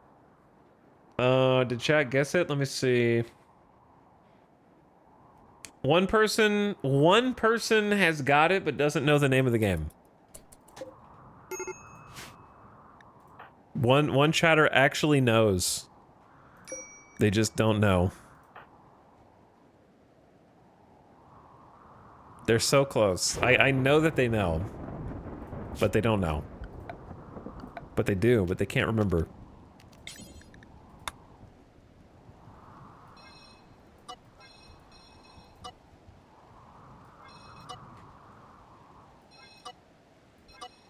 I'm not going to give you any more hints because you know, so you have to say what it is.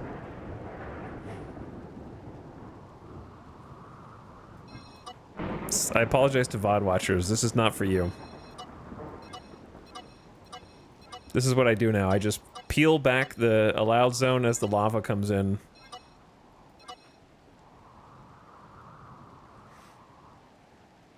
There you go. Call to arms. Call to arms. I'll give you enough credit. The rest of it is Gates of Hell. Because there's multiple call to arms games. Gates of Hell is the World War II one. You got it. That is what I was thinking of. Call to Arms Gates of Hell is a phenomenal RTS. Gates of Hell is a just magical experience that when I first played it, I thought, why had I never played this sooner? But the problem is, they do not give a single shit about the game mode that I like. So, it is only a really, really good experience if you like the mission-based mode, which again has the same thing we were just talking about. Which is, if you don't do the mission exactly the way they expect you to. I tried a couple of missions in Call to Arms Gates of Hell because I really liked the gameplay, and the missions were so dumb. Because the only way to win them is to do them and fail, and then memorize what you're supposed to do. Is like, okay, so you've got a few troops here, and you set them up in a way you think is smart, and then part of the mission is surprise. There's an ambush from the west, and you don't have anybody stationed over there, so you lose. Start the mission over. And then you start it over, and you're like, okay, so I need to be prepared for the ambush in the west, and then you beat the ambush on the west, and then you're like, okay, next part of the mission, we need to attack a town. All right, we're moving up to the town. You did it. There was actually going to be 3 anti-tanks waiting in the bushes around the road on approach to the town, and you didn't know about those, so you'd lose. Start the mission over. Okay, so I need to beat the people attacking from the west, and then I need to remember the people. Like, you have to memorize the whole mission ahead of time to be able to win. So it was just not fun. That every mission that I did felt like that, where if you didn't know what was going to happen ahead of time, then what's the point?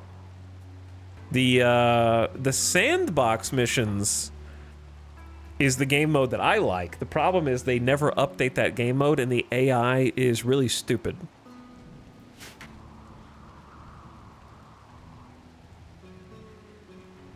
So, like, they have a sandbox mode. I forget what it's called. And it's super underbaked. It's like a half-baked, tacked-on game mode, and it's like the most fun game mode, but it is barely functional. And they refuse to ever update it. It's one of those, chat, you know how with RTS games, for whatever reason, every modern RTS only cares about the PvP mode. Or their story mode. And so the rest of the game, like, they don't care about the sandbox mode. They're more interested in, like, changing the PvP mode slightly for the, like, 100 players who still play.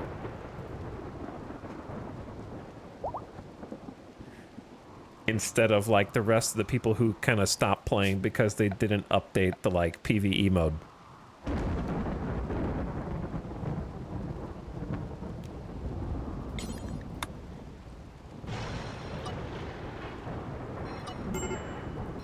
What? Kaloon? You're the worst colonist.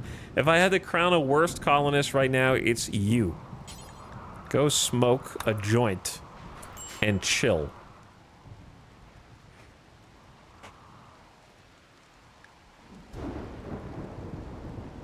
Have you played Man of War? I have not played Man of War. I think I may have tried it. And, like, the new Man of Wars, like, suck. So I just didn't play them. Call to Arms Gates of Hell is like a Man of War that is good. But the problem is you'll burn out on the sandbox mode and then realize that they have no intention of ever updating it and then stop playing. Because the sandbox mode is really basic. It's like you have a force on one side of a small map that has like imagine the FTL travel map. It looks like the FTL travel map where it's like points that are connected by a line. And then you start a battle and you just have to do tug of war, like fight them back to their HQ and defeat their HQ over the course of multiple battles. And then I could go on and on with the different problems implicit in it, but the biggest one is just that the AI, the combat AI, has no intelligence whatsoever. And every single battle, 100% of sandbox battles are, you set up a defensive line and like 1,000 enemy troops just run straight in a straight line with no tactics, and it's like a tower defense game. But the combat is just so damn satisfying that I'm gonna play it again, because it's like the combat is phenomenal in Gates of Hell. So it's very addicting because of how satisfying it is watching all of the units and tanks and artillery and whatnot explode. So when they release their next DLC that adds new faction units and stuff, we'll definitely, like, play it again. Because the best comparison, do you know what it's like to play Mount and Blade Warband and Bannerlord? It's like that, where once you get tired of just smiting dudes in Bannerlord, you're like, okay, I'm done. Because there's nothing else to do. When you're done, like, mowing down enemies, you're like, okay, I'll go play something else now. Because there's not really any other gameplay in Bannerlord. When you've had your fill of, like, throwing axes off of horseback and spearing people, you can get tired of smiting dudes in Mountain Blade. How many hours of Mountain Blade do you have?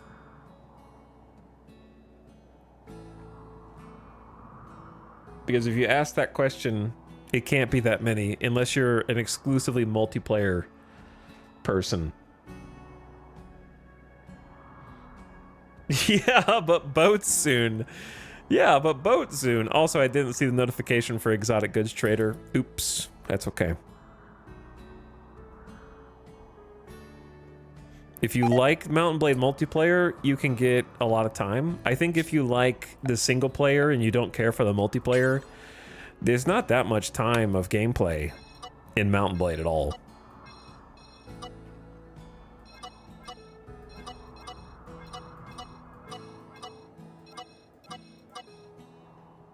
It's not 2010 anymore.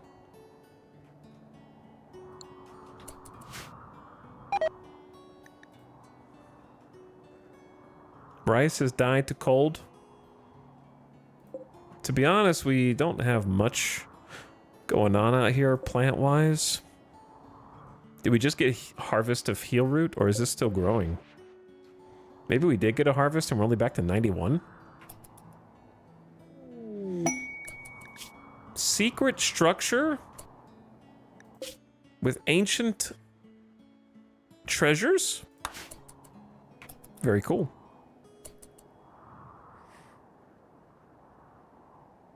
Farthest Frontier 1.0. I am looking forward to Farthest Frontier. That's the only city builder that I actually care about.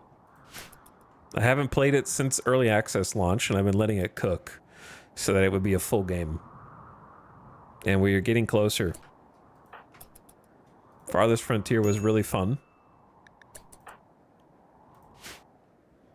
Farthest Frontier, in my opinion, is what Manor Lords wishes it was.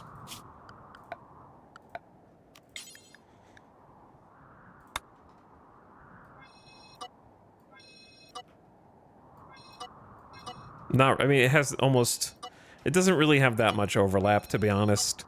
Manor Lords is more concerned with getting, like, lines of troops out who poke each other with basic animations.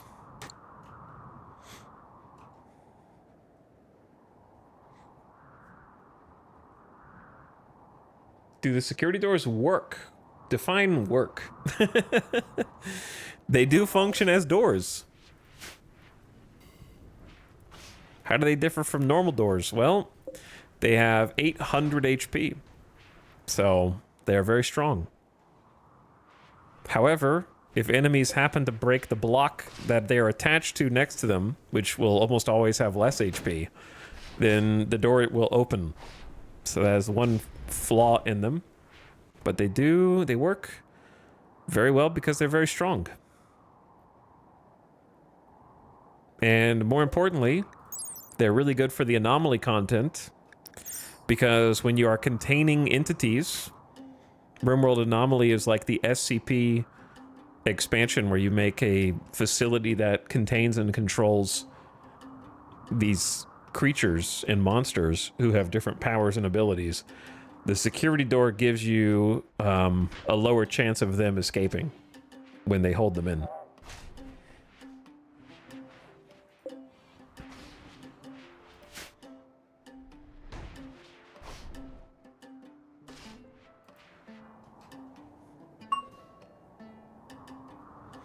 But they're just pretty solid. Two wide doors that are very high HP.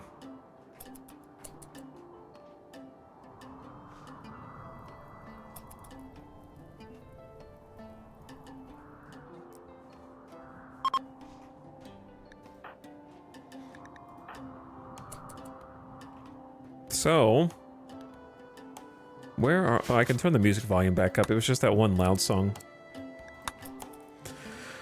What the hell are we doing in this colony? What are we doing? Dorna, what are you doing? I see that the hats are starting to go around. Looking like... Wait, they're making Thrumbo fur ladies hats. That's my bad. But it's a little too late. I did forget to forbid it. Do you all have Thrumbo fur ladies hats? Oh my god. They all do.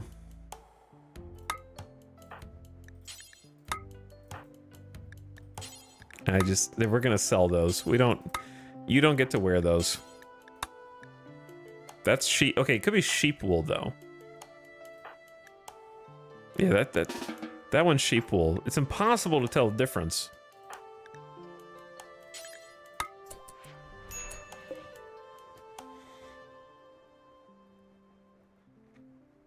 But they love them. Oh, too bad.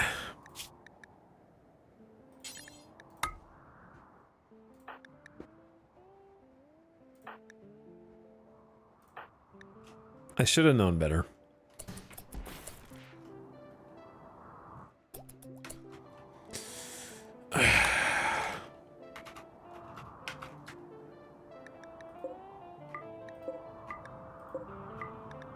I don't know what to do with these. Maybe I just, like, load them?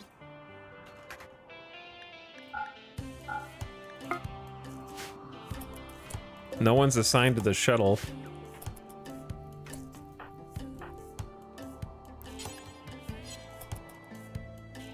But perhaps they will haul them? I don't know. Dorna, finish your work so I can forbid your work.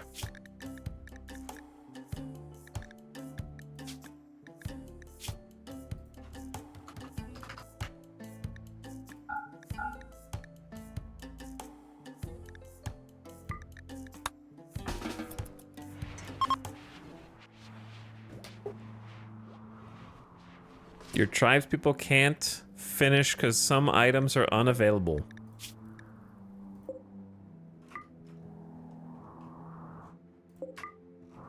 I don't know why there's a jump pack on the ground either.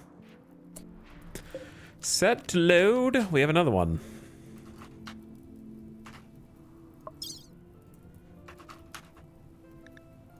No, oh, well, the dusters may as well be loaded.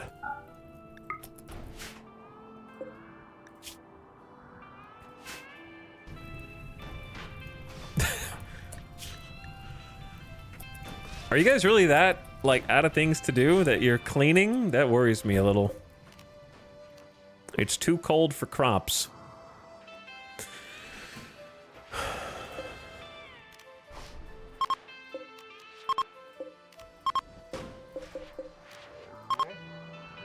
We haven't had meat in a while, but I forgot to hunt the gazelles.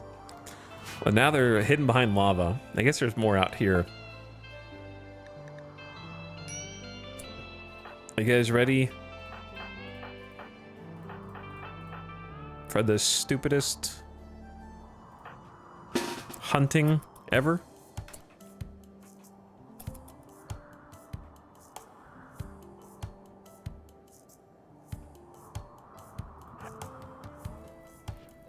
Don't do it, Red.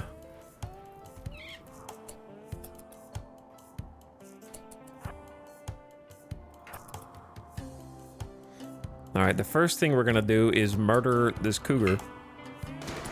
Samantha, where's your seeking charge lance? Go get that.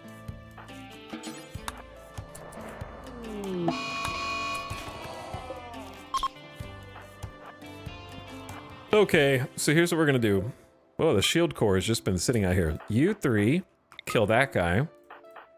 You three, kill that guy. You three, kill that guy. You two, kill that one. Actually, kill this one. Okay, who killed their mark?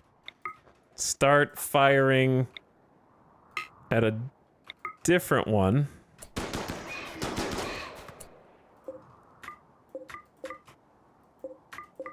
Got all but one.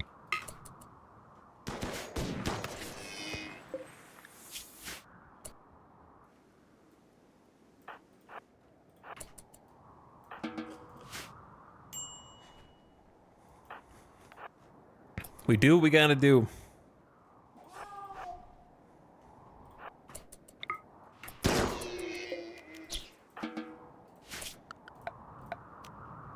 Okay. Unfortunately for us,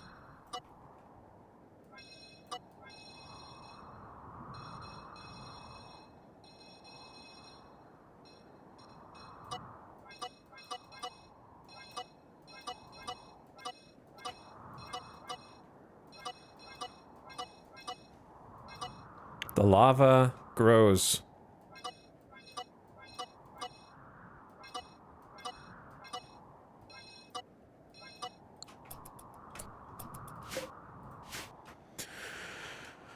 It's not, gazelles don't really have much meat to begin with, and the way that we just killed them, they're not gonna have much even compared to what they normally have.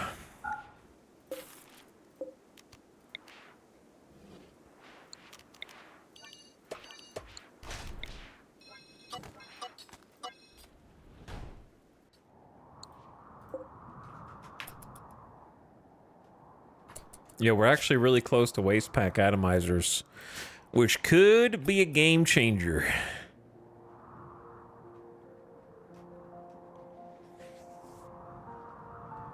I'm surprised with how fast we've managed to research it. This has honestly saved us so much time getting this like door back here, because they just go from the kitchen down, boom, and out instead of walking through the gate, over the fence, in through the flap. Oh.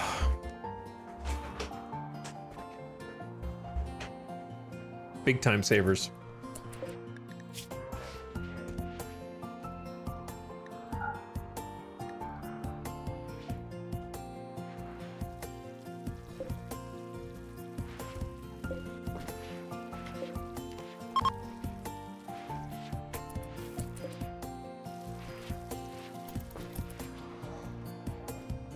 Lots of beer coming down the pipe. Hawk and Dorna doing some crafting. We got recon helmets coming in.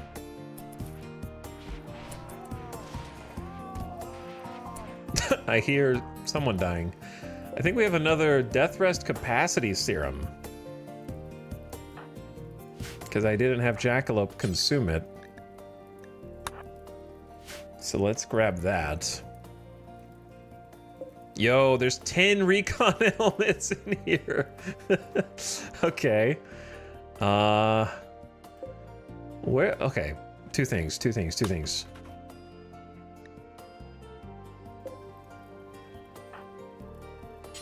Force target to wear samurai helmet, because I don't know why that is the way it is.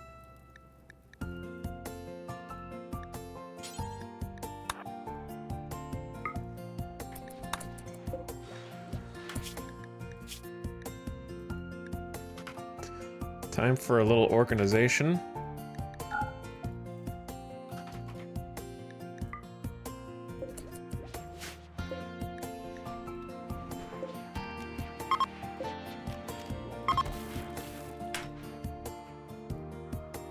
Who did I just hear drop?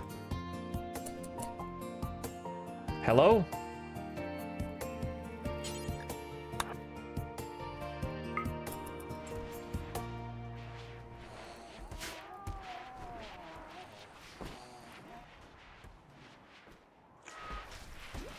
There we go.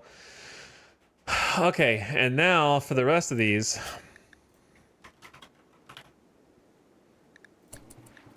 We ban 2, 3, 4, slurp, 5, 6, 7, 8, 9, 10. And we go recon helmet for this entire lineup of suits. Big upgrade. So what that means is we cannot have the mask anymore.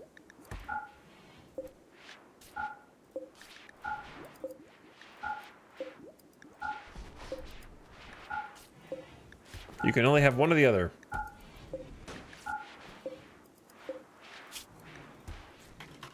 Flak helmet allows face mask. It's good against wasters. I don't see any reason why the recon helmet doesn't, because it's literally open face, but okay.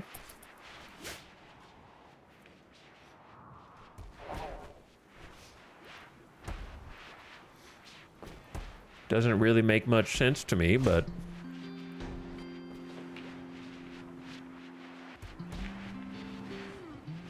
helmet upgrade for every single soldier. All we have to do is haul them in there. Toxic waste packs have deteriorated in storage. Okay, to be honest, I don't know why. Why was there toxic waste here?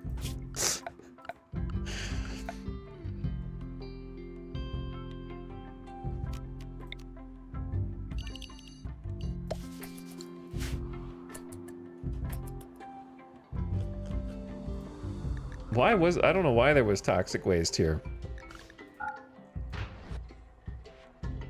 Now this is all polluted. Very odd. Good luck, cleaners. Sty, you're literally in the pollution just from being here. I don't know, was there pollution there the whole time that we just didn't see? Very strange. See, now this would be a good time to wear some kind of protection, like a gas mask or something. Cannot merge. Okay, hold on.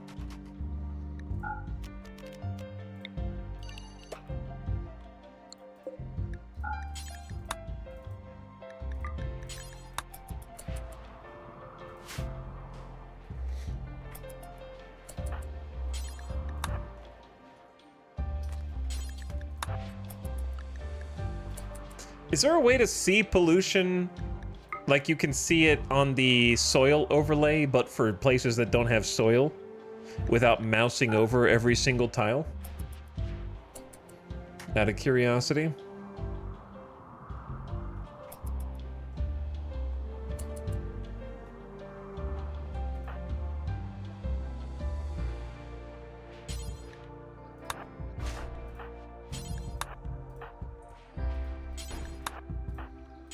I think I'm just gonna get everybody in here and just...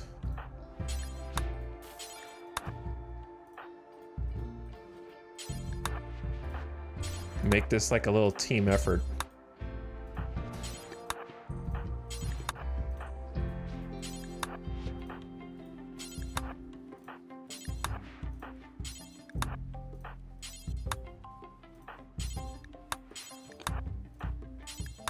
I have no idea how this happened.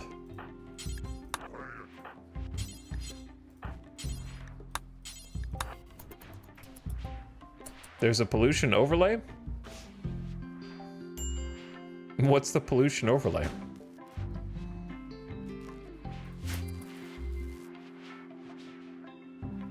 This is crazy. How much detonated up here? Toxic waste packs are allowed on this? Maybe that's why. Maybe they brought them here. It was supposed to just be for chunks? Third icon on the top row. I've never even clicked this. It's good to know, though. I assumed there was an overlay.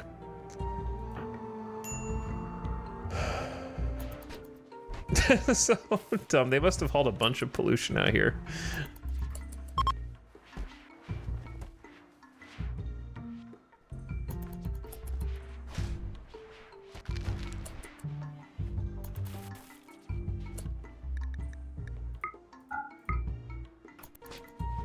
Wow, we actually got all of it? Like, we had just the right number of people to get all of it.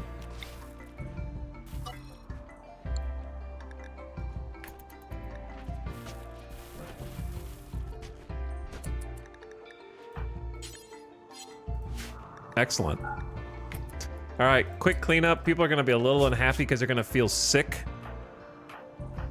Maybe. If they have, yeah, some toxic buildup. Some of them got stimulus from it.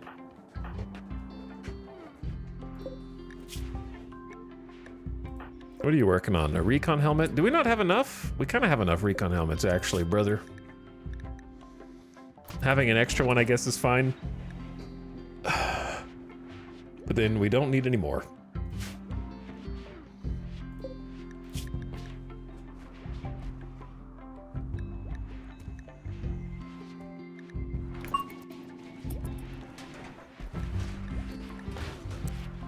I will need a locust armor from you.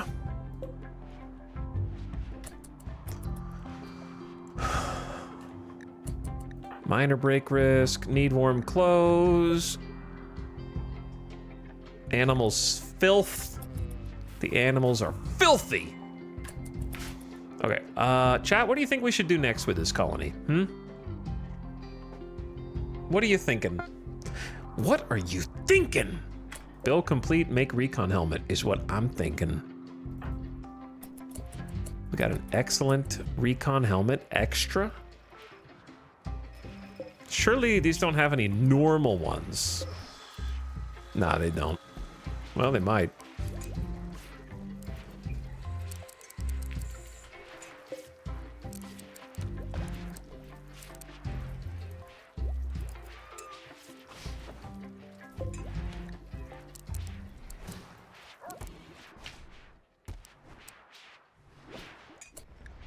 Let me check the contents.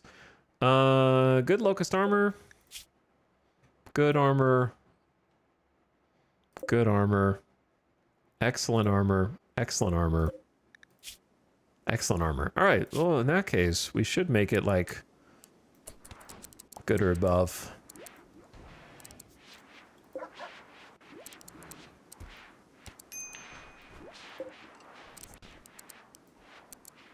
I guess I could just copy paste these ones instead of doing them by hand, but it's too late for that. Randy, are you just gonna send manhunting cougars all day? Or are you saving up for the big ones?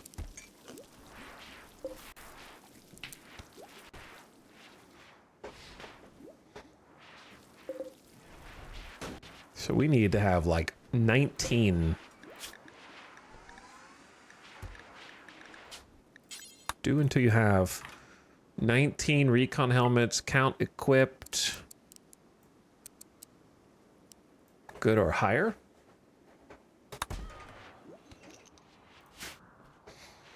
More lava snails.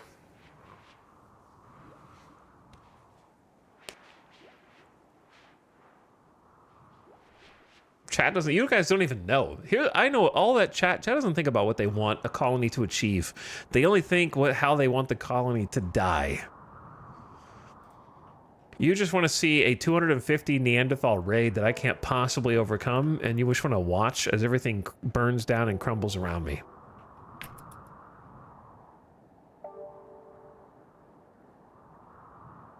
Suffer. Suffer.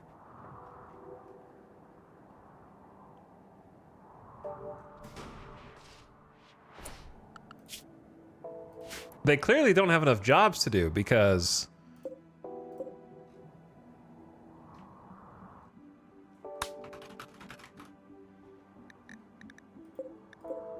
they're all cleaning, which is a bad sign, I think.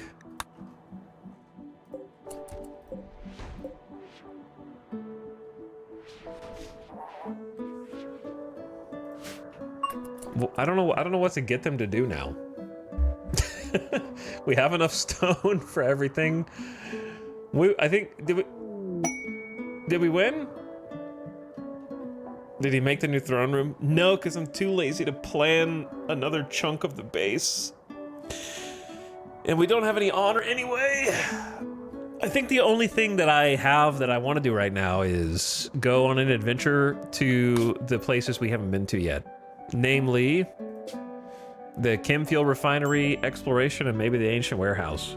The problem is I got a little scared by the insect infestation place where it's clear that the new Odyssey quest content is meant for your grav ship and not for your 6 passenger shuttle people, right?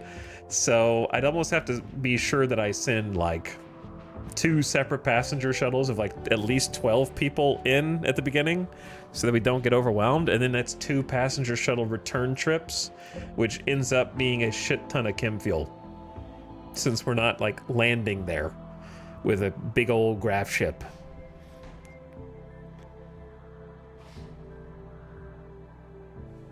Inspired creativity, Cotties. Cotties is experience and inspiration. The next item, art, or furniture she creates will be 2 quality levels higher than it would otherwise be. Why is Pemmican going in here? That's not where Pemmican goes.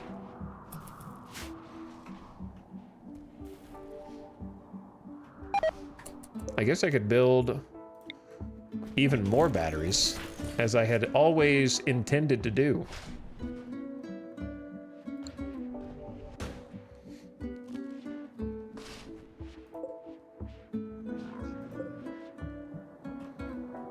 as well as 1 or 2 more Chemfield gens.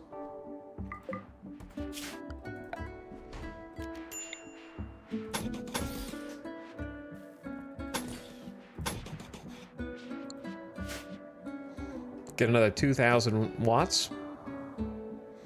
When are we going to try to get the graph ship? Oh, you sweet summer child. Some of you haven't figured it out yet. 28 streams in. How many do you think it would take? 30? 35? 40 streams? Who can say?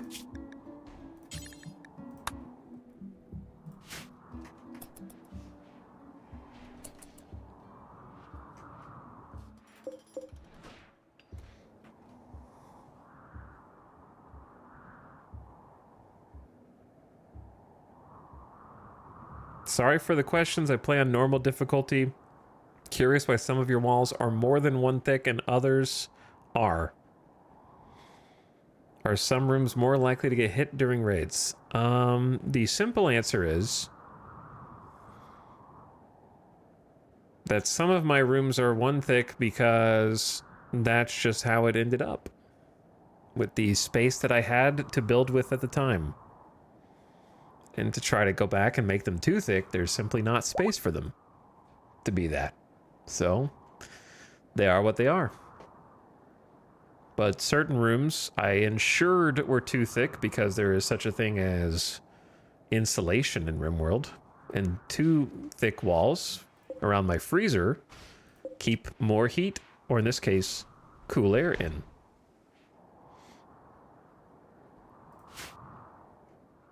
So if you're on a hostile temperature map tile, then building with 2 thick walls will reduce your power consumption because they retain their temperature better.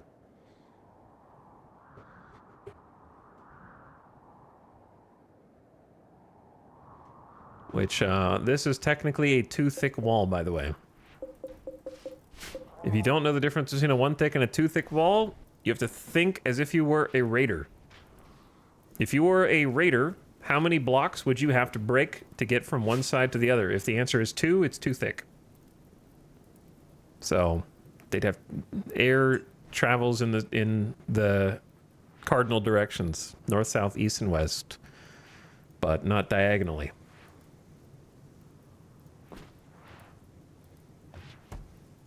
So this is a 2 thick wall.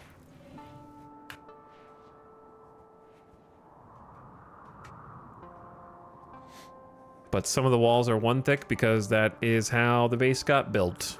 And they were rooms that were for other things. So my armory was not always an armory. It was actually a chicken coop and a hallway.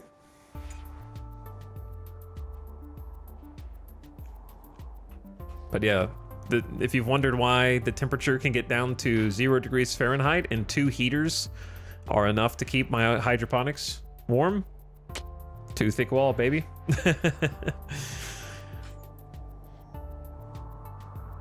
Or how this entire freezer is kept freezing temp with just 2 coolers, 2 thick wall. So 2 doors is necessary as well. That's why we double door the freezer.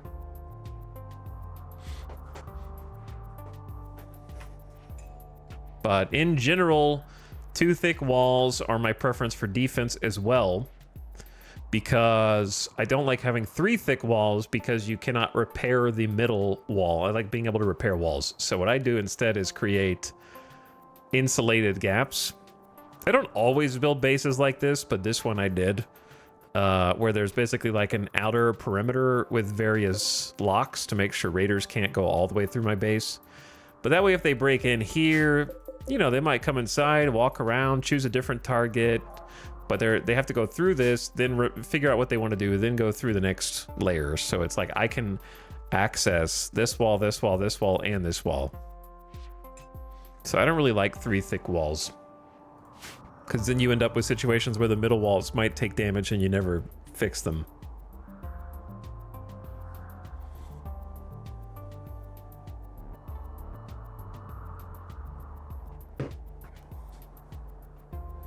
How many hours do you have? I'm approaching 3,000 at this point since 2013. But we're not there yet. We still got a ways to go. We're at 2885. Getting close.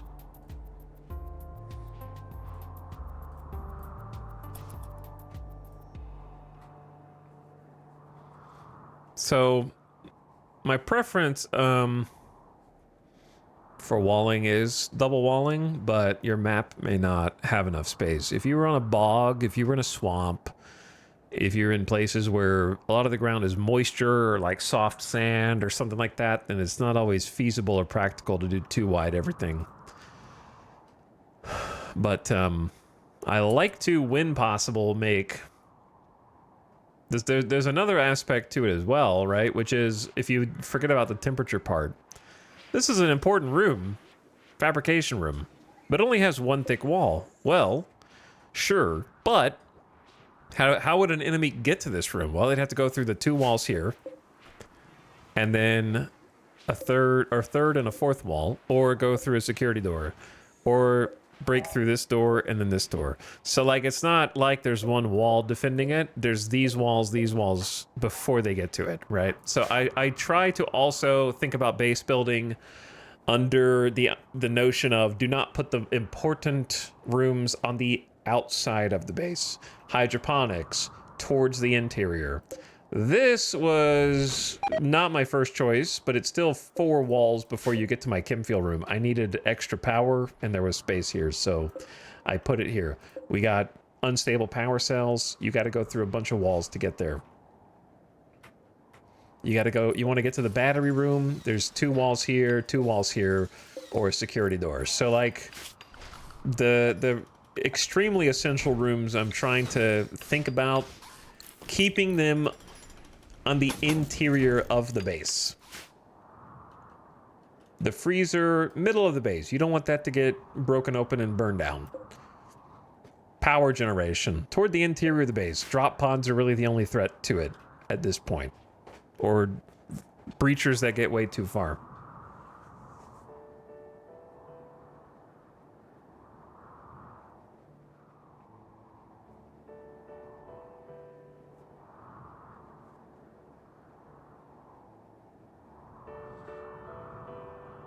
Pangsford, I have no idea what you wrote. I read it twice.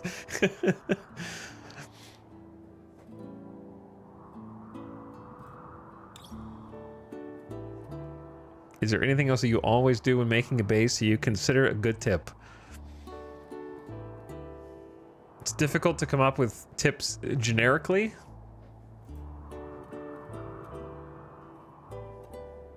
But,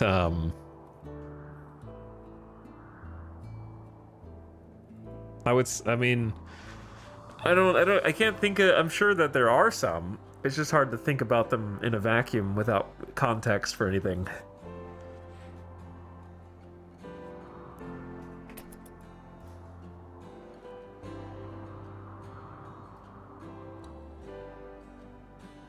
I would say maybe just like a small unimportant tip is that shelves, if you put anything on a shelf,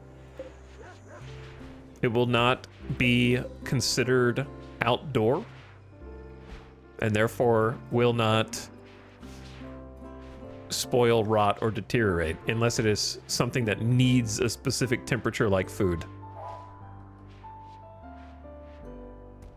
So you can put shelves outdoors and they will protect anything that you put on them, as long as it's not something that needs to be kept at a consistent temperature.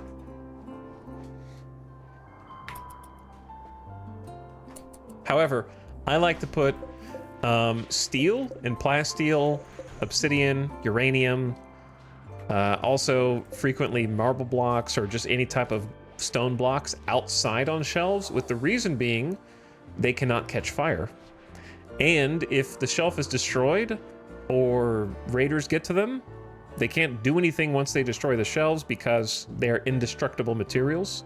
So they won't really get to any goodies. So stuff that can be destroyed by damage fire, I like to put inside of a room, though you don't have to. I could put any of this stuff outside, and as long as it's on a shelf, it'd be fine.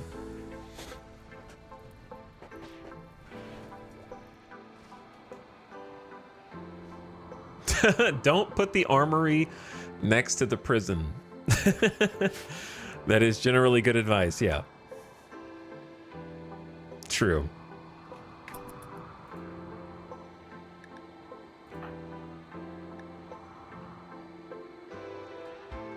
Good song, too. One of my favorites.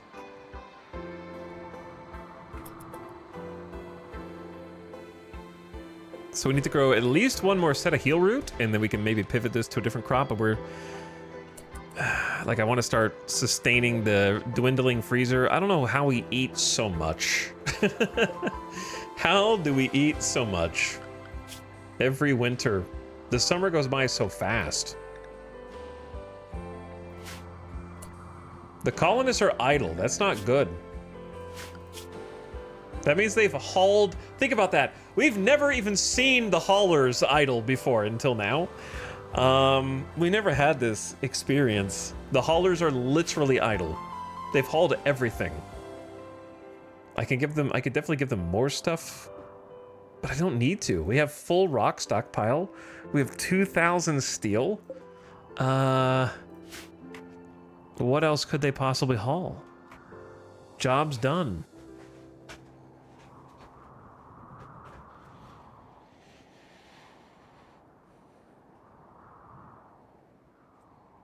The tree? What tree?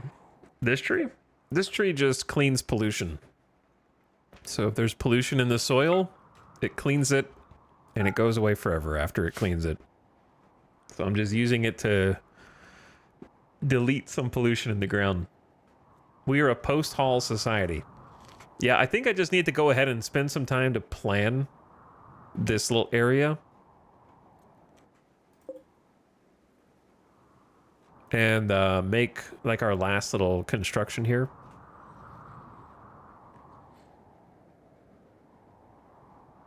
The shape is already predetermined because we've you know, we've only got this space to work with, so it's pretty much just going to be divvying this up into different rooms. So I do think that it is time to at least figure out what goes where there. Yeah, I don't like the fact that there's so many colonists idle. That's weird. Why don't we harvest? And we've learned waste pack atomizers, so we can actually build some waste pack atomizers now, which I've never done before. So it's going to be new content. The ad is about to start right now, so please turn your volume down if you're not a sub or a turbo user, so you don't get blasted by the ad. And I'm going to take a quick BRB, take a bathroom break, get some water and a little snack or something, and then sit back down and figure out how to safely decompose at the molecular level toxic waste. I honestly can't believe we just did a 16,000 research point research. Like it was nothing. That was pretty fast, actually. Maybe slug turrets next. We'll use them eventually.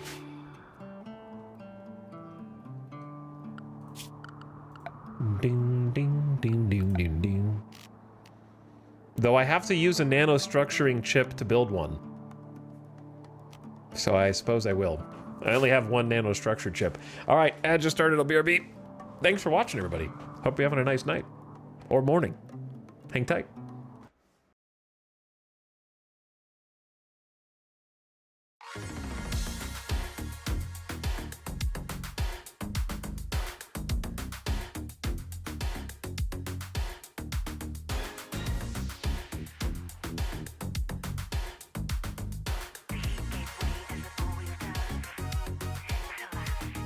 Snake and a lion on a velvet throne. We did what we had to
I don't know what this music is, but welcome back. Piano time.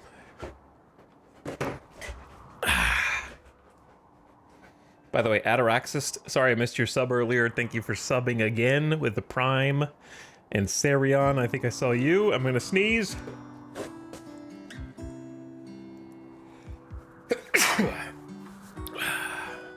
I may have interacted with a cat. Possibly.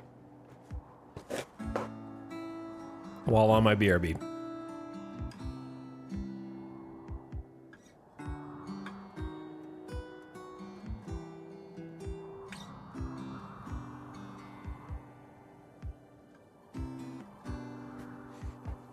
Okay, so here's what we gotta do. We cannot have 8 colonists idle. That's actually insane. I don't know how we achieved this.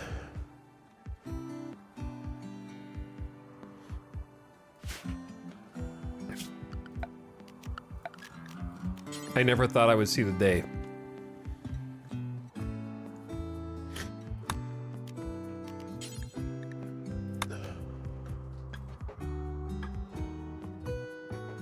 Building-wise,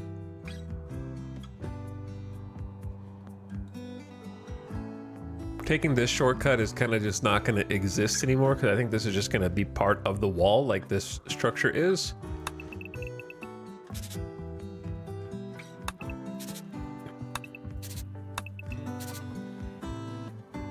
See, like, this is a 3 wide, and I normally don't do this, but I did there just because it was the only way that I could do it, I think.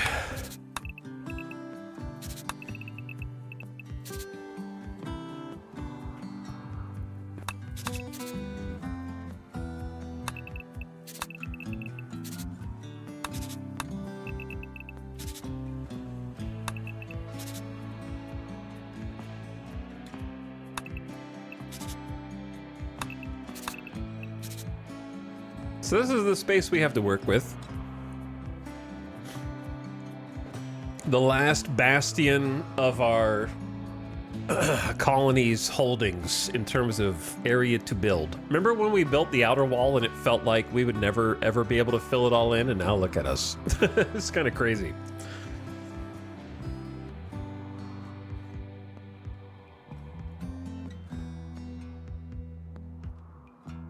So what rooms do we need? We need some bedrooms. We need a larger throne room.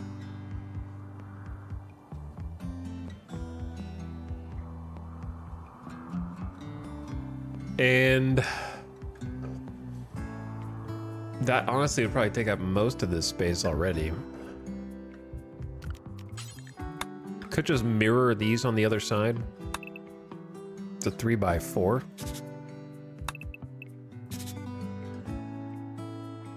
And then a funky 4x4.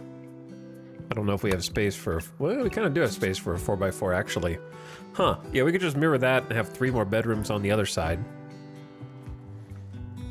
That would get the people out of this room with 1 extra bed. We could also put 1 extra bed in there. There used to be a bed in there, and then I moved it. And now I don't know where it is. Did I might have sold the bed. That's okay.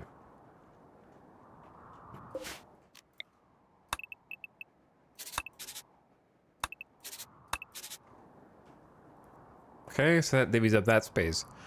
We need, like I said, the throne room. You all know I'm not the biggest rectangle fan, but this is probably going to be a rectangle. Jackalope, what do you need? The highest is Archon, is that right? 80 tiles with a 30 tile room, bedroom. How big is this? Okay, so her bedroom is already good enough. 80 tiles for the throne room is like that big.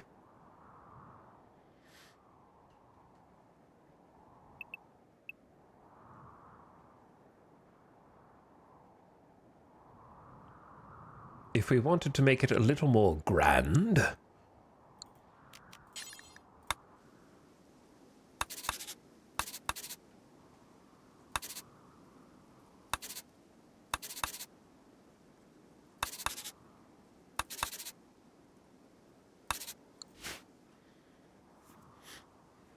Give it a little more shape, because how large is the throne?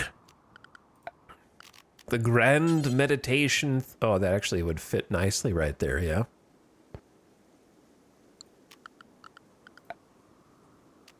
How does one build a reliquary? What is it called?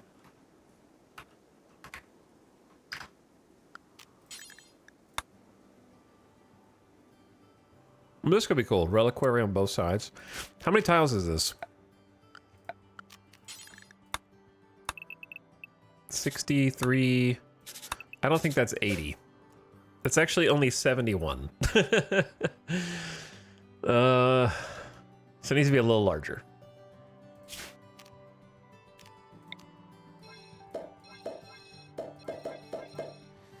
Unfortunately.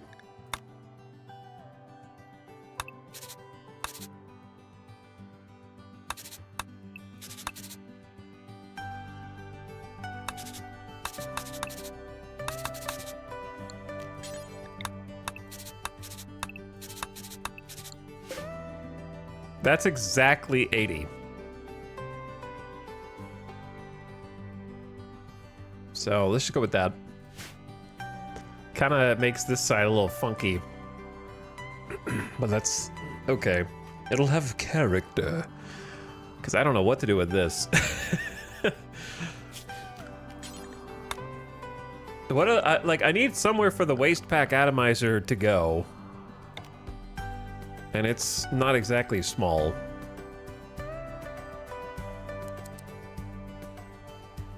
Sure, it would be great to have more than one.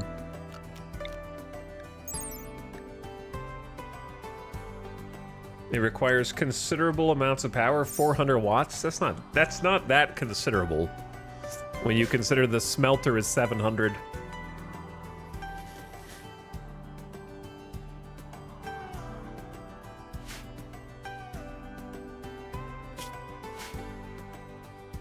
Can you combine the relic thing and a throne room? I don't see why not.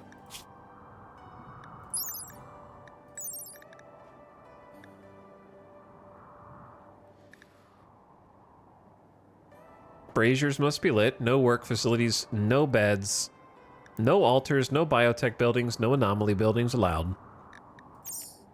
Don't think it's any of those things.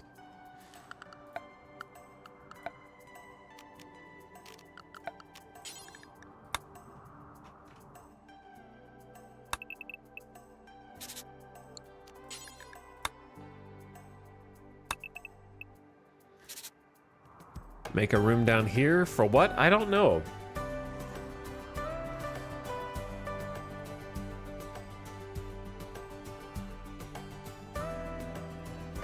What are some other rooms? I mean, I guess if I wanted to do more mech tech stuff. But is there anything else that we haven't made? Or that we need to make?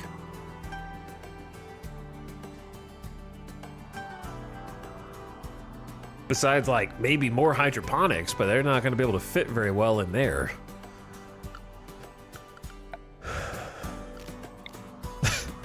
It'd be very awkward.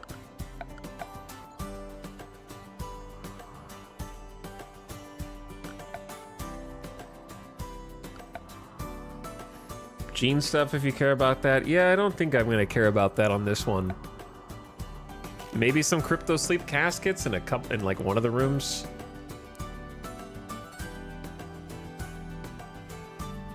This could be like a crypto sleep closet. Oh, wait a second. Do we have enough room for a landing beacon? No, we don't.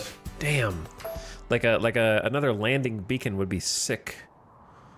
But there's not enough space. We could just leave that area outside, and then I could make it fit. That is not a bad idea.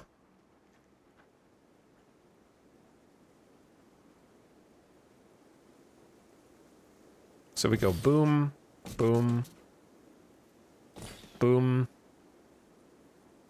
boom. Then that will fit. Right next to the animals. I'll have to change the floor, but that's not a problem.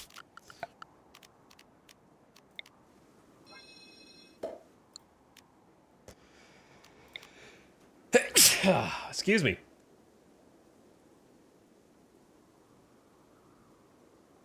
All right, stare at the screen while there's no music on, no silence, no game pause, and then blow my nose.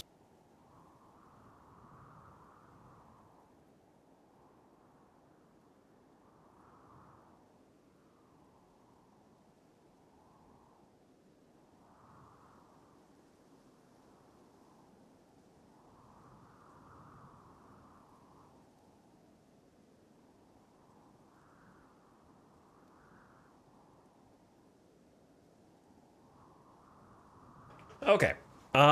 Here's the thing. That does sort of mess this whole area up where it just looks funky.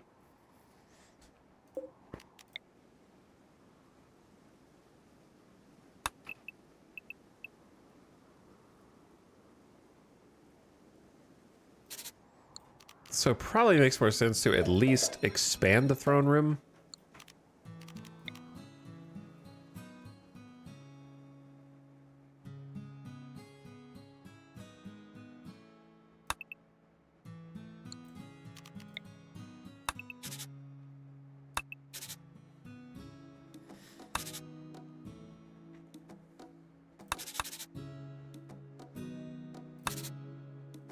Wait, how did I do this before? It's harder to do it in reverse.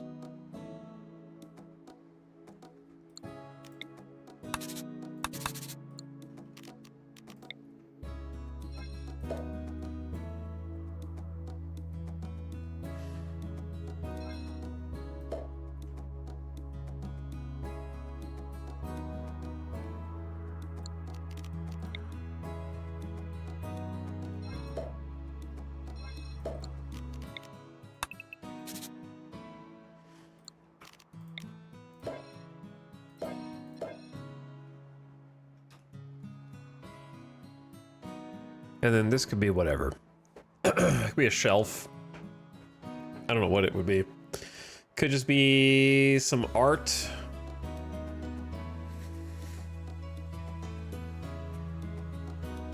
A little nuke. It'll be a little nuke. Okay, I think this is gonna be it.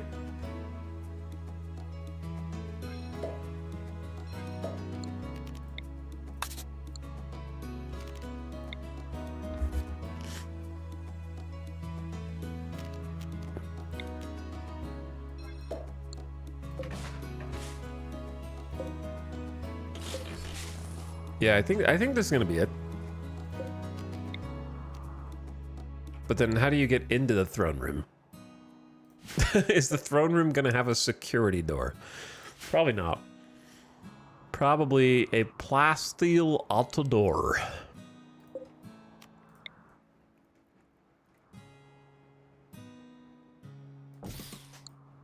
Like that.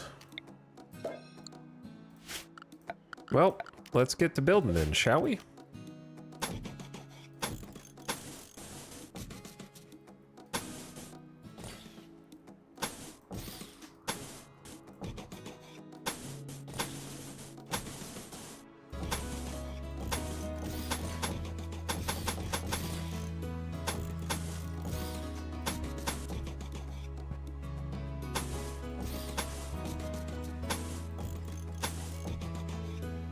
Starting maybe with the bedrooms. Well, whichever way they go is fine.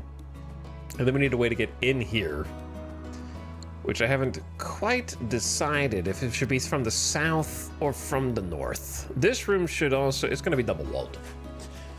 How many blocks is this? 12? It's going to be difficult to access this room in general.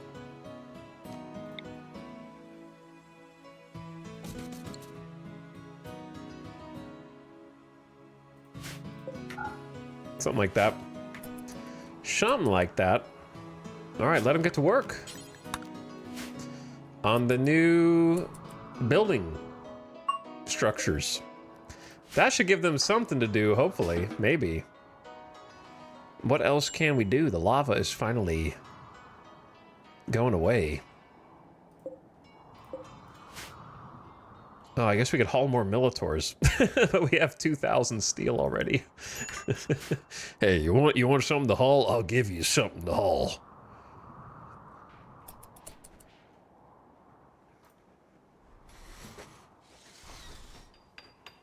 Hello, Avic, who has spammed 5 messages in a row in my chat. How are you? It's okay, though, because you resubscribed for 62 months. Thank you for the sub, dude. Hopefully this sub doesn't add too much to your colony wealth. Don't worry.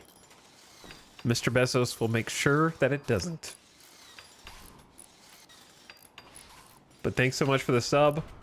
And also welcome back. Good morning, I suppose. For the first time in my entire campaign, I have over half a dozen colonists idle with no job to do. We just gave them a job because, strangely, they wanted one and did not have one. So that's how I know that we are really, really, really, really, really at the end game. Which is, we just researched waste pack atomizers, which for tribals is a 16,000 research point bid with just 2 tables, and we did it in a couple hours. It did not take long at all. That's how I know we are truly at the endest of games, which scares me a little bit. We were at the point where, in order to try and get to any kind of ending, I am sort of just waiting on the Empire to send a detachment to receive gold as an offering. And so we should search for more gold, not steel. As a result of that, we're using the long-range mineral scanner to find gold to try and bribe the Empire for honor, so I can even attempt an ending. One thing is, we have to keep the royal himself happy, right? We have to keep the royal happy. And I don't have a... Maybe we'll turn this into the other royal chamber. I don't know. Here's the thing. If I don't build a kill box, then we can just lose gloriously, because I don't think that we win any of the end conditions without somewhere that turrets exist. Turrets have to exist somewhere.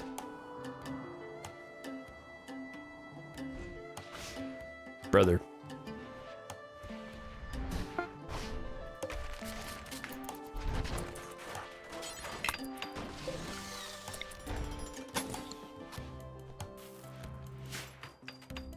Stay in the corner.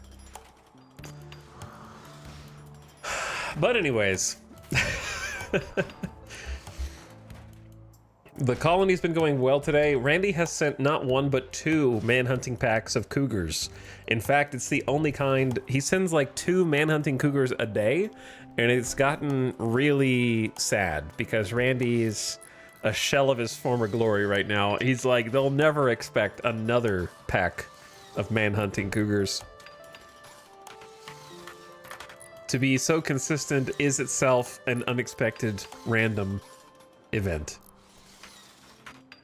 But if you're in my chat and you haven't already followed my friend Avic, check him out. He's been playing some RimWorld 2. How did the stream go last night, by the way? I didn't get to pop in, but I hope everything is going swimmingly with your colony as well. Our colony is wildly successful to the point where even if I die, I will not feel defeated. Does that make sense? Like, I have, in my mind, more or less achieved the level of efficiency and self-sufficiency that I originally set out to achieve. And so, in my mind, I have already won. And the rest of this campaign is seeking credits, if possible, and if not, some finality. Which makes sense because it's part 28, which is exactly how many different parts there were to the Anomaly campaign. Except that was the finale. So this is gonna not be done today unless Randy kills the colony right now. So this will be longer by days. Probably not by hours, but definitely by days.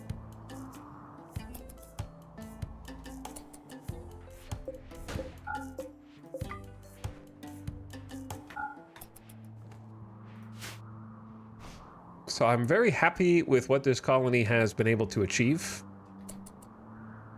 And there's still a few things I want to do, for sure. Like, I want to finish this.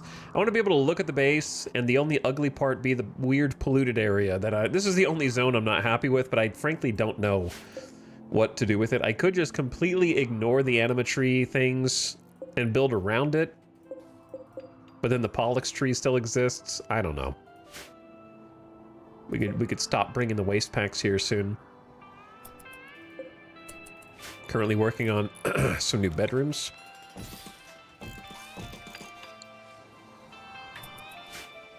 And a new chamber. We've done some traveling around today with the long-range mineral scanner, which I've become convinced is just broken OP at this point. But I also think that without it, it becomes impossible to sustain such a colony. So, you know, it's a little bit of column A, a little bit of column B. Like, my solution wouldn't be to remove it from the game, but it's crazy.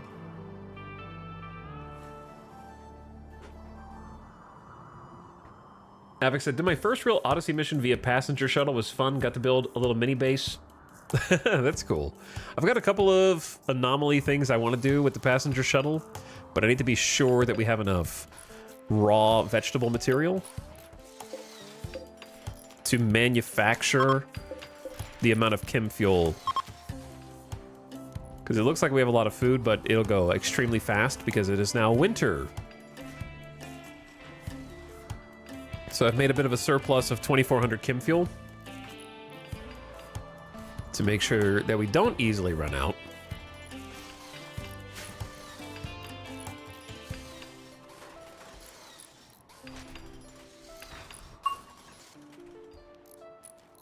Third time's the charm? Yeah, third time's the charm.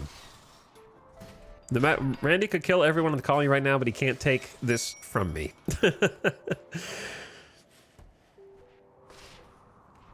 He can't take the fact that I've got a full set of melee locust armor, some marine armor, some prestige marine samurai helmets, at least a recon helmet for every normal colonist with, you know, 2 to 3 low shield packs, orbital bombardment beacons, 2 triple rocket launchers of Doomsday. You know what I mean? Like, I the only thing that could overwhelm me is brute numbers.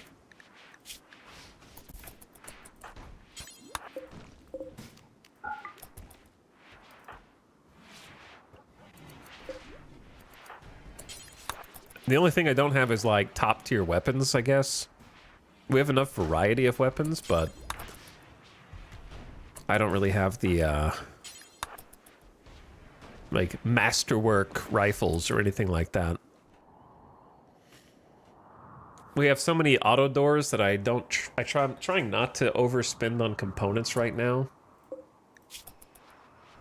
Though I could just make more. It's actually, like,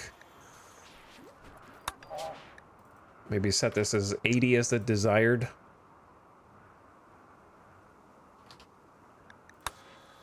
For component crafting.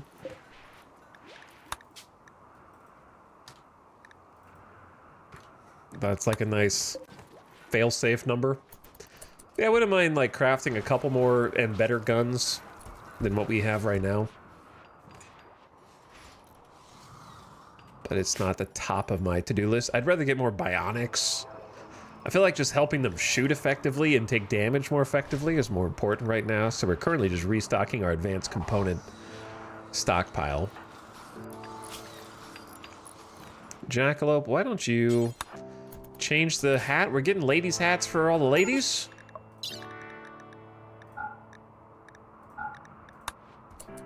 But I keep forgetting what? Kit? I'm sorry. I forgot about you. Do what you want.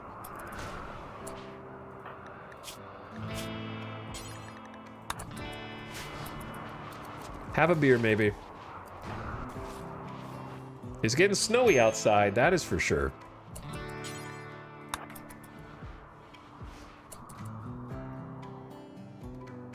Power is looking pretty good, pretty full.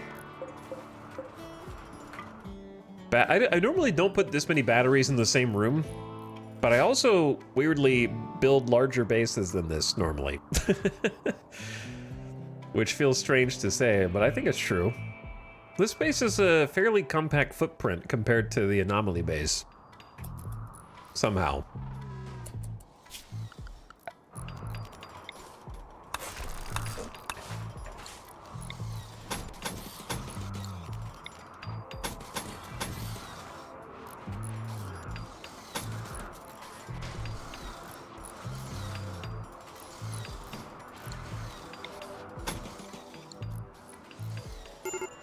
Beep beep boop. Genetic psychite. I can't keep track of the wasters. It'd be easier to make a separate drug bill for the wasters that ensures they do what they need to do. You know what, Opossum, you're... I'm not ready. I can't do it yet. Bulk goods trade ship is really good. We need that. Enjoy your psychite tea. You're only 15. I'm trying to make sure you don't get on the drugs too early, but you do need psychite genetically speaking.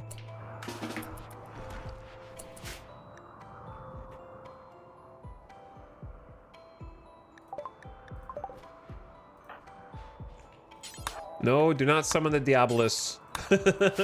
Call the bulk goods trader is what I wanted. Having said, I'm at the point where I'm actively trying to make the base pretty, taking a leaf from your book, with nice walkways, etc. And rain some organization out of the organic chaos. It is fun. It's satisfying when you can look back. There's always little things that I could do, like I look over and I see the bedrooms are just smooth sandstone. That's not good enough for me. I should change that. There's always something to tweak and make look a little nicer, but I've also had to accept myself to be like, there can be some ugly rooms. This is just a sandstone hallway. I don't know what to do with it. So it is like a broom closet where we put things that don't have the ability to go on a shelf. I don't know why there's beer in there, but there is for some reason. And it's okay to have a couple of rooms that are just kind of ugly but functional. 57 gold, we buy that. We definitely buy that. We sell human dusters, starting with the cheapest ones to free up space. Human leather dusters. Maybe all of them. 27 hundo.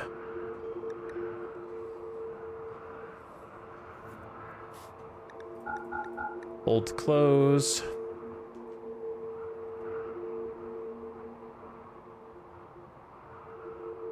I don't really know how many extra flak things we have, so I'm hesitant to get rid of too many just in case. Because right now they're quite easy for us to make, but it can sneak up on you. Ooh, they have 500 wood. That is a good deal. I also need to install my psychic harmonizer that I forgot about. And maybe craft the shield core, but we already have like 3 low shields. Chat, what else can you craft with the shield core besides low shield? I forget. Also, what's the maximum death rest capacity of a sanguiphage? I need to utilize what we already have.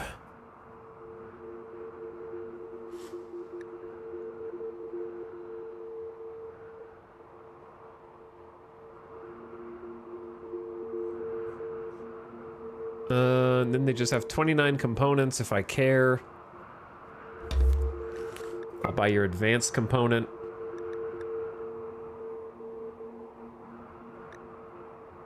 It would be smart to buy some biff. Keep us alive during the winter.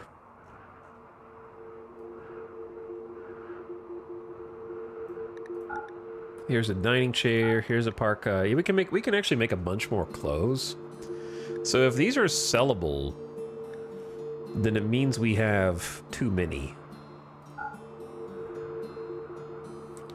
Wait, where are the Thrumbo Fur ladies' hats? Oh, we put them in the... Yeah, we can't. We could normally sell them to this trader. It's actually a good point. Please don't die.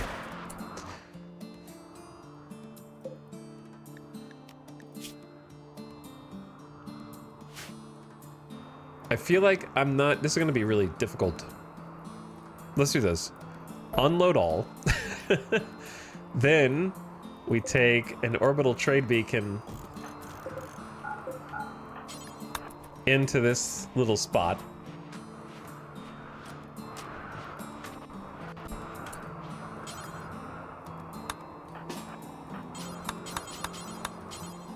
Bucket? You hunk of junk, Bucket?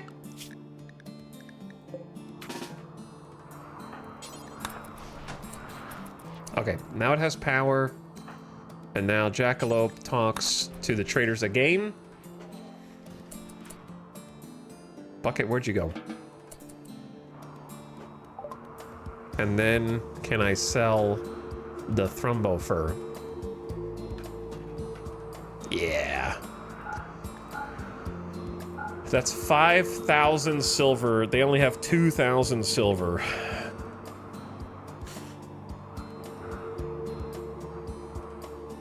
So I would have to buy a bunch more stuff.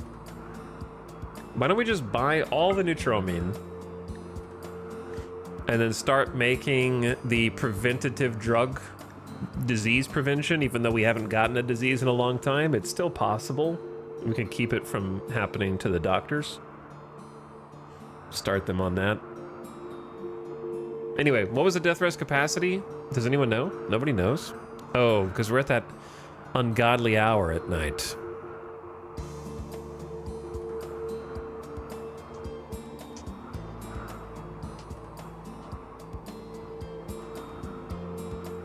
Where nobody knows the answer to questions that you actually have. They only have tips and tricks for things you're either already doing or don't want them to say.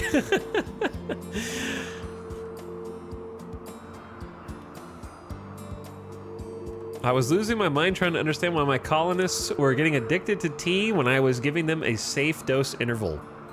Yeah. The kiddos don't tolerate the drugs as well as everybody else. That one's got me too. No think, just watch. Listen, why do I... Listen, chat, I don't know if this is a controversial, egotistical opinion, but a Twitch streamer should never have to Google their own answers to things. That's what you're here for, okay? I don't get anything else out of this parasocial relationship, so the least you can do is Google something when I have a question. Just kidding. All right, Sanguiphage. RimWorld wiki.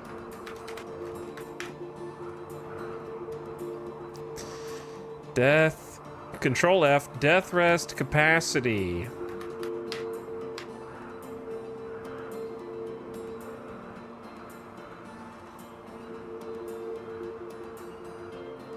Okay, so they can actually go to level 10.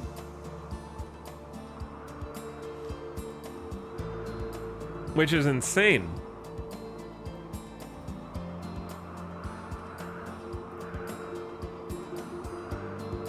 I think they can go to level 10.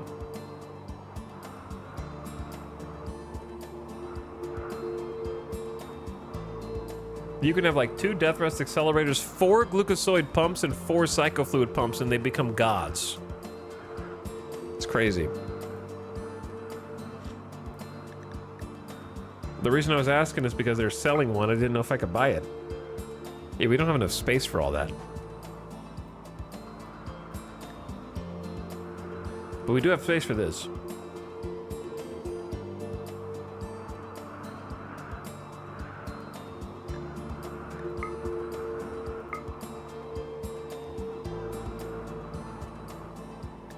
What else can I buy? They only have 1,900 bucks.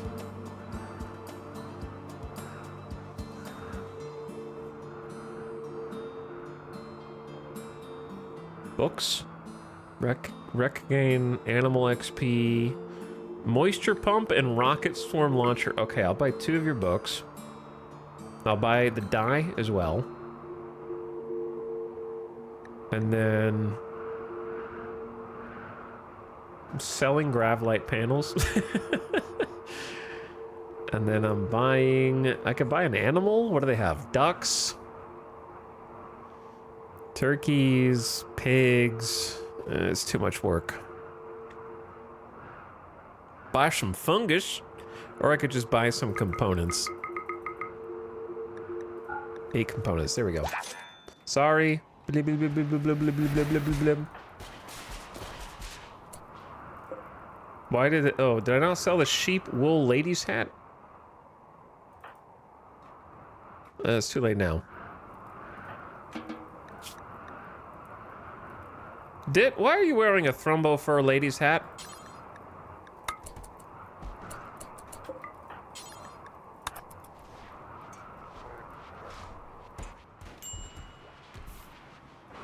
Did I not ban the creation of that?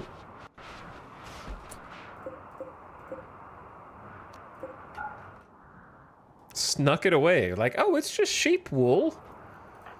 Excuse me, it's just sheep wool.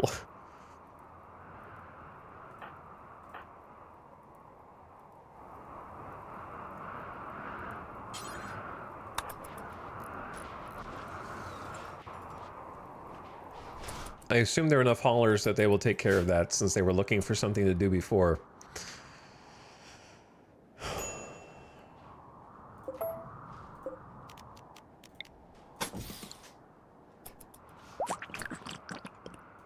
A delicious noise. Alright, this room is about to get very chaotic. It was never meant... if you had asked me, I never would have guessed that I would have this many sanguiphage buildings. I did not plan on ever achieving these heights.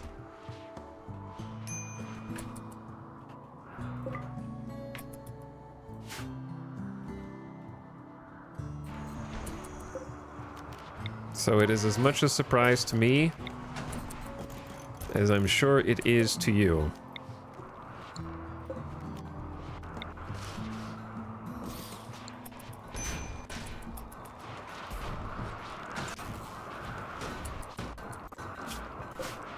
I don't know why it's doing that weird audio stutter. So now we've got 2 death rest accelerators going in per, which is great. And then...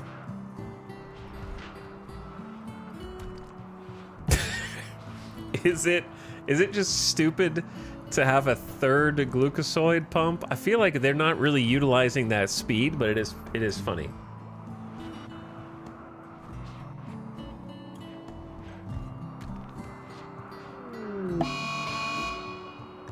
Baxter is going to burn things. Please don't burn things next to the chem field. That's...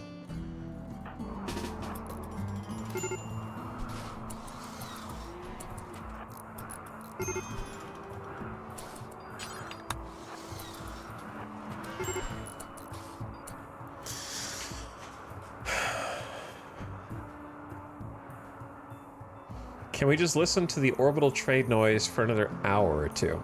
We could. But I will save you from that suffering.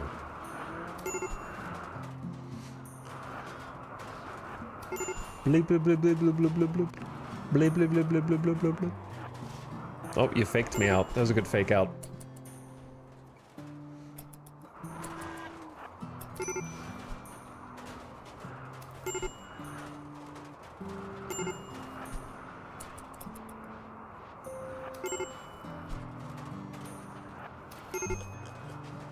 Beep beep boop.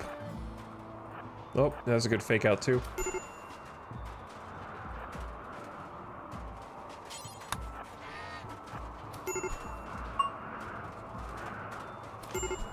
This is like, chat, you know those games that people do for dexterity training? Where they like drop one of two balls and then the person has to have their hands up and then like catch it before it falls? Dude, trying to stop a pyromaniac on 2 times speed feels like that. Where I'm just like watching, waiting for them to line up something new to burn, and then I have to react to it quickly enough.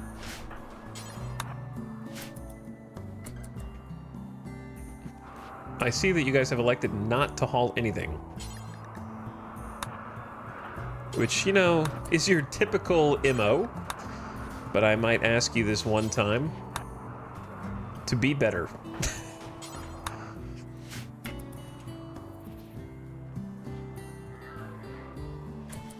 And then I might ask one or more of you to get up and change your style so we can get everybody styled on.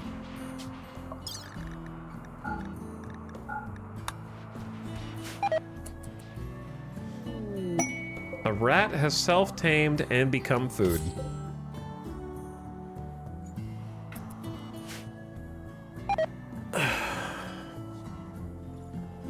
Hello, GamerDeathBot. How are you? The old throne room could make a new death rest chamber? No, the old throne room is where I'm going to put the waste pack atomizer.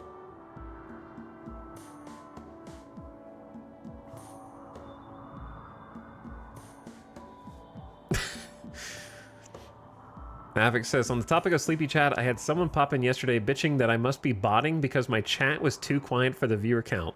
Dude, I've absorbed 3 raids this stream. At least 60% of people here fell asleep watching someone else and are going to be shocked when I raid someone with pre-roll ads. On a side note, how does that work? If you raid someone that doesn't do mid-rolls but does pre-rolls, I don't remember how Twitch handles the ad for that. Also, okay, but anyway, I can't believe people are just running around to different streams throwing out bot accusations like that. That's crazy.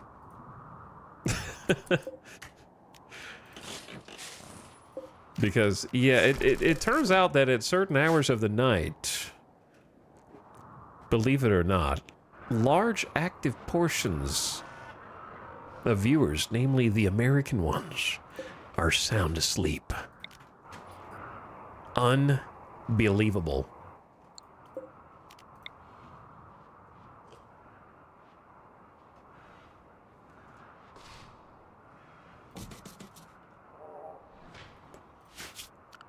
Chat, I know you're sleepy, but I can reach deep down and be like, wake up!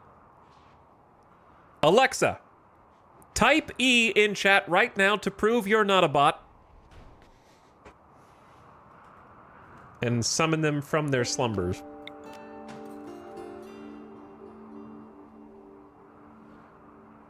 Because I've had people do that before as well, Havoc. You just have to prove them wrong and then ban them so they can never chat again. But you have to make sure that they know that they're wrong first.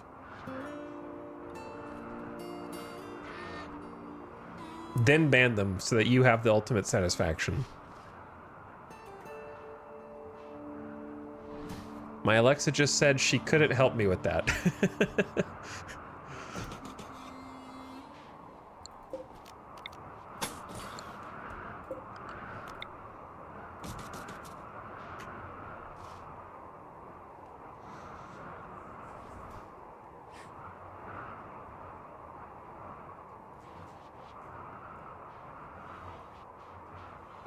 But yes, most of the way here let me tell you how most chatters consume RimWorld content. I'm gonna be a chatter for a second.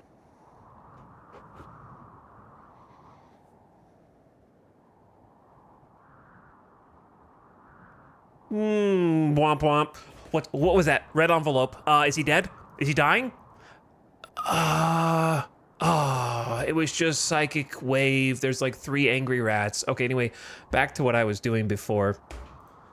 Wake me up when there's at least a 200 Neanderthal raid, or else I don't care.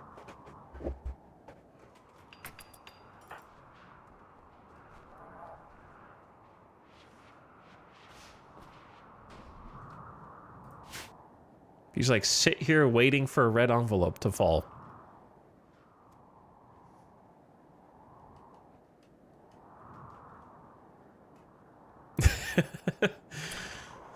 Let's see, is this gonna... This should be enough. We need to switch to rice.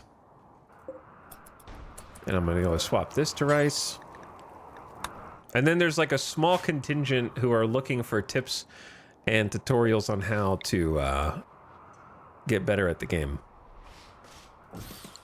Who are just looking for visual clues on how to change their gameplay style.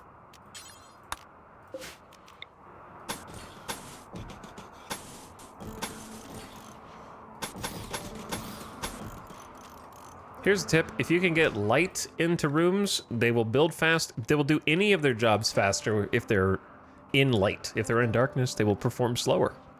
So whenever I'm doing like an indoor build task, like a bunch of floor, paving, smoothing, whatever, try to get some light in there for them. It'll go a lot faster.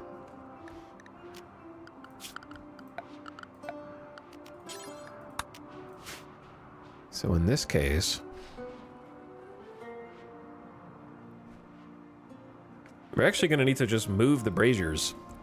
So she might be a little upset.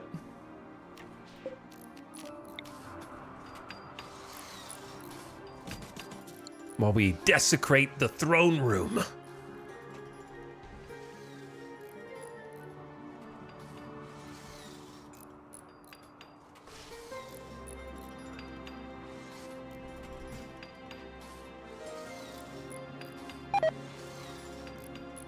I have you on big TV, however, I took the time to open laptop for message. Shout out to all the TV stream watchers who can't read a single line of text on the screen. And because they're sitting about 15 feet away and nothing is actually legible.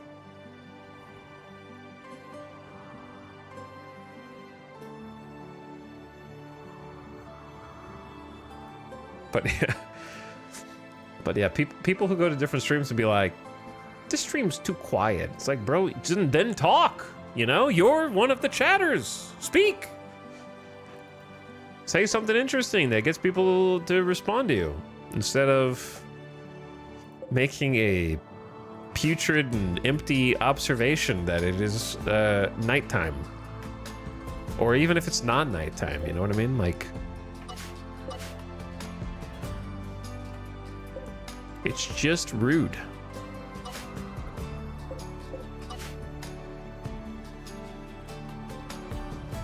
Like, if anybody ever goes into, oh my God, what is it? What is it? What is it? Oh, it's an infestation and it's not inside the base. Okay, good. But food, Uber Eats.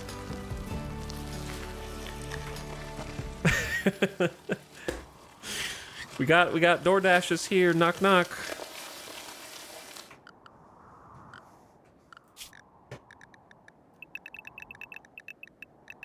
Bring everybody in.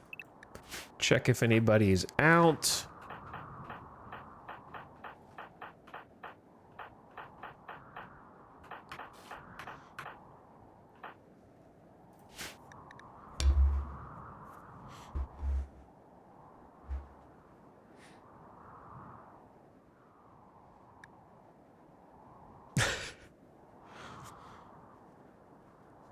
It's so funny that the map outside the base is becoming more Scarlands.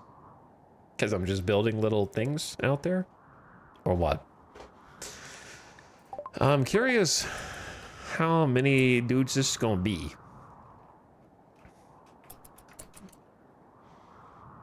What were you guys doing out here, actually?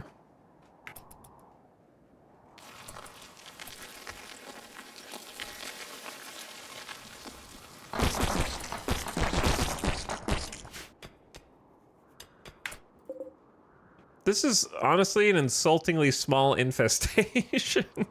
12 mega spiders? I don't even need my whole colony to take these guys out. 18 hives? That's it?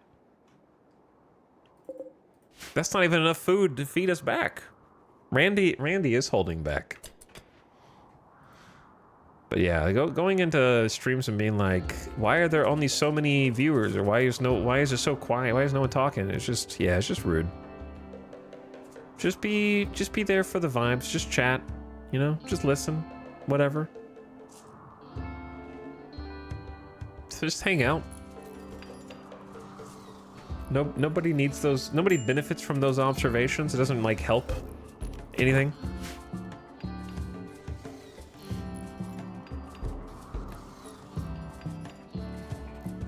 Only 12? I know. I don't know why. 12 mega spiders. That's it.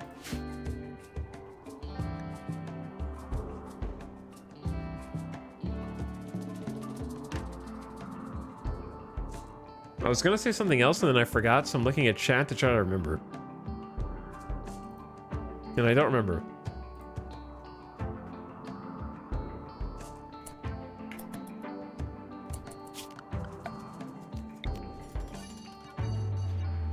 It'll come back to me eventually. When I see a bug hive that size, I think, what if we just stay inside? There is a chance that they start gnawing on our walls instead of these. There's upside and downside. Upside of killing them now is we kill them now, we can continue to rain over the map. We can go outside. Oh, see, this is the downside. All right, fine, I'll go kill them. I didn't think you were gonna start doing it so quickly. I thought that I had a little more time before you noticed.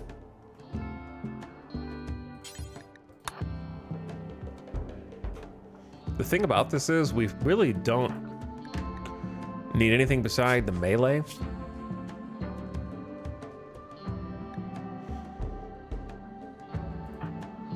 To gear up.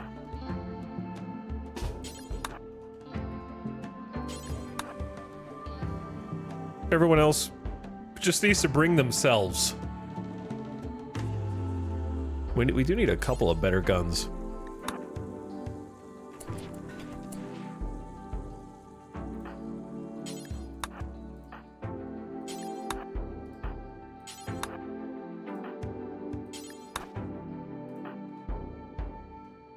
We need maybe another obsidian longsword.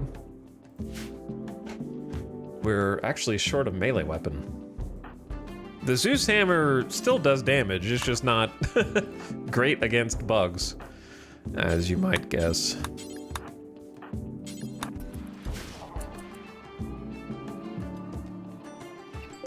How dare you dig into my base and then leave?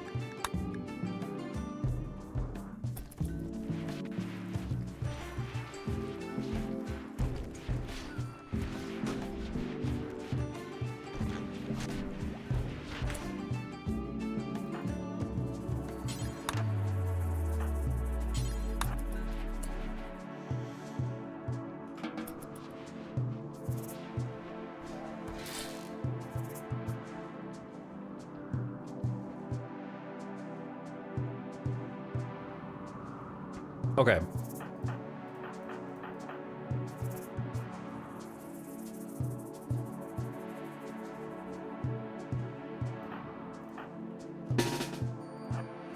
Meet me in the south, please.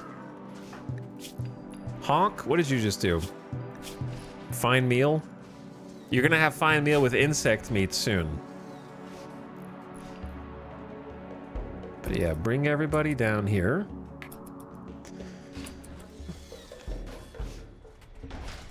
So what's great about these clusters right now is we gotta, like, I've tried to make my in-between room a little nicer, so that while they're standing in here waiting, they're at least in an impressive room with good surroundings, spacious interiors +5. Spacious interior is just a 5x5, by the way, to get that buff. And then the other people around them should be buffing them as well with Like, red is sanguine and has a psychic harmonizer, so if they're happy, should be getting buffed from others that are near them.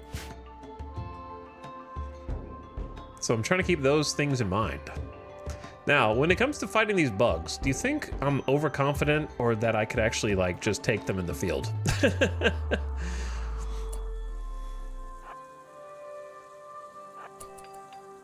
We're about to find out. Do harmonizers stack? Different people harmonizers do. It's individual based on the different person's mood. So I had a theory earlier that if you can give every colonist a psychic harmonizer and they were all in like a decent mood, then they would buff each other with each other's psychic harmonizers when you're in a big cluster for like a raid, and then therefore keep raising each other's mood in a synergistic echo chamber reverb kind of way. But the inverse could also be true, right?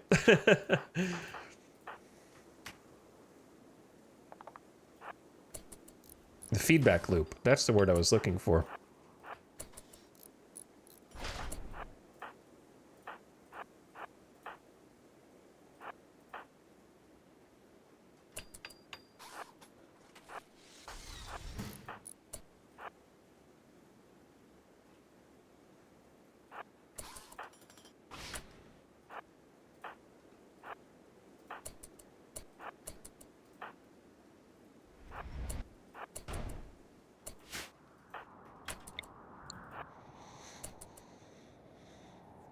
If you had enough happy people, yeah, I happen to have like 2 sanguine colonists, so I put them on the sanguine colonists, and that's been working quite well.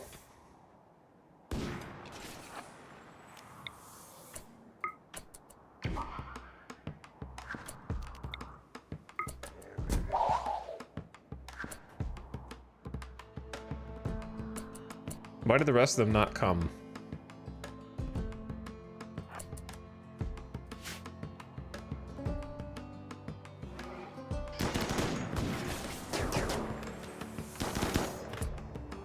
It's probably safer to go back and fight within the door. But like part of me wants to just stand out here and challenge them. But part of me is like, I don't know if that is the best idea.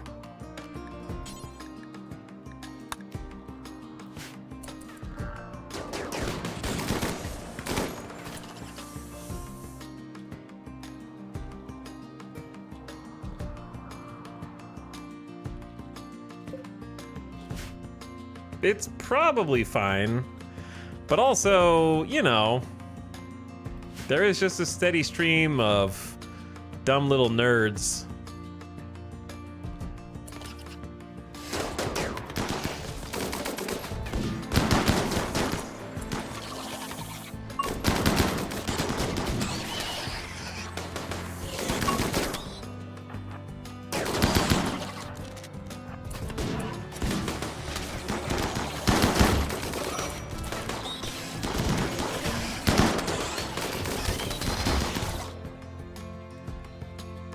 Just for fun.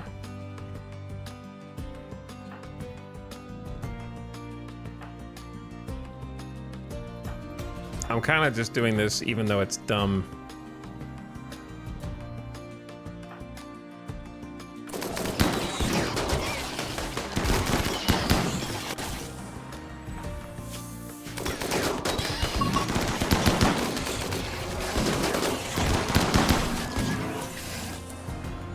I trust them.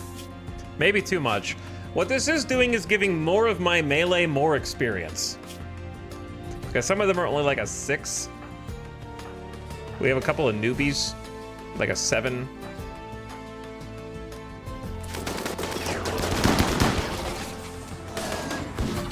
Okay, Fleshball might be about to lose a hand.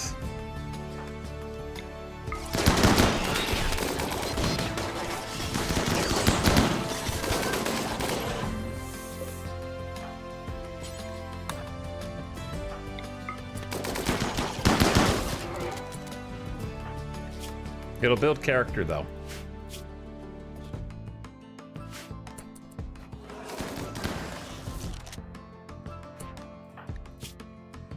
We're also testing the healing enhancer, which we've been installing on as many of our frontline troops as we can.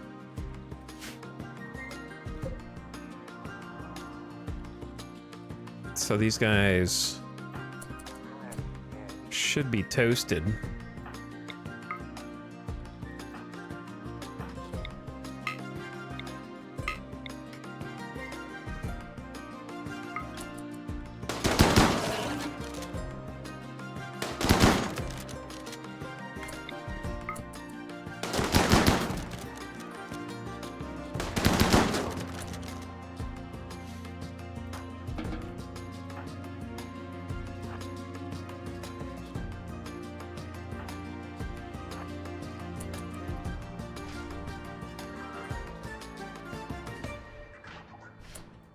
Sorry, I'm just checking people that are gonna snap and letting them go in. And then we keep the rest out. Make sure they don't get back up. And then hopefully just go kill the hives.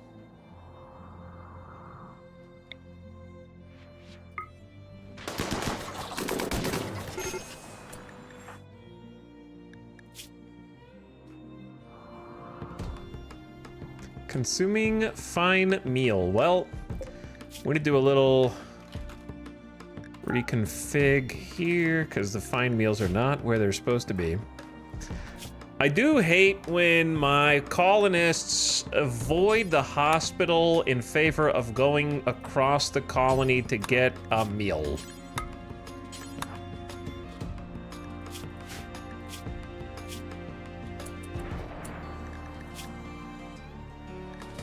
You have one in your pocket, you dingus.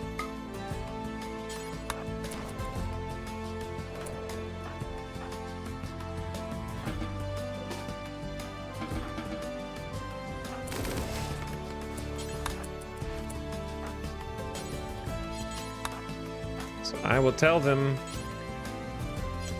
to come in here myself, I guess.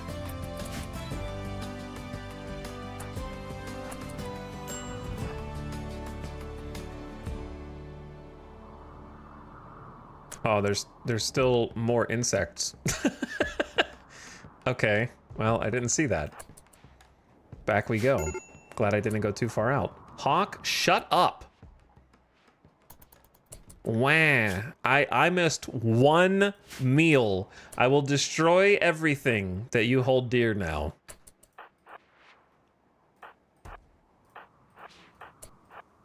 I have missed one meal. I am now officially starving. Did you guys get healed? Also, now the battle's over, good time to mention that there is an ad coming in right now for 3 minutes of mid-rolls.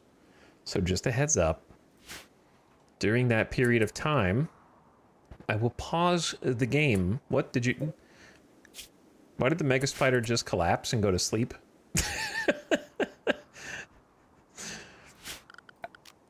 Okay, 2 EP. 2 EP to fight the stinky humans.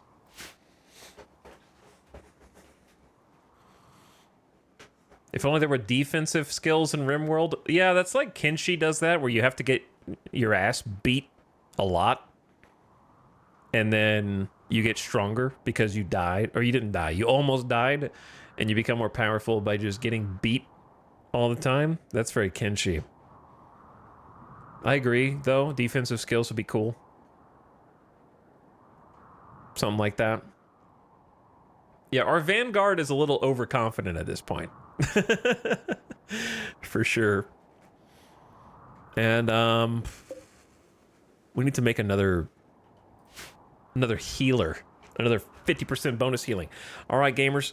Real quick, I'm going to step away for just a second while this ad's going.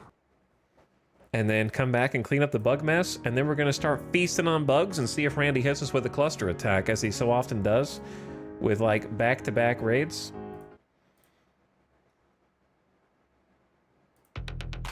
There we go. All right, hang tight. Maybe.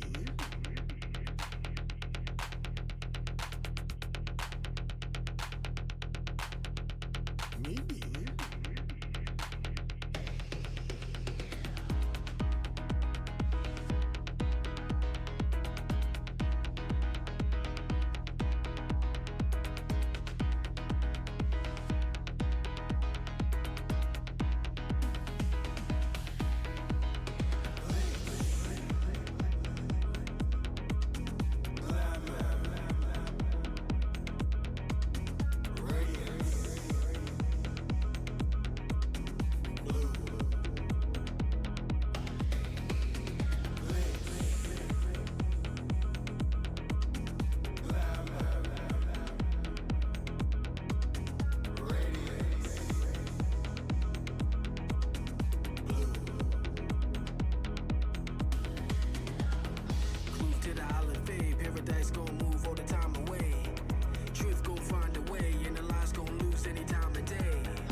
standard time. Ever since I was a youth, I've been trying to recoup what I lost in a land of lies. Step on the stage and they clapping, not laughing, even though I'm a stand-up guy.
Yo.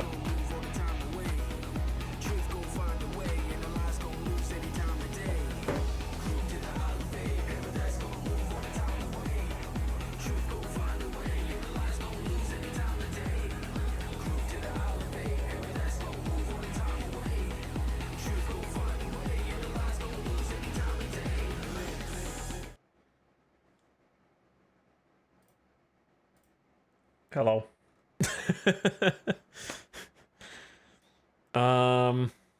So fun fact. No, we're good. We're good. We're good. That was still from a game. That was from a video game.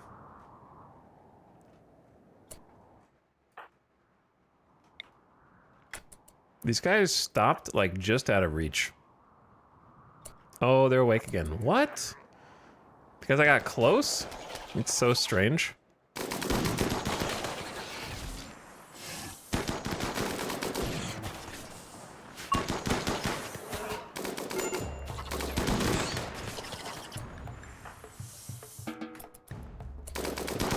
Remember when I said you were the worst colonist, Kaloon? I meant it.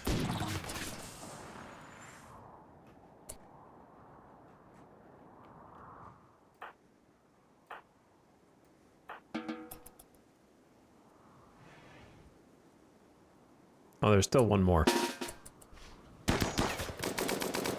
How do you all miss?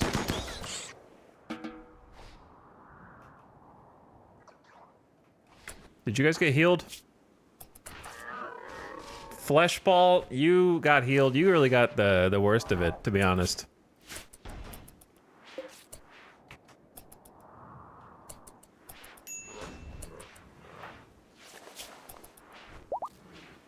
Sandy's already fully healed. That's so funny. The 400% is crazy. Healing enhancer, no healing enhancer, no healing enhancer, yes healing enhancer. Gonna test that healing enhancer out. I want to do more. More.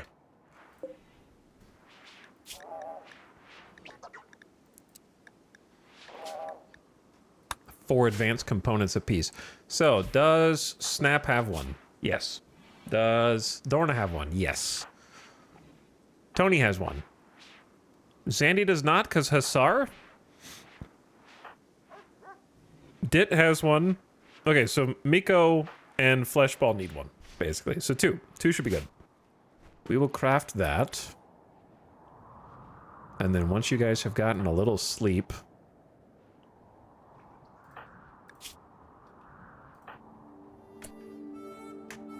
we need to go back out there, you know?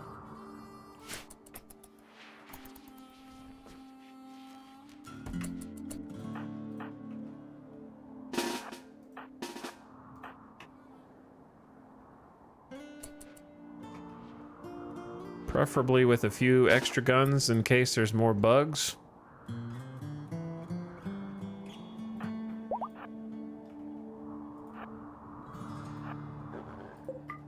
And take out the hives. Could use the leave the hives outside and make a jelly farm, but I've never actually done a jelly farm because it's just too much micro to be like, oh, did a bug spawn? I should not be outside because the bug spawned. It's easier when they're like inside somewhere, I guess. But I don't think I've felt the need to farm jelly. I get plenty of it just naturally.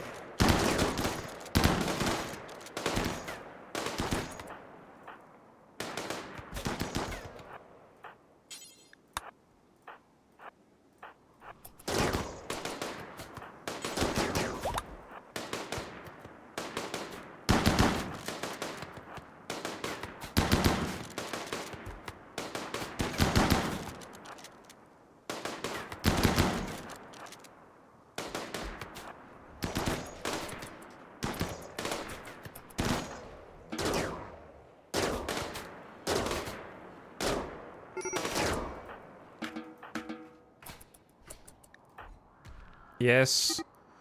Beep boop. Zandy started a social fight with Dorna after Dorna made a contemptuous remark about Zandy's family background. I know I would ask why you guys keep fighting, but I know why you keep fighting. It's because Zandy is hyper aggressive and hormonally 3 times more likely to start social fights. And then you factor in Dorna is twice as likely to start social fights. And you start to see that the melee line has problems with one another. A pecking order that needs to be established, if you will. But Zandy can fight all day, because Zandy's like, I don't care. I'll be healed before the day is over. Without even being tended. Well, that's a real womp womp. A large piece of ancient ship has crashed nearby. It's a psychic ship this time. Oops, all centipedes. 5 burners, 7 blasters, 15 total centipedes.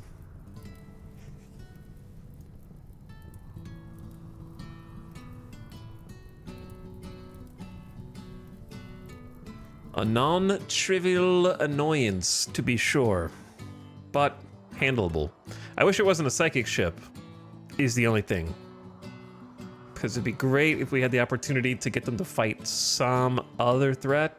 The bugs would not have even made a dent in these guys, so I'm happy that we at least took out the bugs already.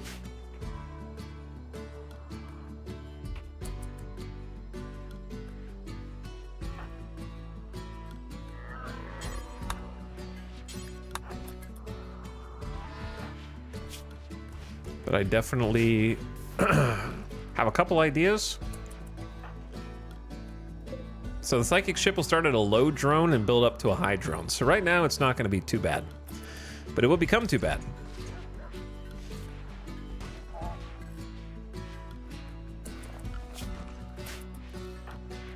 But yeah, let's get the melee back up and running first.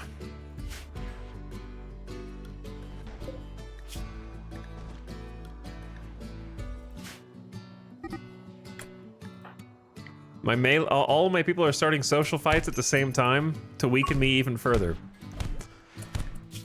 Baxter scorned Tony's uncle's relationship status. Yeah, I wouldn't have started a fight with Tony.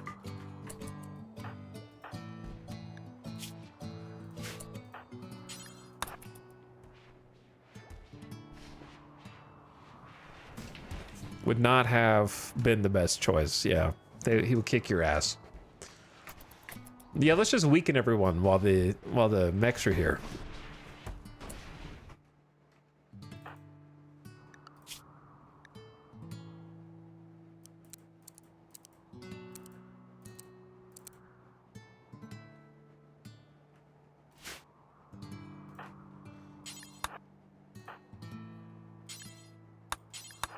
All right, I need you guys to rest until healed, please.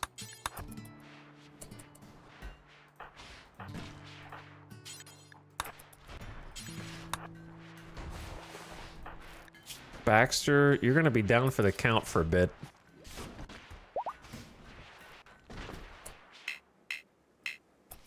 Who was just here? Oh, Zandy instantly healed again. Did you just start 2 social fights?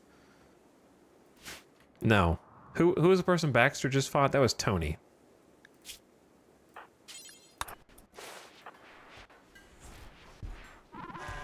Well, melee healing enhancers have a secondary benefit, which is if your colonists fight each other all the time, they will heal from their social fights faster. Ash from a nearby volcanic eruption is filling the sky, the sun is blocked, and the acrid air burns the lungs. The cloud could last several days. Thanks, Randy. Love you, thank you. So nice. Well, the good news is that the bugs are fairly close.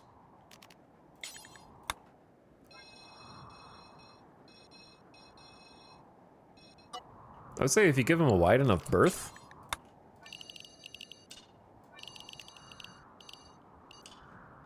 then you guys can actually just go to the avoid zone for now.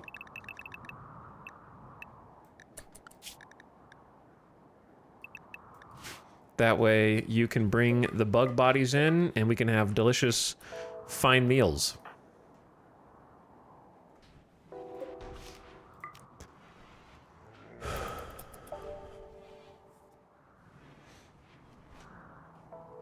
And we can try and preserve some of our food supply.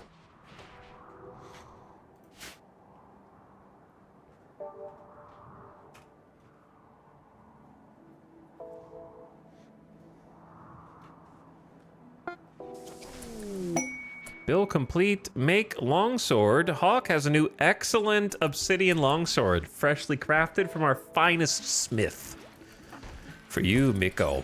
Actually, I'm allergic to giving the excellent obsidian longsword to Miko.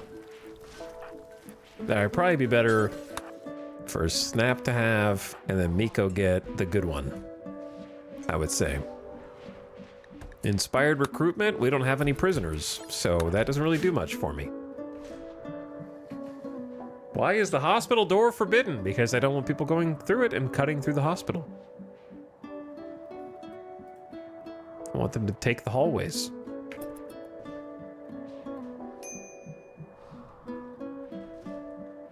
Helps keep the hospital cleaner, among other things. As well as fewer sleep interruptions for the people in the hospital.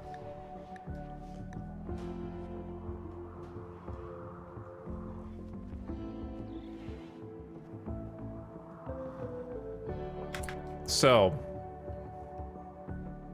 I think everyone can walk. I would like you all to gather round into the throne room where Jackalope will give a rousing speech as befits her station to rally against the psychic drone and all of the centipedes guarding it. A dark scholar covered in twisted scars is approaching the colony. Now is not really a good time. I don't want any more colonists, Randy, so I don't know.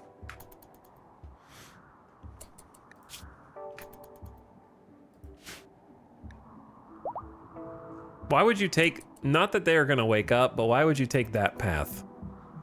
As close as possible. I wasn't watching the throne speech. It was uninspiring. It was unoriginal, droning, and lacking any sense of passion. What? -4 for 8 days. I hate you, RNG. -4? It was awkward. Jackalope has an 18 planet-known master level of speech. The mortal guide of the colony.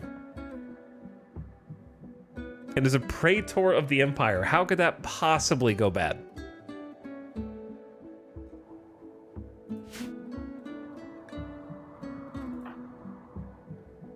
And yet, well, that was just like adding an extra psychic drone onto us.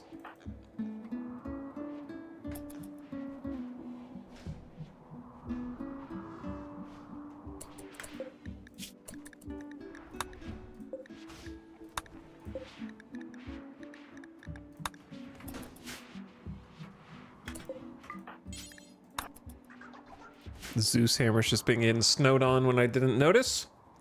And there's just toxic waste outside because...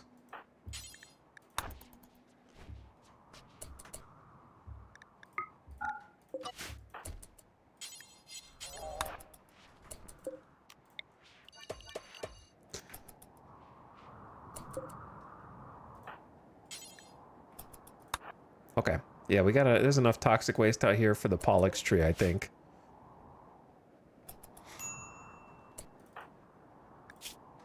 Are you guys getting fine meals with insect meat yet? No. The low psychic drone is like a -12.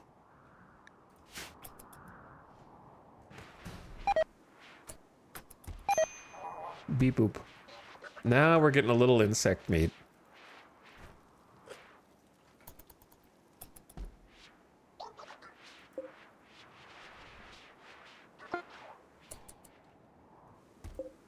These are made with yak beef and potatoes.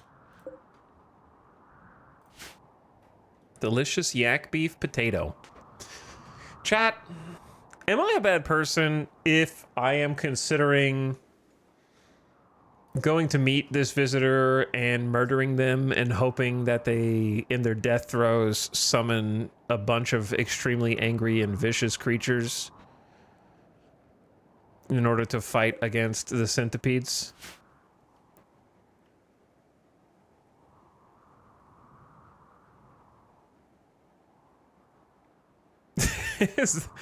Is that too meta?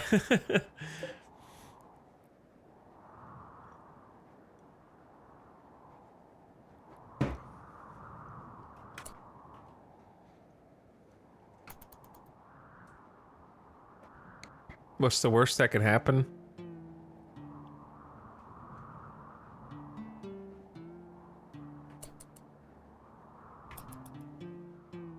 Like, I don't know even for sure if that's what they would do, but it feels like they have 4 death refusals. So, like, if you think about it, morally speaking, they just come back to life. So we're not really murdering them any more than knocking somebody out and they wake up, kills them.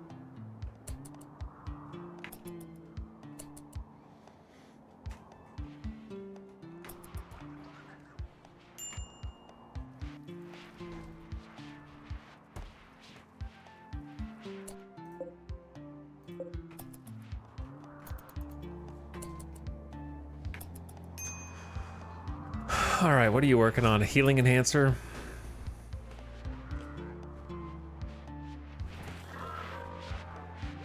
Fine meals are gonna keep this colony afloat. I'm kind of just trying to wait a little longer until my gamers here heal. Going into this fight with 3 wounded is not my first choice.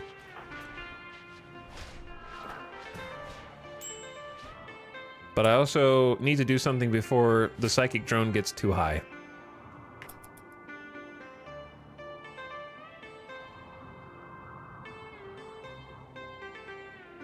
So what we should do is go ahead and gear up everybody else.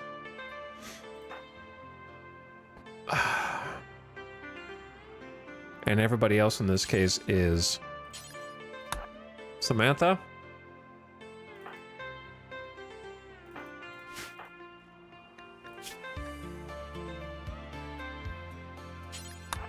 Maria.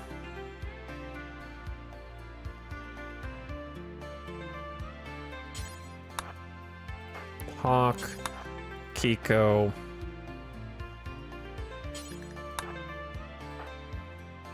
Sty. Coddies. Kit.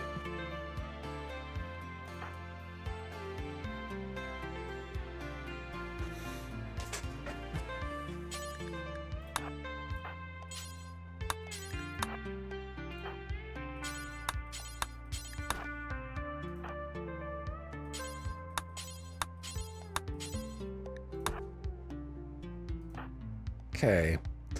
I forgot, we do have a couple... Yeah, this is a little backwards.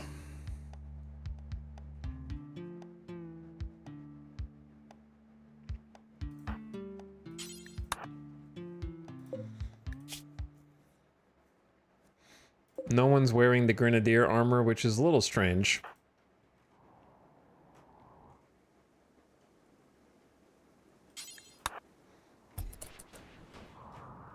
Well, let's start with that.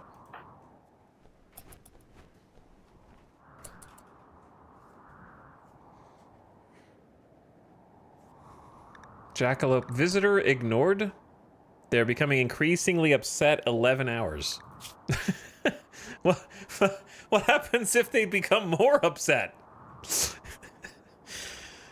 Do I care if they're upset? That might be good. I've never actually ignored a visitor for the whole time. Act quickly. They don't like being ignored. Maybe I'll just ignore them.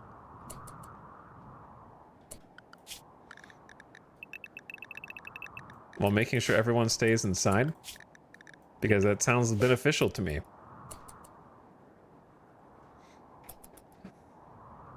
I've never done that before. Okay, those of you who just put on new kit. Oh, Jackalope's got the orbital bombardment targeter. I don't think we need that for this. What we do need is probably you to have a jetpack. Actually, no, you have long jump.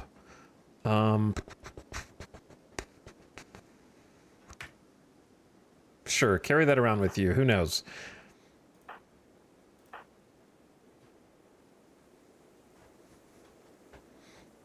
What do I want? I want certain people. Here's the thing. I haven't really been using EMP grenades for fights like this. Because what the EMP grenades do is they take off my shield of my melee, which makes my friendly fire much more likely. So I don't know if I want to EMP. But what I do want is for certain people with good weapons and combat ability to have jump packs.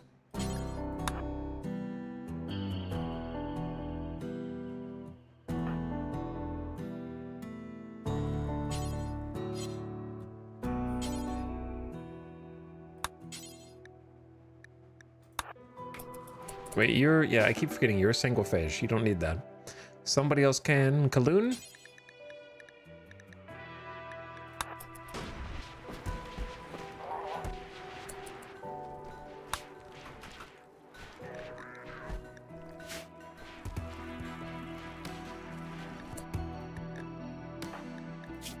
Okay, then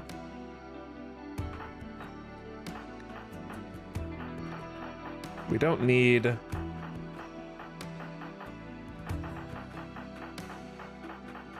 sorry, don't mean to move the camera around so much. We don't need that much smoke pop. Stein, why don't you go pick up the turret pack? And then we're pretty much ready to go.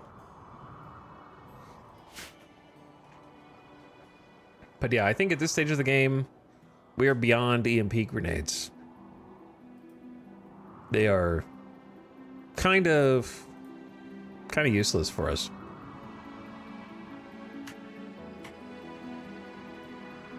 All about those EMP mortar shells that I think are just way better.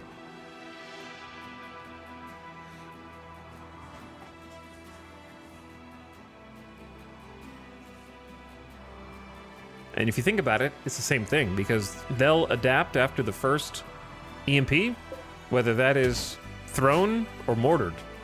So, whether they're present or from far away. I know EMP launcher, because EMP launchers suck dick. Actual answer.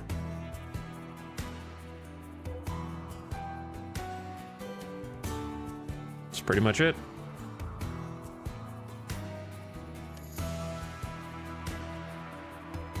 I doubt anybody in chat would disagree with that.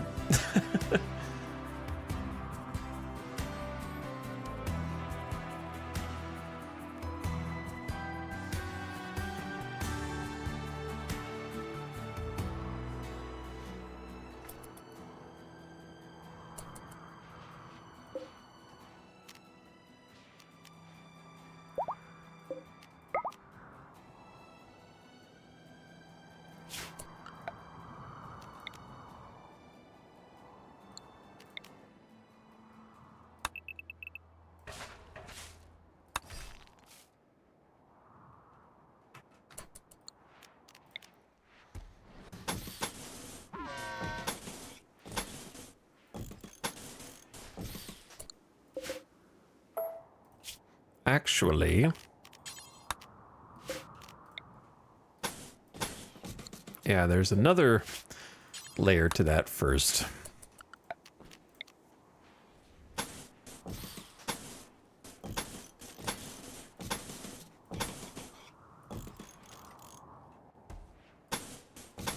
Randy, I could really use... a psychic pulse has driven nearby animals mad. 4 gazelle and a bunny. Well, this is going to be interesting. It wasn't me. I didn't do it.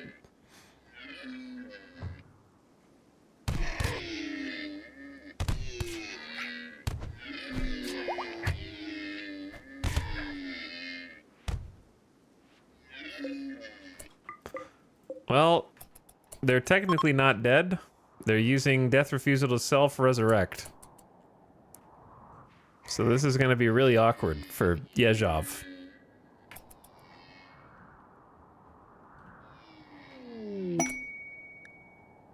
Dear God, the husband of Red and Cotties have just shown up simultaneously during the medium psychic drone. No, sorry, low psychic drone. I can't have them randomly getting killed by gazelle. Now, can I? That would be so stupid. And Yezhov might just be leaving the map tile.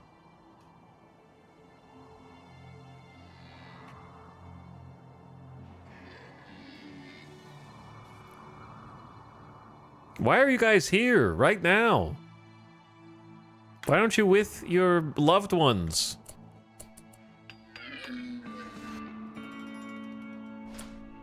Are you ready?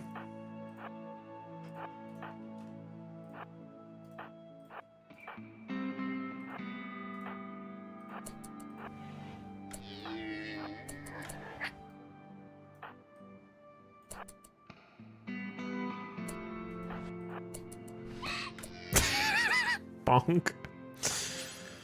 Bonk.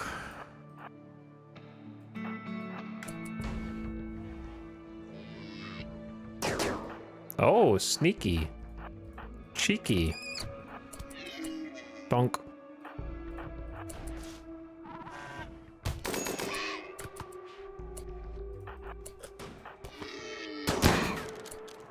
Hello? Anyone else?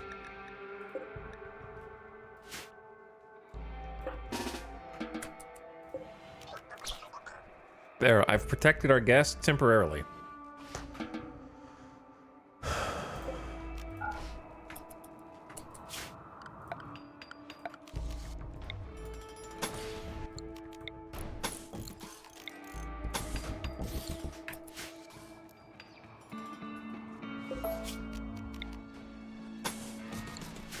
So that way they can access the base or do whatever the hell they want to do.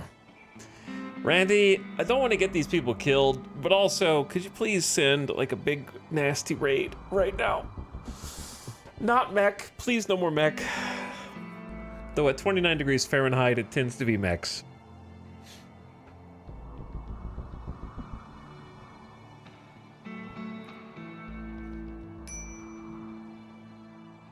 I don't really want to go out there to trade with them. I don't think we have anything to trade anyways. To tribe.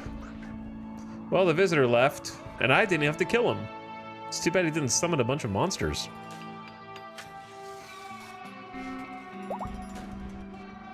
Okay, Dorna is fully healed. Fleshball is getting there. Baxter, you need to go to bed, bro.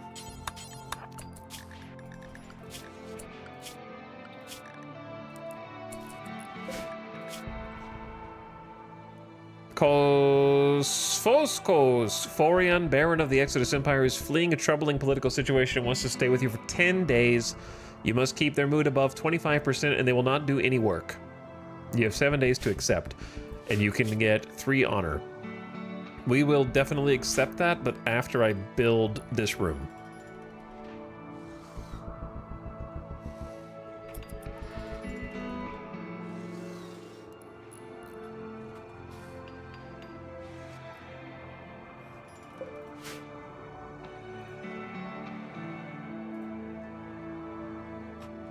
So basically, like, my go time is going to be around medium drone level. Around there. Right now, moods are mostly good, without having to do extra drugs compared to normal. The insect find meals are doing a lot. We want to stall as long as possible just to see if another raid does hit that we could use to fight the centipedes. If I have to fight them myself, it's not the worst thing. Like, it's very handleable with our current formation. Just want to do is... I'm actually more afraid of whatever raid would come next than I am this raid. So leveraging the centipedes against that is what I'm interested in. But I can't keep them here indefinitely because high psychic drone is kind of nasty and kind of annoying.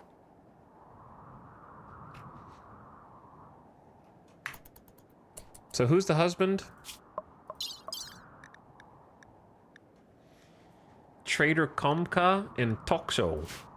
Both of you. Wife Red. You guys are the wrong ideology. Opinion of my wife Cotty's +2. That's it. +2. Ding, ding, ding. Why did you bring the muffalo in here?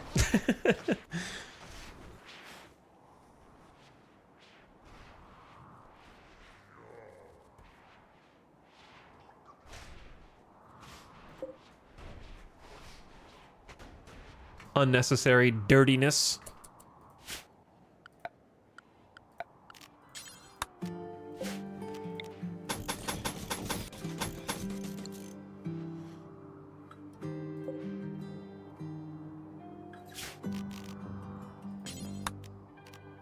Well, I kind of want a double wall on this side, don't I?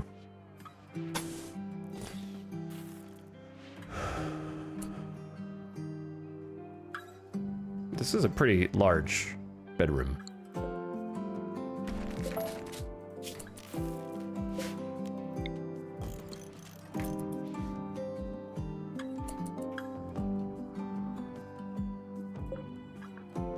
We have 800 wood right now, but it takes 30 fuel for 15 days. As long as we buy more, it's okay.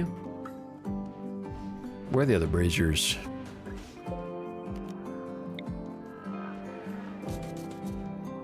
I think we only have the one at the moment. Maybe a second one in here would be good.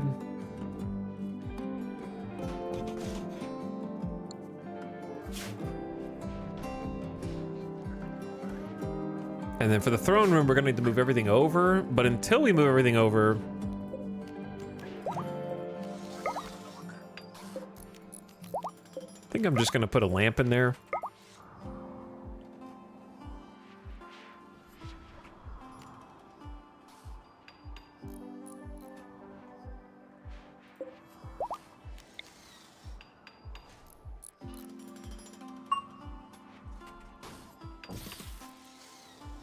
A little dark in that region now. Yeah, just get a little lamp in the room.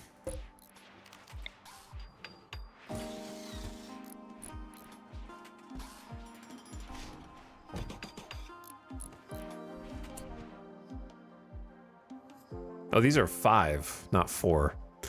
So I made this a little too small. It's in fact not mirrored. It's a 3x4, so it's actually a smaller bedroom. So be it. Now I feel a little dumb. I don't know how we're gonna fit. They could just be single beds in here. That's true. We could just do single beds. Good point.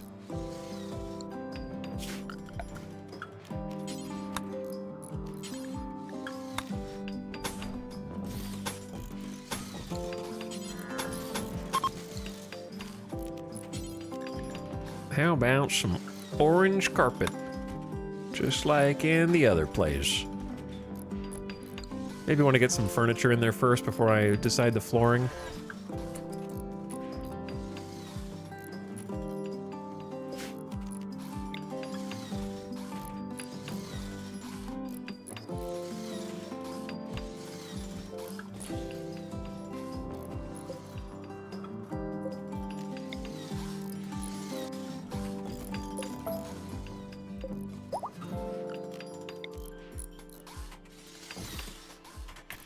Okay, that'll help. Sassy has given birth.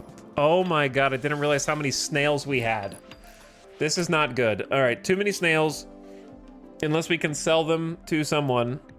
They're gonna eat too much. Okay, it'd be easier to do this for Sassy, actually, because there's 4 male snails.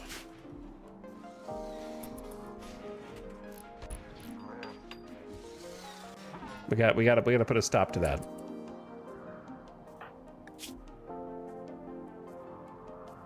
We only get a +1 for venerated lava snail, presumably unless they're close enough. So maybe only when they walk this way. Let me see. Tony, what do you think? Nope, just a +1.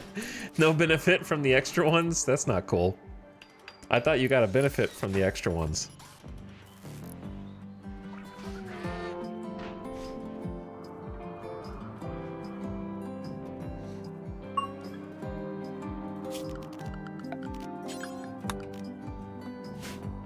Samantha level 13 in cooking? After all this time, you're only level 13?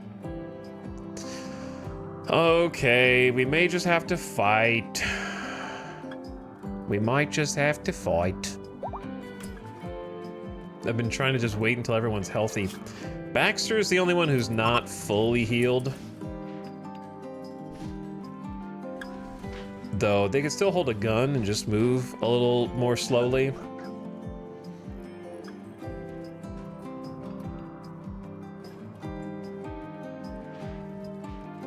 So I am at least going to have to find them something for armor.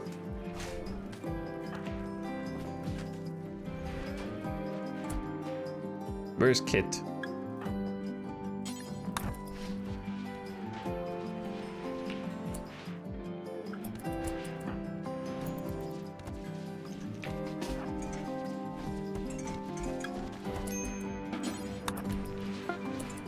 Okay, and as far as weapons go...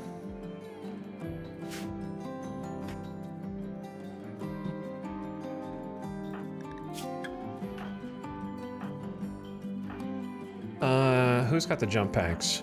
You do, you do, you do, you do. Okay, Sophie, why don't you change into a good... Actually, excellent chain shotgun. Yeah.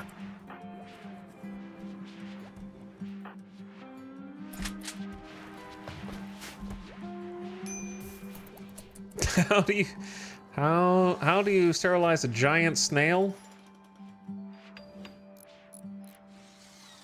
It's complicated. You have to go to school for that.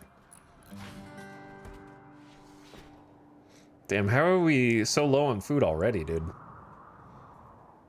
I assume it's because the animals are eating us out of house and home, for one. So we're gonna go through a quick purge.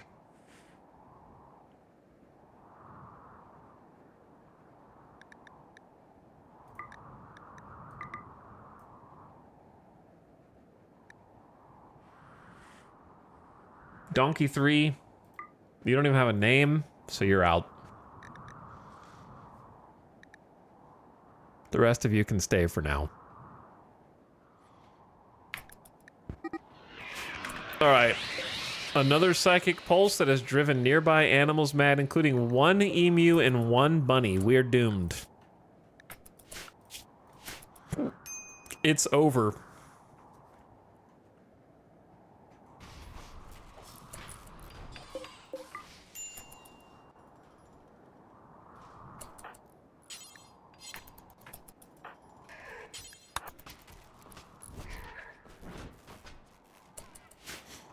Clearly, we didn't know what we were dealing with. Oh, the sun is blocked? That is why, yeah. The sun blocking of the 4 solars plus the wind is not up right now. So we just have like a huge power deficit. Let's just toggle off scanner, plus smithy, smelter, the usual stuff. We actually need to do this fight sooner, because Jackalope is going to need death rest real soon. You know that Randy's not going to raid until after I've, like, fought all these guys. And then we get raided after that. Alright, I say we raid them in the morning.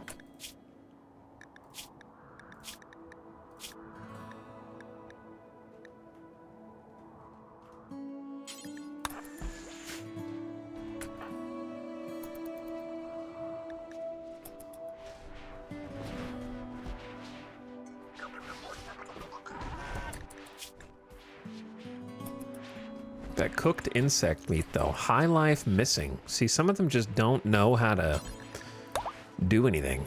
I have to baby them.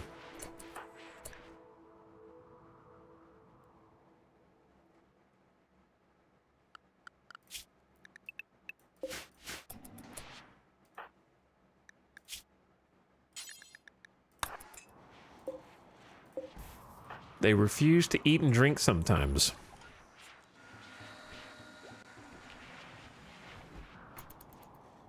Okay, fast forward until morning, and then we will strike. All right, there is the more powerful drone, medium drone, which is a -22, which is not great. So, when we decide to fight, I am possibly just gonna pop the Soothe Pulse and we could get another one. Or we can just drug and stim up.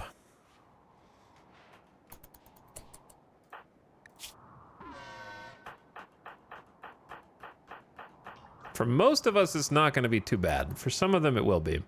But once they get rid of Drowsy and they're luxuriantly comfortable, the uninspiring speech really killed me.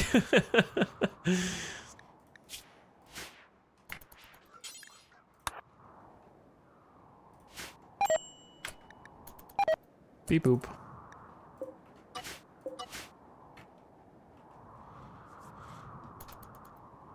All right, Randy, what would I want to fight these centipedes? Send me Edekin. I would say for this number of centipedes, at least 50 Edekin who are not breachers. Okay?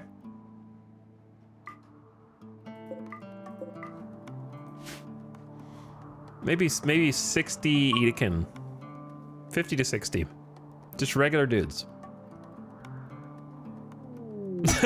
Okay, it was a bulk goods trade ship. Not quite. Not quite. I don't really... Well, we have 3,000 silvers. We could buy something. I wish they would buy the lava snails, but apparently that's too exotic. All right, here's what I need from you. Your gold. Your wood.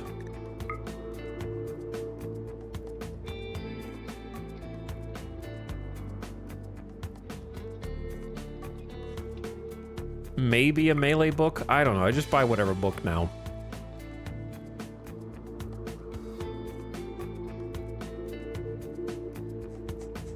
Do I have any clothes to sell you? I do. I have a Thrumbo fur, lady's hat, Panthera, sheep. We got some old clothes. Ding, ding, ding, ding, ding, ding.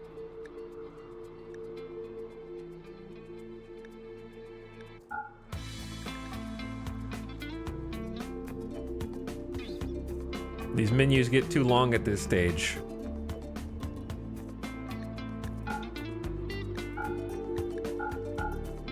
Sell some excess leathers.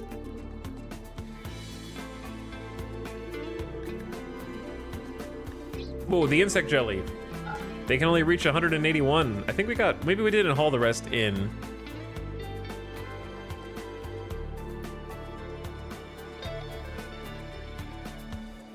I kind of hate buying meat, but I actually think it's helpful right now at this stage. So we buy some meat.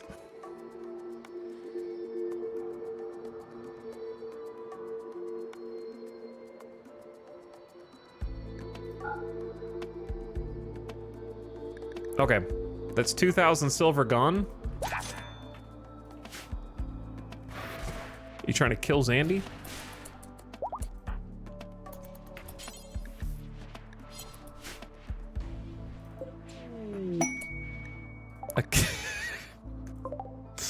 An Imperial caravan is approaching. Guys, I'm busy! You just keep sending traders on foot when I'm about to, like, aggro all these centipedes, man. Now's not the time. How long has it been since we did call for aid? We got 10 days left, or it cost us 4 honor. Yeah, I don't think I want to do that. You guys are welcome to help fight, man, but I'm busy. I'm just gonna have to dismiss you after I see what you want, because I might be able to sell them the snails.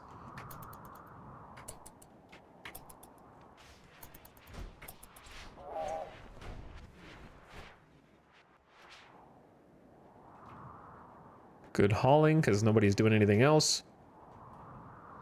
Wait for them to hop in. Moods are looking okay. We definitely don't want to get to high, obviously, but we should be able to tolerate medium.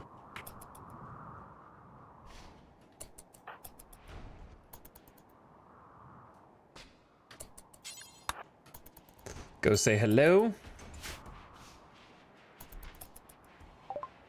Hello, would you guys... No, only exotic goods traders will buy the snails. We do have another 75 jelly somewhere. Okay, I don't have enough for anything cool. I wish they would send the dude that buys honor for gold. That's what I want. How about some more ladies' hats? We can craft more.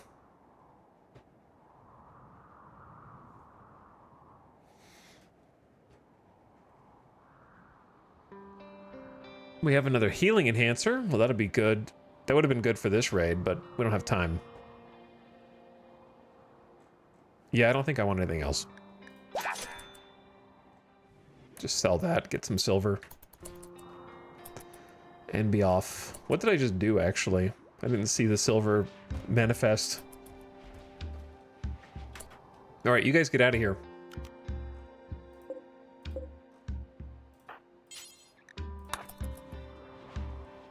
Snap, you can do it. Dismiss the trader. Goodbye. Please leave. Go to safety. Away from here. It's too dangerous. Can you be demoted if you lose honor? I don't know. Not sure. I would like to just not lose honor, preferably. Okay, now that they're gone...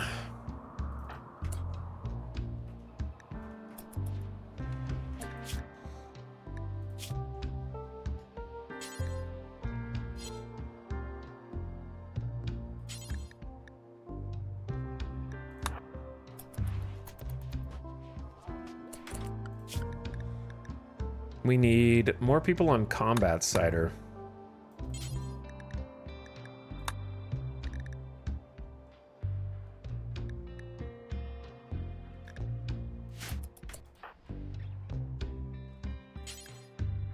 Three drugs allowed. You're carrying beer. Oh, you already got go juice.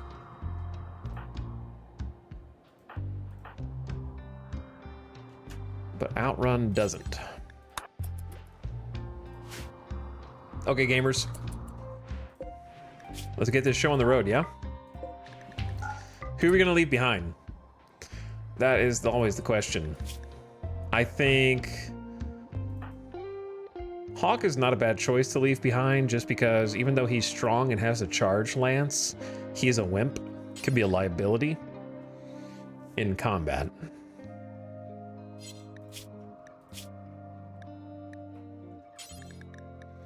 So I'm gonna say drink a beer, man the mortar, and then Baxter. Baxter, are you fully healed? You are fully healed. Get a gun.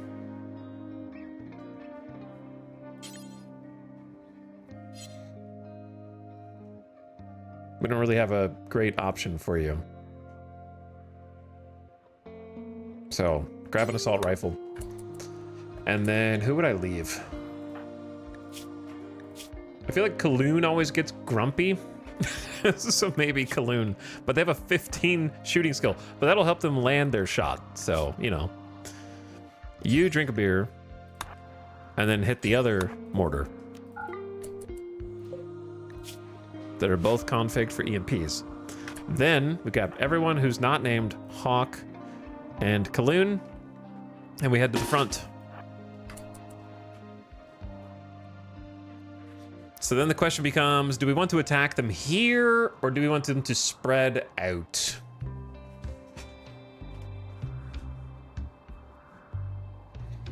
"24 seconds is not going to be that much time.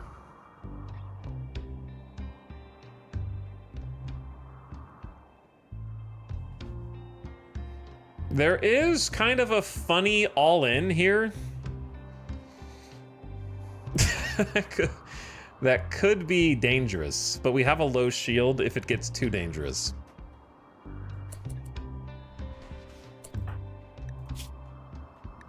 So this is the part where I want every melee to go ahead and go juice.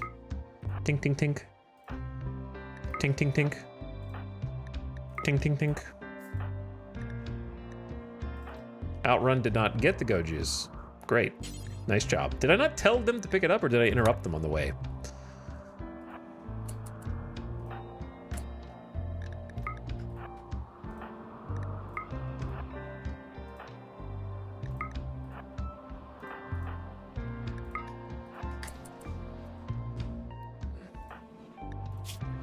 Zandy's like, you don't gotta tell me twice. I'm ready to go.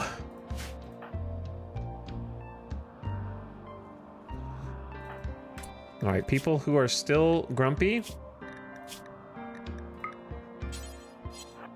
go ahead and take that Psychi Tea to sustain you. Opossum, you're not expected to join. So you just go take some Psychite since you have a genetic dependency on it. Outrun is on the way back. You had me at funny all in. Well, then here we go.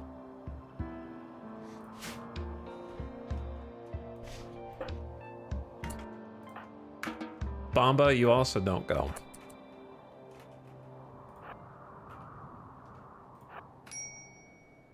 The unfortunate part about this is we're all going to be outside where there is the ash in the sky. Is this robot busted? Jackalope Pt.28, fix that bot. It's so sluggish. Did I just tell Samantha to shoot it?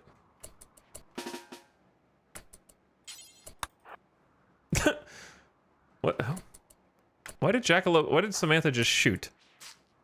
I must have clicked the hotkey. Oh, the enraged emu, and they just one-tapped it? Did anyone get hit on the way? You did? I didn't even notice. Well, that's embarrassing.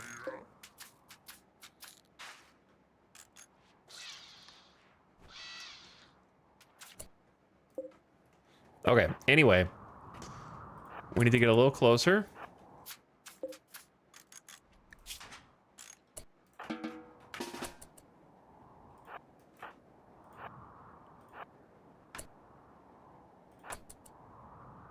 I don't think, as long as nobody shoots them,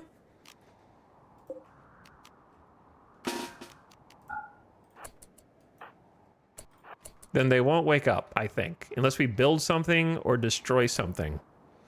So if you were wondering, what could the all-in possibly be?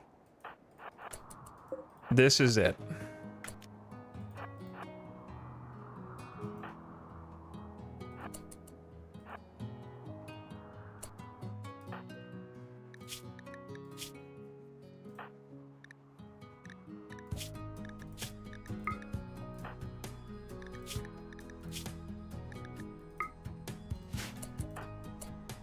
So I want the melee.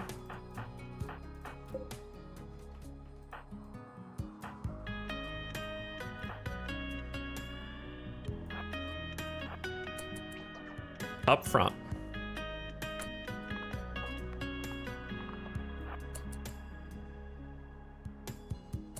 This is terrifying, actually.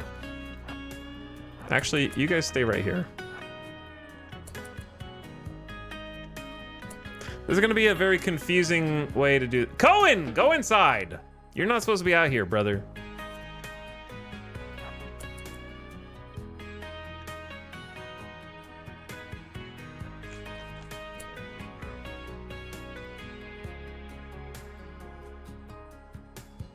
Quail! Get out of here! All right, the ash is settled. Baxter doesn't have a gun. Woo! I had them going to pick up a gun, but I interrupted it while they were on the way. How's there always someone that doesn't have a gun in these situations?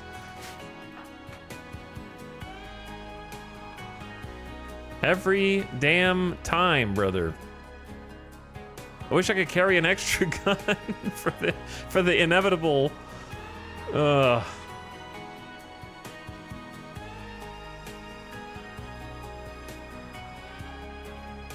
I honestly can't afford to wait.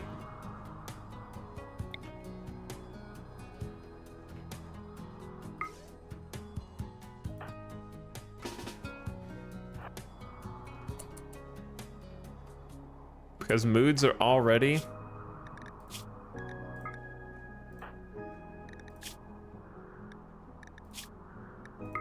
on the way down.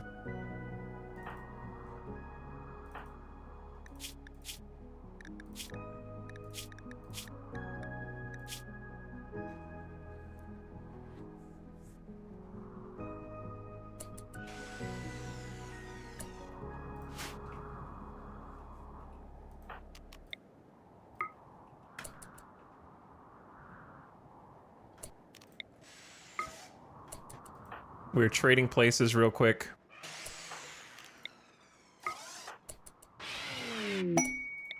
Bunny, not now, brother.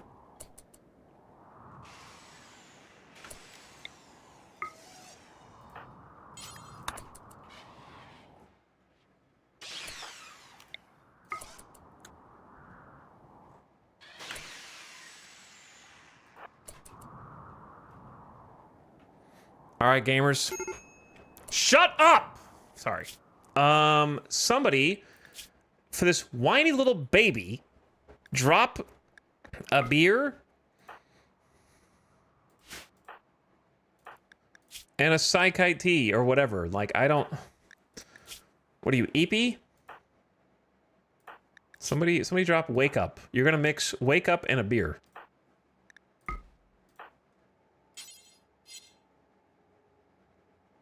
Where did I just drop that? Right next to you. Take the Wake Up. Who dropped the beer?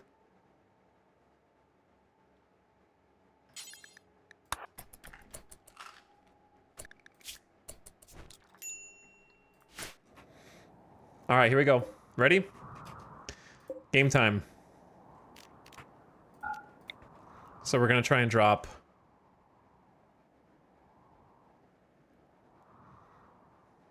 one mortar on this side and one mortar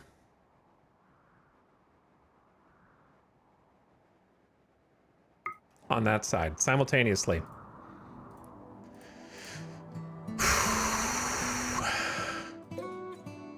Deep breath.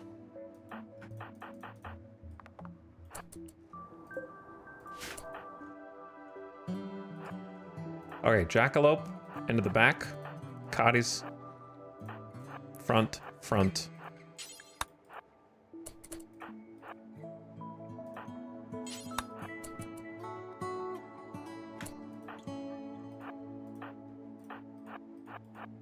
Samantha just needs to be in the middle.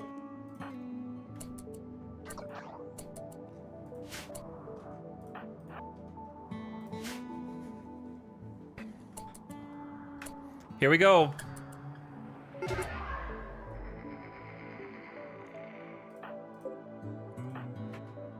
Good hit. The first one was a good hit.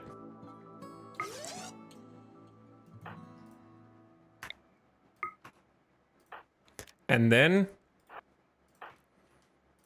we jump in to anyone that didn't get hit over here.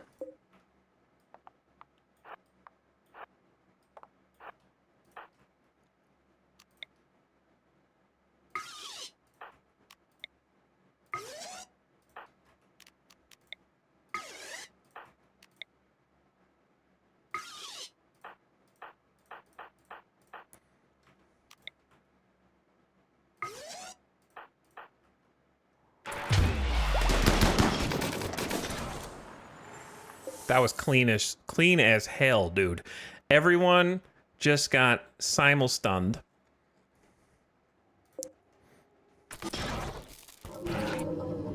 Okay, now we just need to, like, divide and conquer.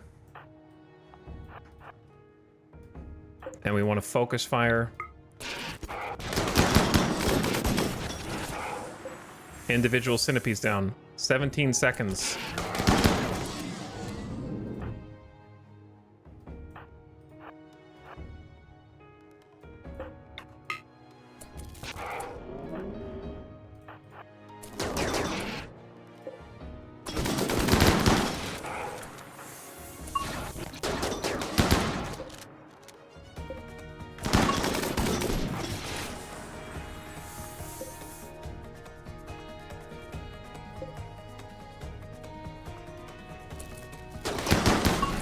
That is taking a little longer than I wanted.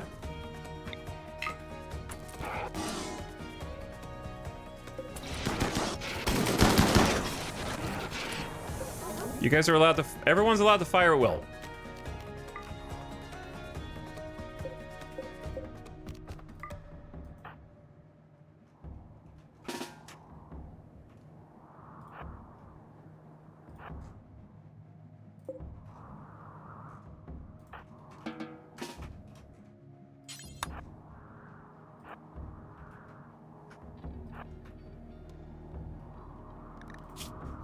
Baxter, you piece of poop. I'm pretty sure that the, well, actually just stay on this and shoot again. But I'm pretty sure it won't work again.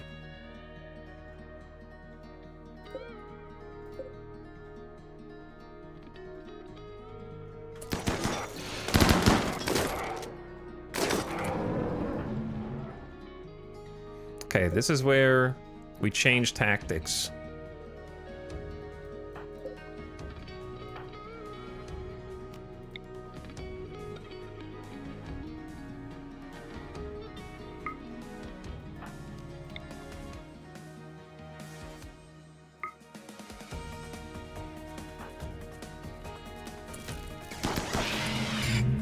Bubble shield up. Bubble shield up. Oh shit. Did run!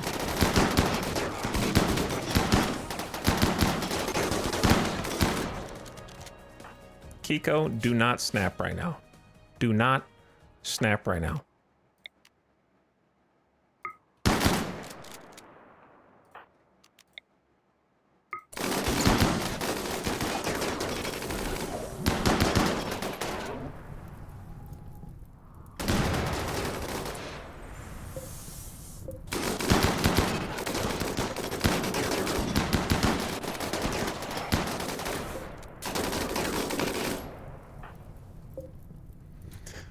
Seven, 5, 4, 3, 2. Shit, did they shoot? Oh, I had them hold fire. I'm a genius. All right, you guys just probably aren't needed at this point. So now we re-engage.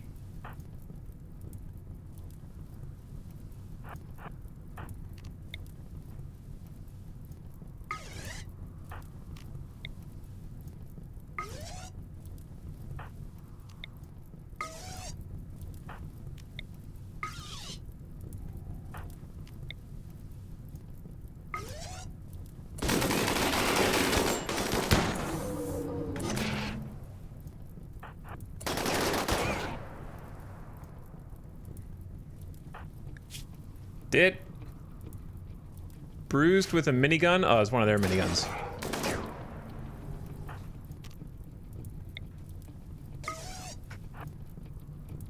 Get your ass in there. And move up. Everybody move up.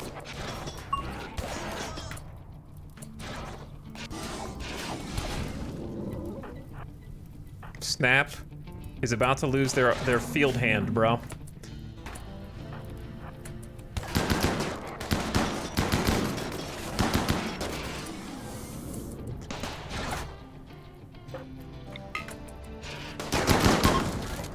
We got this! Also, the ad is about to start right now, but it's over. It's over, and we win. Boom. All done. Smooth as butter. Seeing them all jump in like that is sick. It is sick. And I think it was a good use of our low shields, which we've got at least 1 or 2 more. So we had to pop a low shield, and we used 2 EMP nades and some chem fuel. Right? Resource-wise. And the EMP mortars were awesome. So that's why I prefer EMP mortars to EMP grenades. I think EMP grenades are really good in a kill box environment. But if you don't have a kill box, then EMP mortars are pretty amazing. If they can just be like, I choose not to hit the target or anywhere close, and then that can screw you up. But in that case, my plan B was deploy the shield early and use the shield to make a tactical retreat, basically. That was the play. But I'm glad we didn't need to do that. So the other thing is moods should go back up because the psychic droner is down. I might put these fires out just so they don't burn the Okay, well, if you want to hide in room, that's up to you. Supreme Expectations will do that. Some of them were just not happy being in darkness, and outside is ugly. They're spoiled now. They didn't used to be this spoiled, but now their expectations are supreme.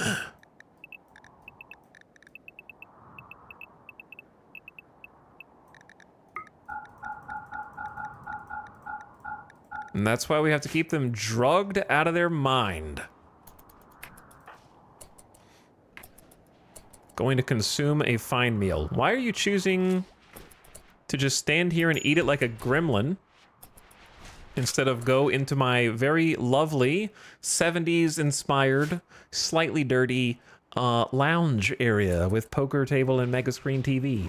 All right, sorry, ads playing.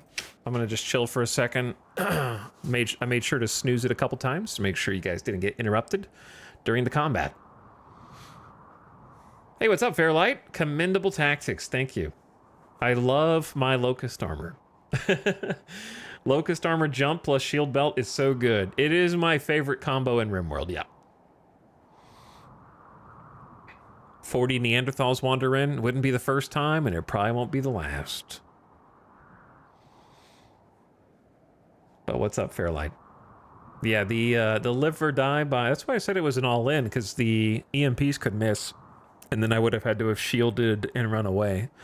So the gamble worked. If I wanted to be more certain, you could leave a third person back there to EMP mortar, and that would cover over, but it would cost, what, 6 components? It's a 6-component volley, effectively. We'll just leave it unpaused on screensaver mode, as I like to call it. The bubble shield was sick. Yeah, time is the only limit. It blocks all incoming projectiles except explosions. The back blast can go through the shield. The projectile will be stopped by the shield, but the fiery explosion that follows it can go through the shield. So I have made the mistake in the past of losing colonists to a Doomsday rocket launcher because I was extremely confident that the shield was going to protect me. It kind of did, in that it redirected the blast of the Doomsday, but it also didn't in that I think a couple people instantly died. And then I felt really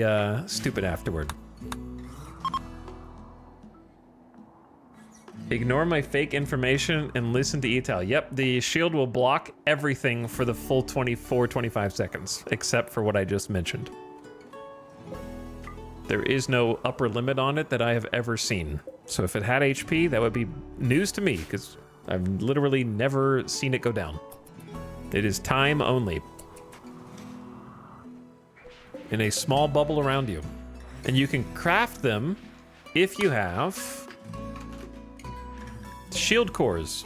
Shield cores drop from shield generators, like in mech clusters. So if there's a low shield generator or a high shield generator, if you actually, I'm not sure if both of them drop it. I know for sure that the low shield drops it. I think the high shield drops it as well. And you deconstruct those after the mech cluster is dealt with, and then you get a shield core, and you can use the shield core to craft your own low shield if you have the shield research. So as long as you got this research, it opens up both shield belts and packs. And then you would do that at the machining table. So like I can go here, make low shield pack. It needs one component and one shield core. And then they'll add it to the stockpile. Or you can buy them. You commonly find them at traders. Like we've consistently found them while trading with the non-tribal traders. And they're not very expensive, and I highly recommend having at least one in every combat. However, it's worth noting that mechs do have a lot of counters, specifically Tesserons and also Cyclops will penetrate the shields. So if you have those, then it can be a bit of a problem. Cyclops and Tesserons are my bane. Like a group of 10 to 15 Tesserons will give me a lot of problems, to be honest. I don't enjoy fighting them. All right, we can let these guys out for now. Though I'm hesitant to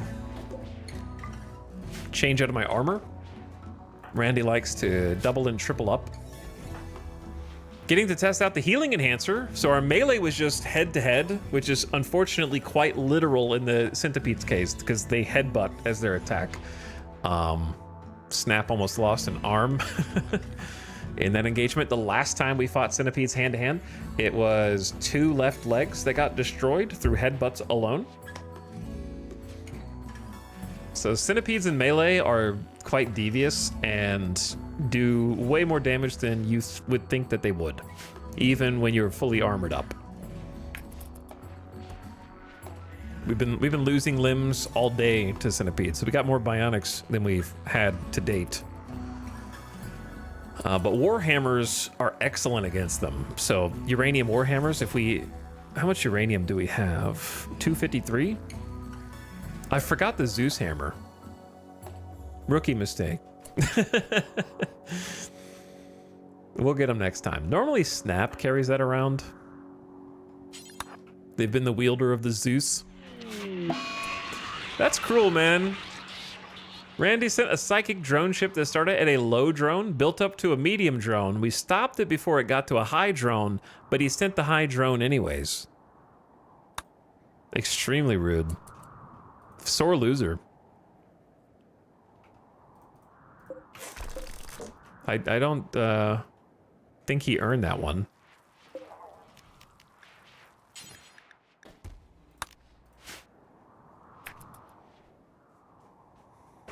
But anyway, the sun should be out, which means we can turn different stations back on that I had been turning off to conserve power. If only I could remember what they are. How do I stop Scorchers from burning everyone? Next raid has 20 of them. Well, you have a few options. It kind of depends on if they're not attacking immediately, mortar them. If they are attacking immediately, then fire foam kits, backpack fire foam poppers Sorry. Fire foam pop packs. Couldn't remember the technical name. Fire foam pop packs are great. The thing about fire foam poppers are, the initial damage of the scorchers is always going to burn. If you fire foam pop before you take damage, you can actually be covered in fire foam temporarily, which will stop you from being set on fire, but will still do burn damage to you. So you have to keep that in mind. Like, you'd never want to get hit by 20 fire foam or 20 scorchers simultaneously. They will insta burn your limbs off. So that initial burn still does damage, but it will stop you from catching fire and therefore getting more burns. But yeah, fire foam pop packs, carry those into combat, and they can help put the fire out, take out the scorchers. Scorchers don't have very much range, so if you have range with assault rifles, for example, that would be good. Try to kill them before they get to you. I usually like having layered weapon defenses because I don't have a kill box right now. So, like, I like to have different overlapping fields of fire for range, where I've got a few people who've got like chain shotgun heavy SMG for the people who get close. Because what you can have happen is on accident, like, I like to blob. It's like we just blobbed and just kind of rain damage down on them. But in a different raid where there's, you know, different types of enemies that are going to press against you offensively and like push your front line, you don't want every single colonist accidentally shooting the same enemy, because they might kill them in the first 2 or 3 volleys, and then the other 3 volleys hit nothing, but they still keep shooting because that's what they were aiming at. So I like having different ranges in my backline. So you've got the people with, like, Samantha has a charge lance. That's probably our highest range. Hawk has a charge lance. So those guys are sniping earlier. Then you've got the assault rifles plus the LMGs, kind of the middle long range. Then when they get closer, I've got, you know, some charge rifles. And then when they get even closer, we've got the SMGs and the chain shotties. So what happens is the people who get really close are the emergencies. That's the big threat. So without me having to micromanage, the people with chain shotguns and heavy SMGs are automatically acquiring the most dangerous targets and hopefully taking them down. And then if they get even closer, then my melee front line is there, right? But that way I'm ensuring that all of my guys aren't just shooting some dude in the back, and I don't have to sit there and reselect them and click a different enemy after every single time they kill someone, if that makes sense. I can kind of trust them a little bit more to choose targets smarter based on the limitations of their weapon.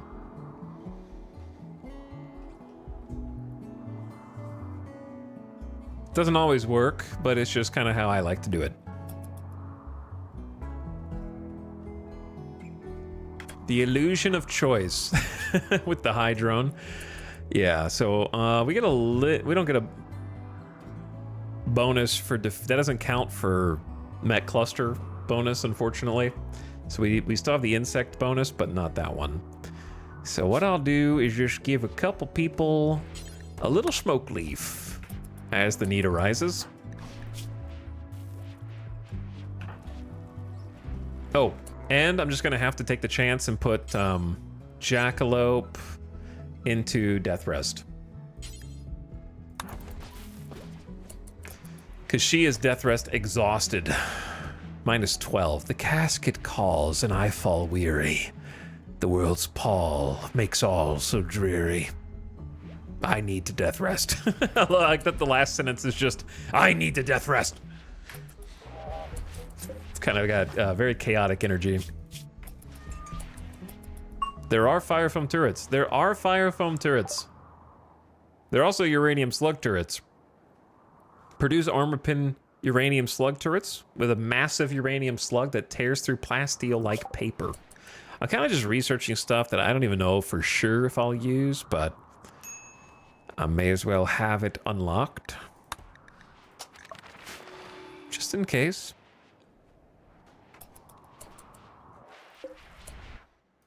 All right, Jackalope, you can wear what you like. such as not flak pants, please. You're in a weird configuration right now.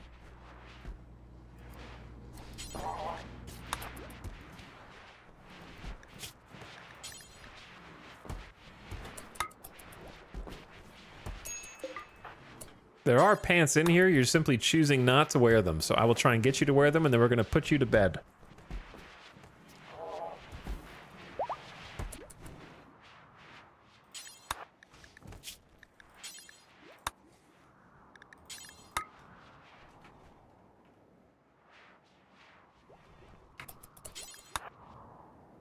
Where did that go?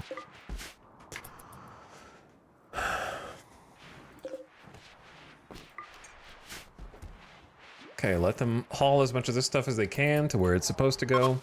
We'll think about changing clothes. Death rest. Oh, yeah, this is the first time we're using, like, the... We could have made a 6th building, but I didn't.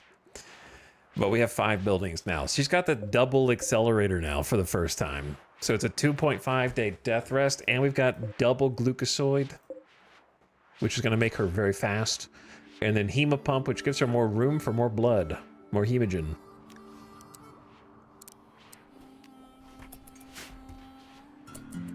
Samantha's going to need one too, but we're going to try and put that off. The 2.5 day is really nice for us.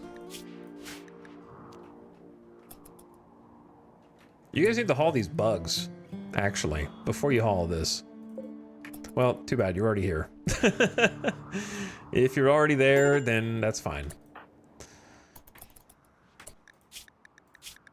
Kiko, you have 1 beer in you. Yeah, the high psychic drone is just messing you up.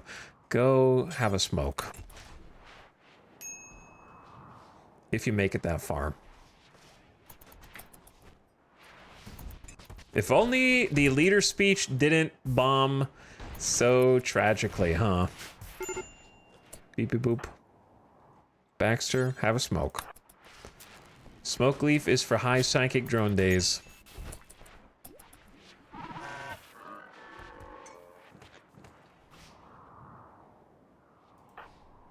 Okay, we're getting the mega scarabs. At least it's nice and cold outside. So these bodies should stay nice and cool. Our colony loves insect meat, if you're curious or confused. We did it for a long time, but then after eating thousands and thousands of insect meat, I thought, hey, it made sense to write it into the ideology, I think. So we did.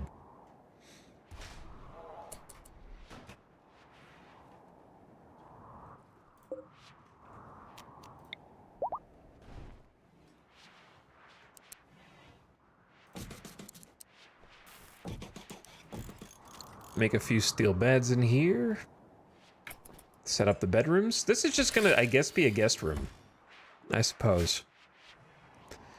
And then this is gonna be the throne room.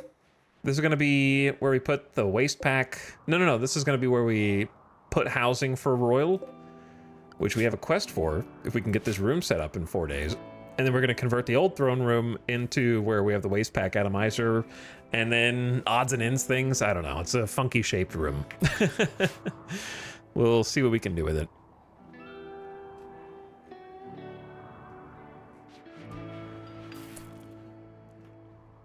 Oh, I know what's going on.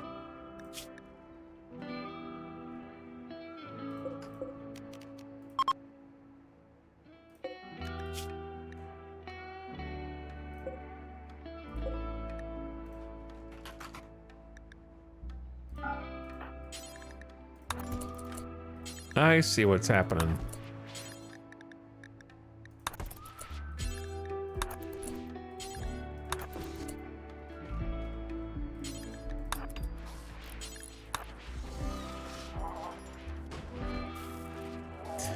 Not enough stockpile space is what's happening.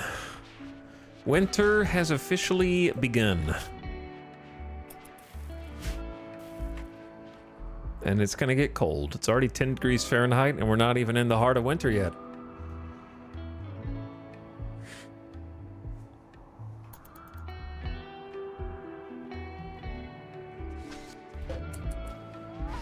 I can't abide a normal quality steel bed this late in the game. Sorry, Bucket. We need someone who actually knows how to build to take care of this.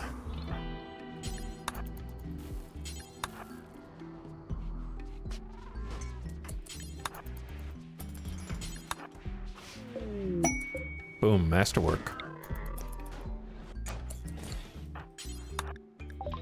Hawk has made a masterwork steel bed. The furniture is engraved with cubic number 2III, a representation of Hawk adding surface detail to a bionic leg with a satisfied expression on his face. 3 explorers gaze in awe. The whole image is depicted by the careful arrangement of 6 politicians. The work represents the artist's togetherness. Hawk made some art of himself making a bionic leg. He was so proud of that bionic leg. Oh, we have 2 healers. Okay. Miko, you're 1. We're installing healing enhancers on our melee since they tend to take the most damage. Remember when I said we were losing legs against centipedes today? Remember that? A few minutes ago? Didn't realize that I have lost a third. Which is crazy, because we have fought centipedes dozens of times. Dozens of times. In 28 streams. And this is actually, I think, we've only lost 1 leg in the previous 27 streams with the same tactics. And today we've lost 3. So it just gives me an excuse to make another bionic leg, I guess. Which I kind of need Hawk to do now. So consume your fine meal and then fabricate, please. Hawk built a normal bed also. Wow, it's harder than it looks, I guess. We'll try again. But anyway, yeah, Fleshball is supposed to get the other healer, so we may as well wait until they're getting the leg.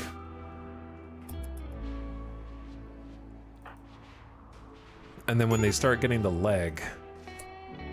Tony, shut up.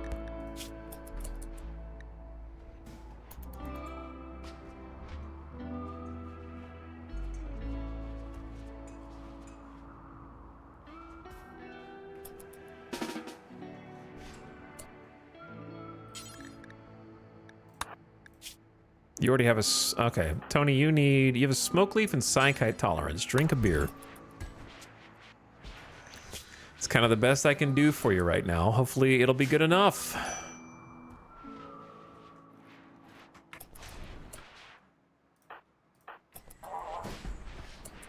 So healing enhancers have a 150% multiplier on heal speed. So that's why I'm putting it in all the melee. I haven't really done this before. This is my first time even trying this. So far, it's been good, I think, from what I can tell. We haven't had them in that long. We made a bunch of them today.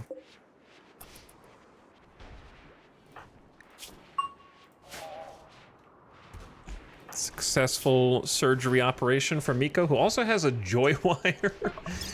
So they're not ever going to be the best melee around because their brain is minus like 20% functionality.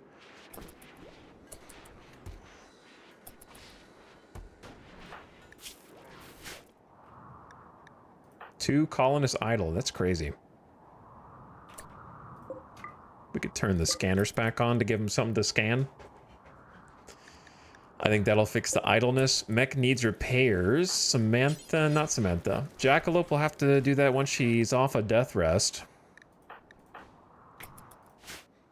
Everything else looking pretty solid.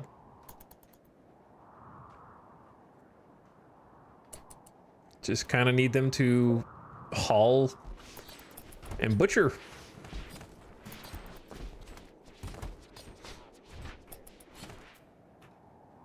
And then I need to figure out what these floors are going to look like for the builders. And what the throne room is going to look like. Which is kind of its own whole thing. So I definitely want a reliquary on either side, which fills me with guilt because I almost never get the relics. So they're just going to be empty reliquaries. 300 obsidian, and we could make an obsidian throne. I kind of have to do that. But I only have 357 obsidian. There is a lot more still on this map. So something else to mine. Oh my god, I just looked over here.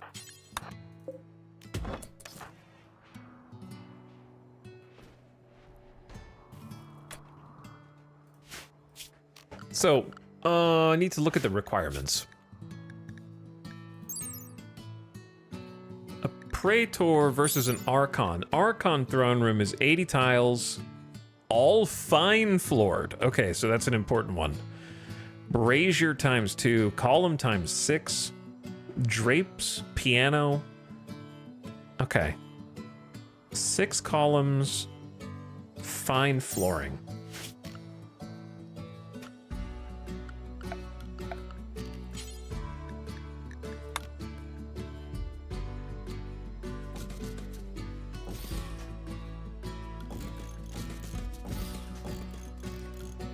Obviously has to look... Well, actually I want to put these... Yeah, because... Not like that, hold on. I'm just clicking everywhere. Yeah, like that. Where it kind of opens up right before the throne.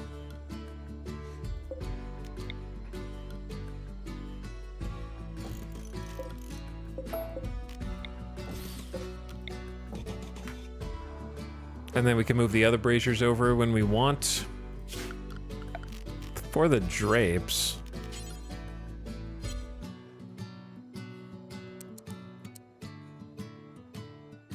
Probably just gonna want like this.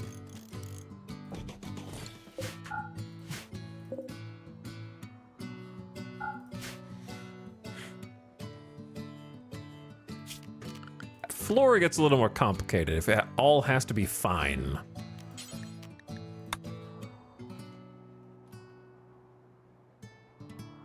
I feel like all fine is actually going to be a little ugly.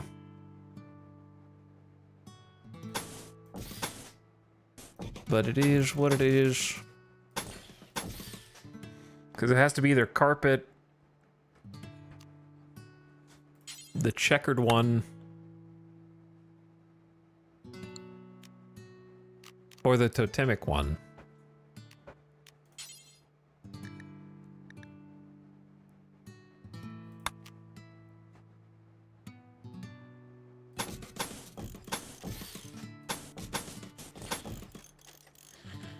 The royal does demand much.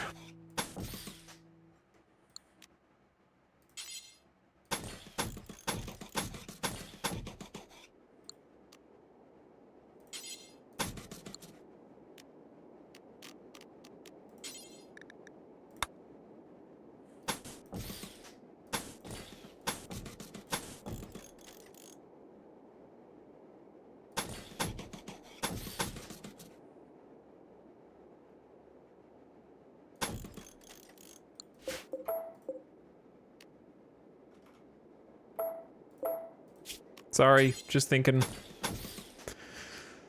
Thinking.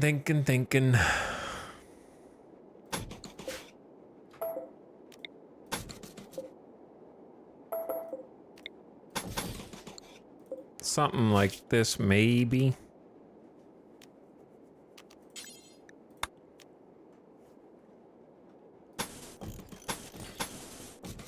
It could look cool or it could look stupid, but it's in my mind.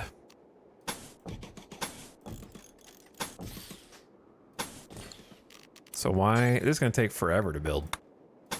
Which is kind of the point, if you think about it. But it'll give the builders something to do, so... Have fun in there. Where it's, I'm kind of making this a little premature. I should probably just deck out the royal room over here first instead of this.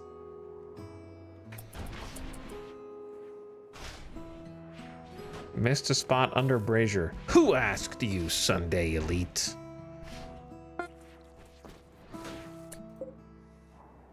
Nobody. All right, bionic leg time. Flesh ball, come on in.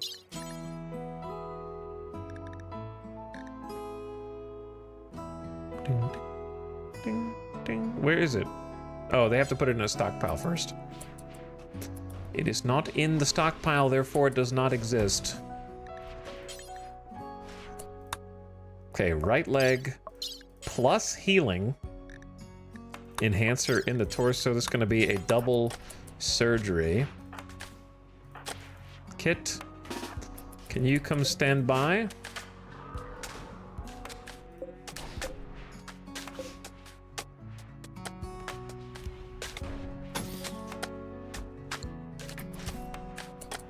For this surgery, please. You're gonna feel so much better after this flesh ball, to be honest. So, bionic leg first, healing enhancer, and then I think we have a healing enhancer out of everybody. Every single melee is gonna have one.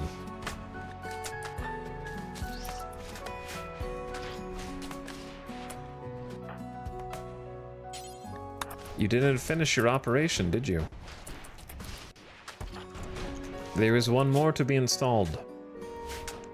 They'll also be faster as a result of the bionic leg, so it's kind of a net gain, I guess.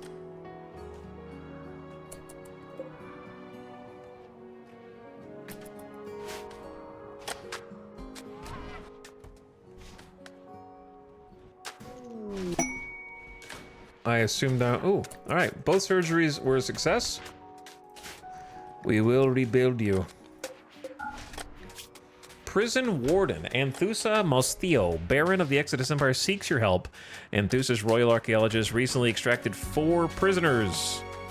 Anthusa wants you to hold them for 19 hours, but mechs from the Arthog Mech Hive will attack you and hunt them down. There will be 2 raids, 47 Lancers, 2 Cyclops, 2 Legionnaires, 5 Pikemen, and 5 Tesserons. You will get 5 Janissaries placed under your control.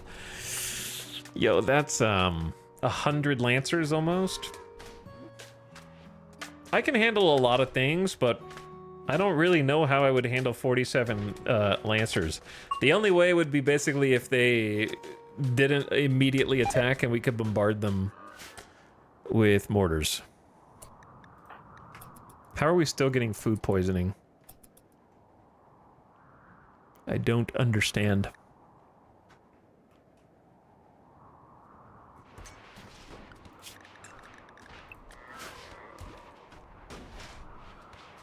I mean, I do want the 12 honor, but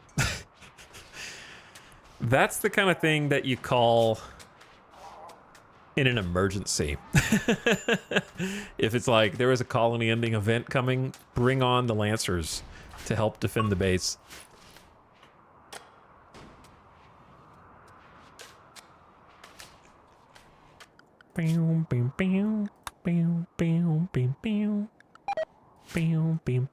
Snap got food poisoning too from incompetent cook. Who's sneaking into the kitchen to cook? Like, Opossum maybe is? They have a skill level of 4. I mean, 7. It could be Opossum. I'll just turn it off for now. It's kind of not worth it.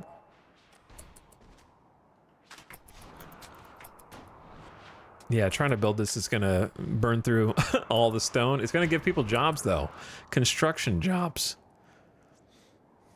Nobody else is assigned to cooking who's lower than a 7 skill.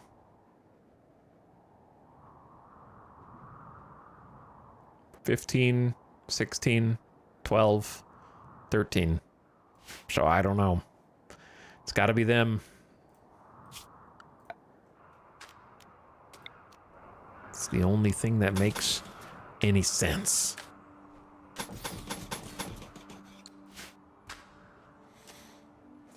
This stupid potato room right here. Okay, how would we deck this room out for a royal? Akin to jackalopes.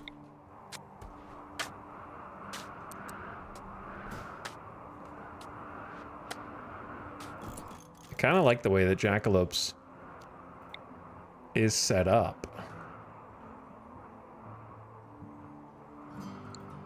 But the braziers add an element of difficulty because of the wood. Right now we have enough wood, but it may not always be that way.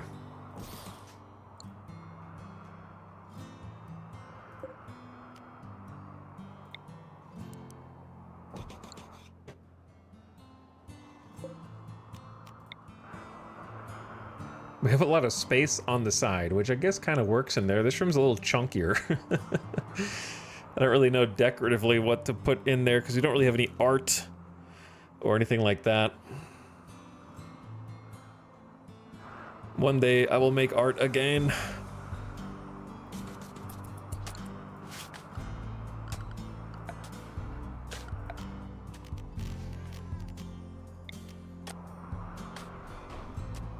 But I did like the way that this looked.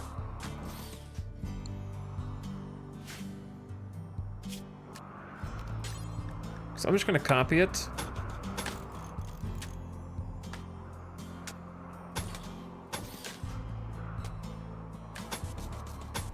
This is a larger room. Maybe we just give this room to Jackalope eventually.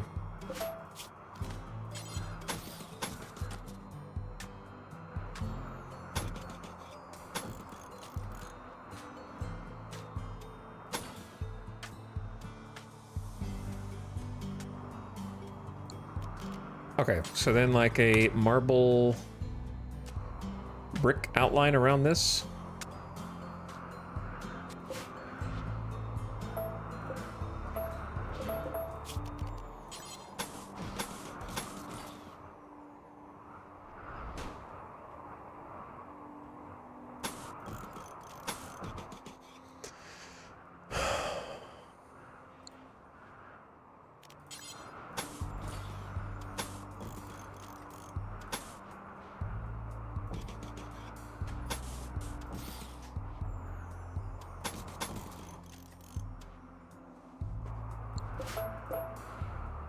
Yeah, this room is a little funkier.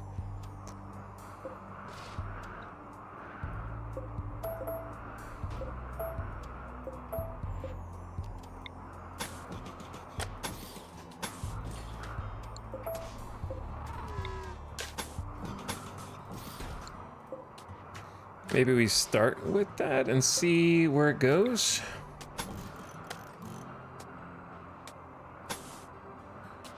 I might change a little bit of it, but we'll just start there.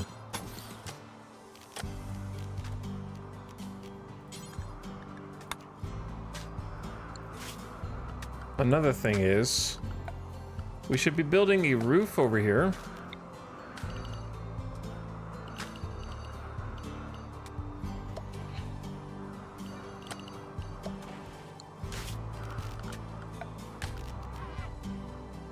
And making a snow removal zone.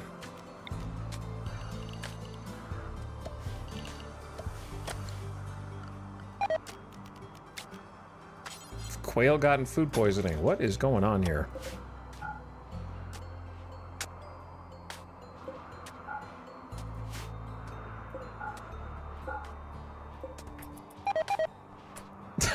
Outrun got food poisoning. Shell got food poisoning. I don't know who corrupted the stack. Somebody corrupted the food stack though, for sure.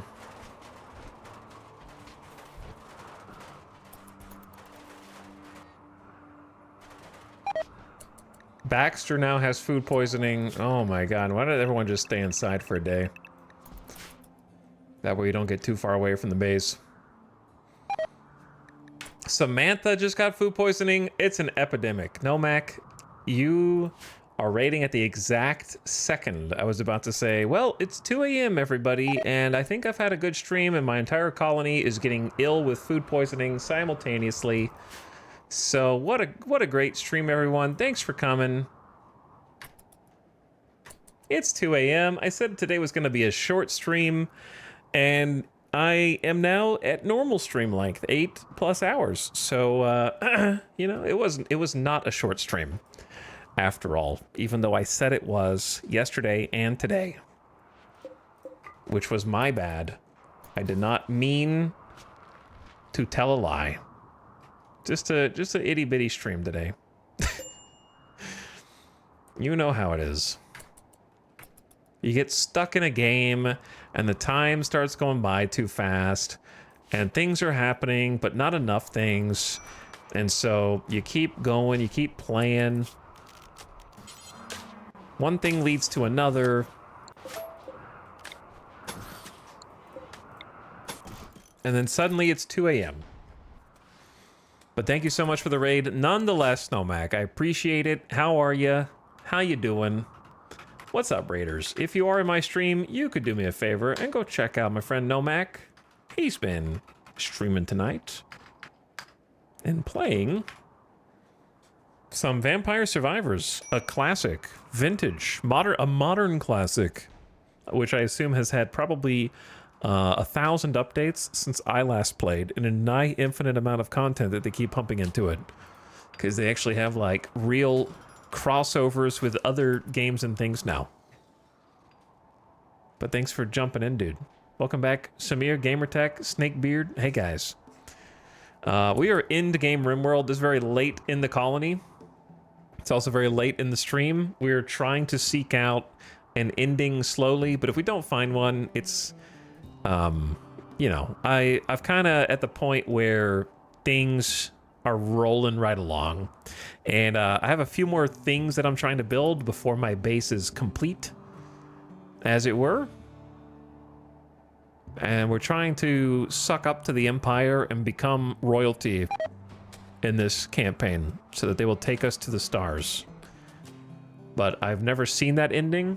There is a chance that I may never see that ending. Because right now it's a little RNG for me to get to.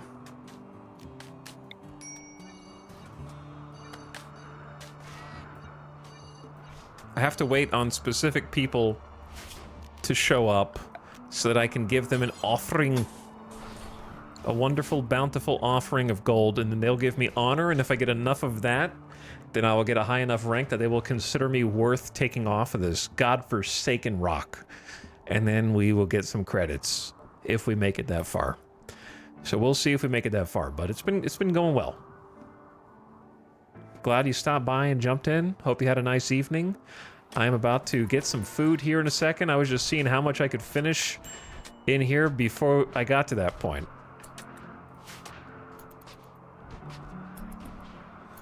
The builders are working as hard as they can, doing their best to try and construct these fancy schmancy rooms. And a couple of colonists are upset for seemingly no reason, even though we've got copious amounts of beer, drugs, smoke leaf, chocolate even, fine delicious meals, cocaine-laced tea. What more could they possibly want? And yet they will find something else to want. Most of them just have huge food poisoning right now, so they're just not having a good time.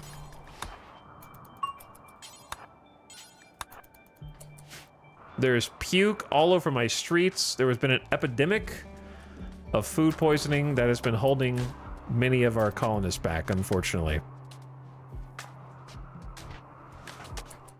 But all right, gamers, I think it is actually 2 a.m. Thank you so much for raiding, though.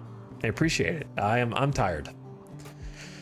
And I will want to pick this up from where we are without anything chaotic or crazy happening across the map that is threatening to get me killed at this moment. So I will stop while I am still ahead, but we've started a new pretty big project because it's going to just take a lot of stone. We got a new landing pad out here that I would like to pave and make look pretty. Maybe we'll pave this, give it some final touches, and then hopefully not starve during the winter. That's really all you can ask for, is we can grow enough rice and potatoes. But yeah, I got some good fights today, good combat. Nothing that really threatened the integrity of the colony like yesterday, where the pigskin drop pod raid was insane. However, some fun fights nonetheless. So thanks for hanging, thanks for chilling, chat. I'm probably not going to see you tomorrow. There's a possibility, I've been thinking about maybe just taking like a long weekend. Possibly just taking the next 3-4 days off and just do some me time stuff. Also, Alice has some more free time these next few days. So does a big weekend. So I might take a long weekend, or I might be back, but I'm definitely off tomorrow. And then after that is kind of TBD. So just a heads up. But I think, yeah, it's a holiday weekend. I'm going to send you all off on an in-stream raid to go say what is up to Avic and catch some RimWorld.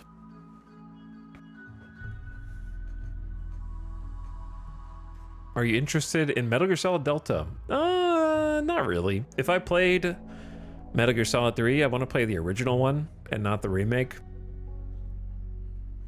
The graphics don't really appeal to me. I like the old art style and piss filter better, personally. But go give Avic some love. Been hanging out in chat. Lots of great people are streaming right now. It's a shame I can only pick one to go raid. But we're trying to spread some of the love around. So go say hi to Avic, who is on day 26 of his own RimWorld colony. I think you'll enjoy yourself there. And he's also pretty late game in RimWorld.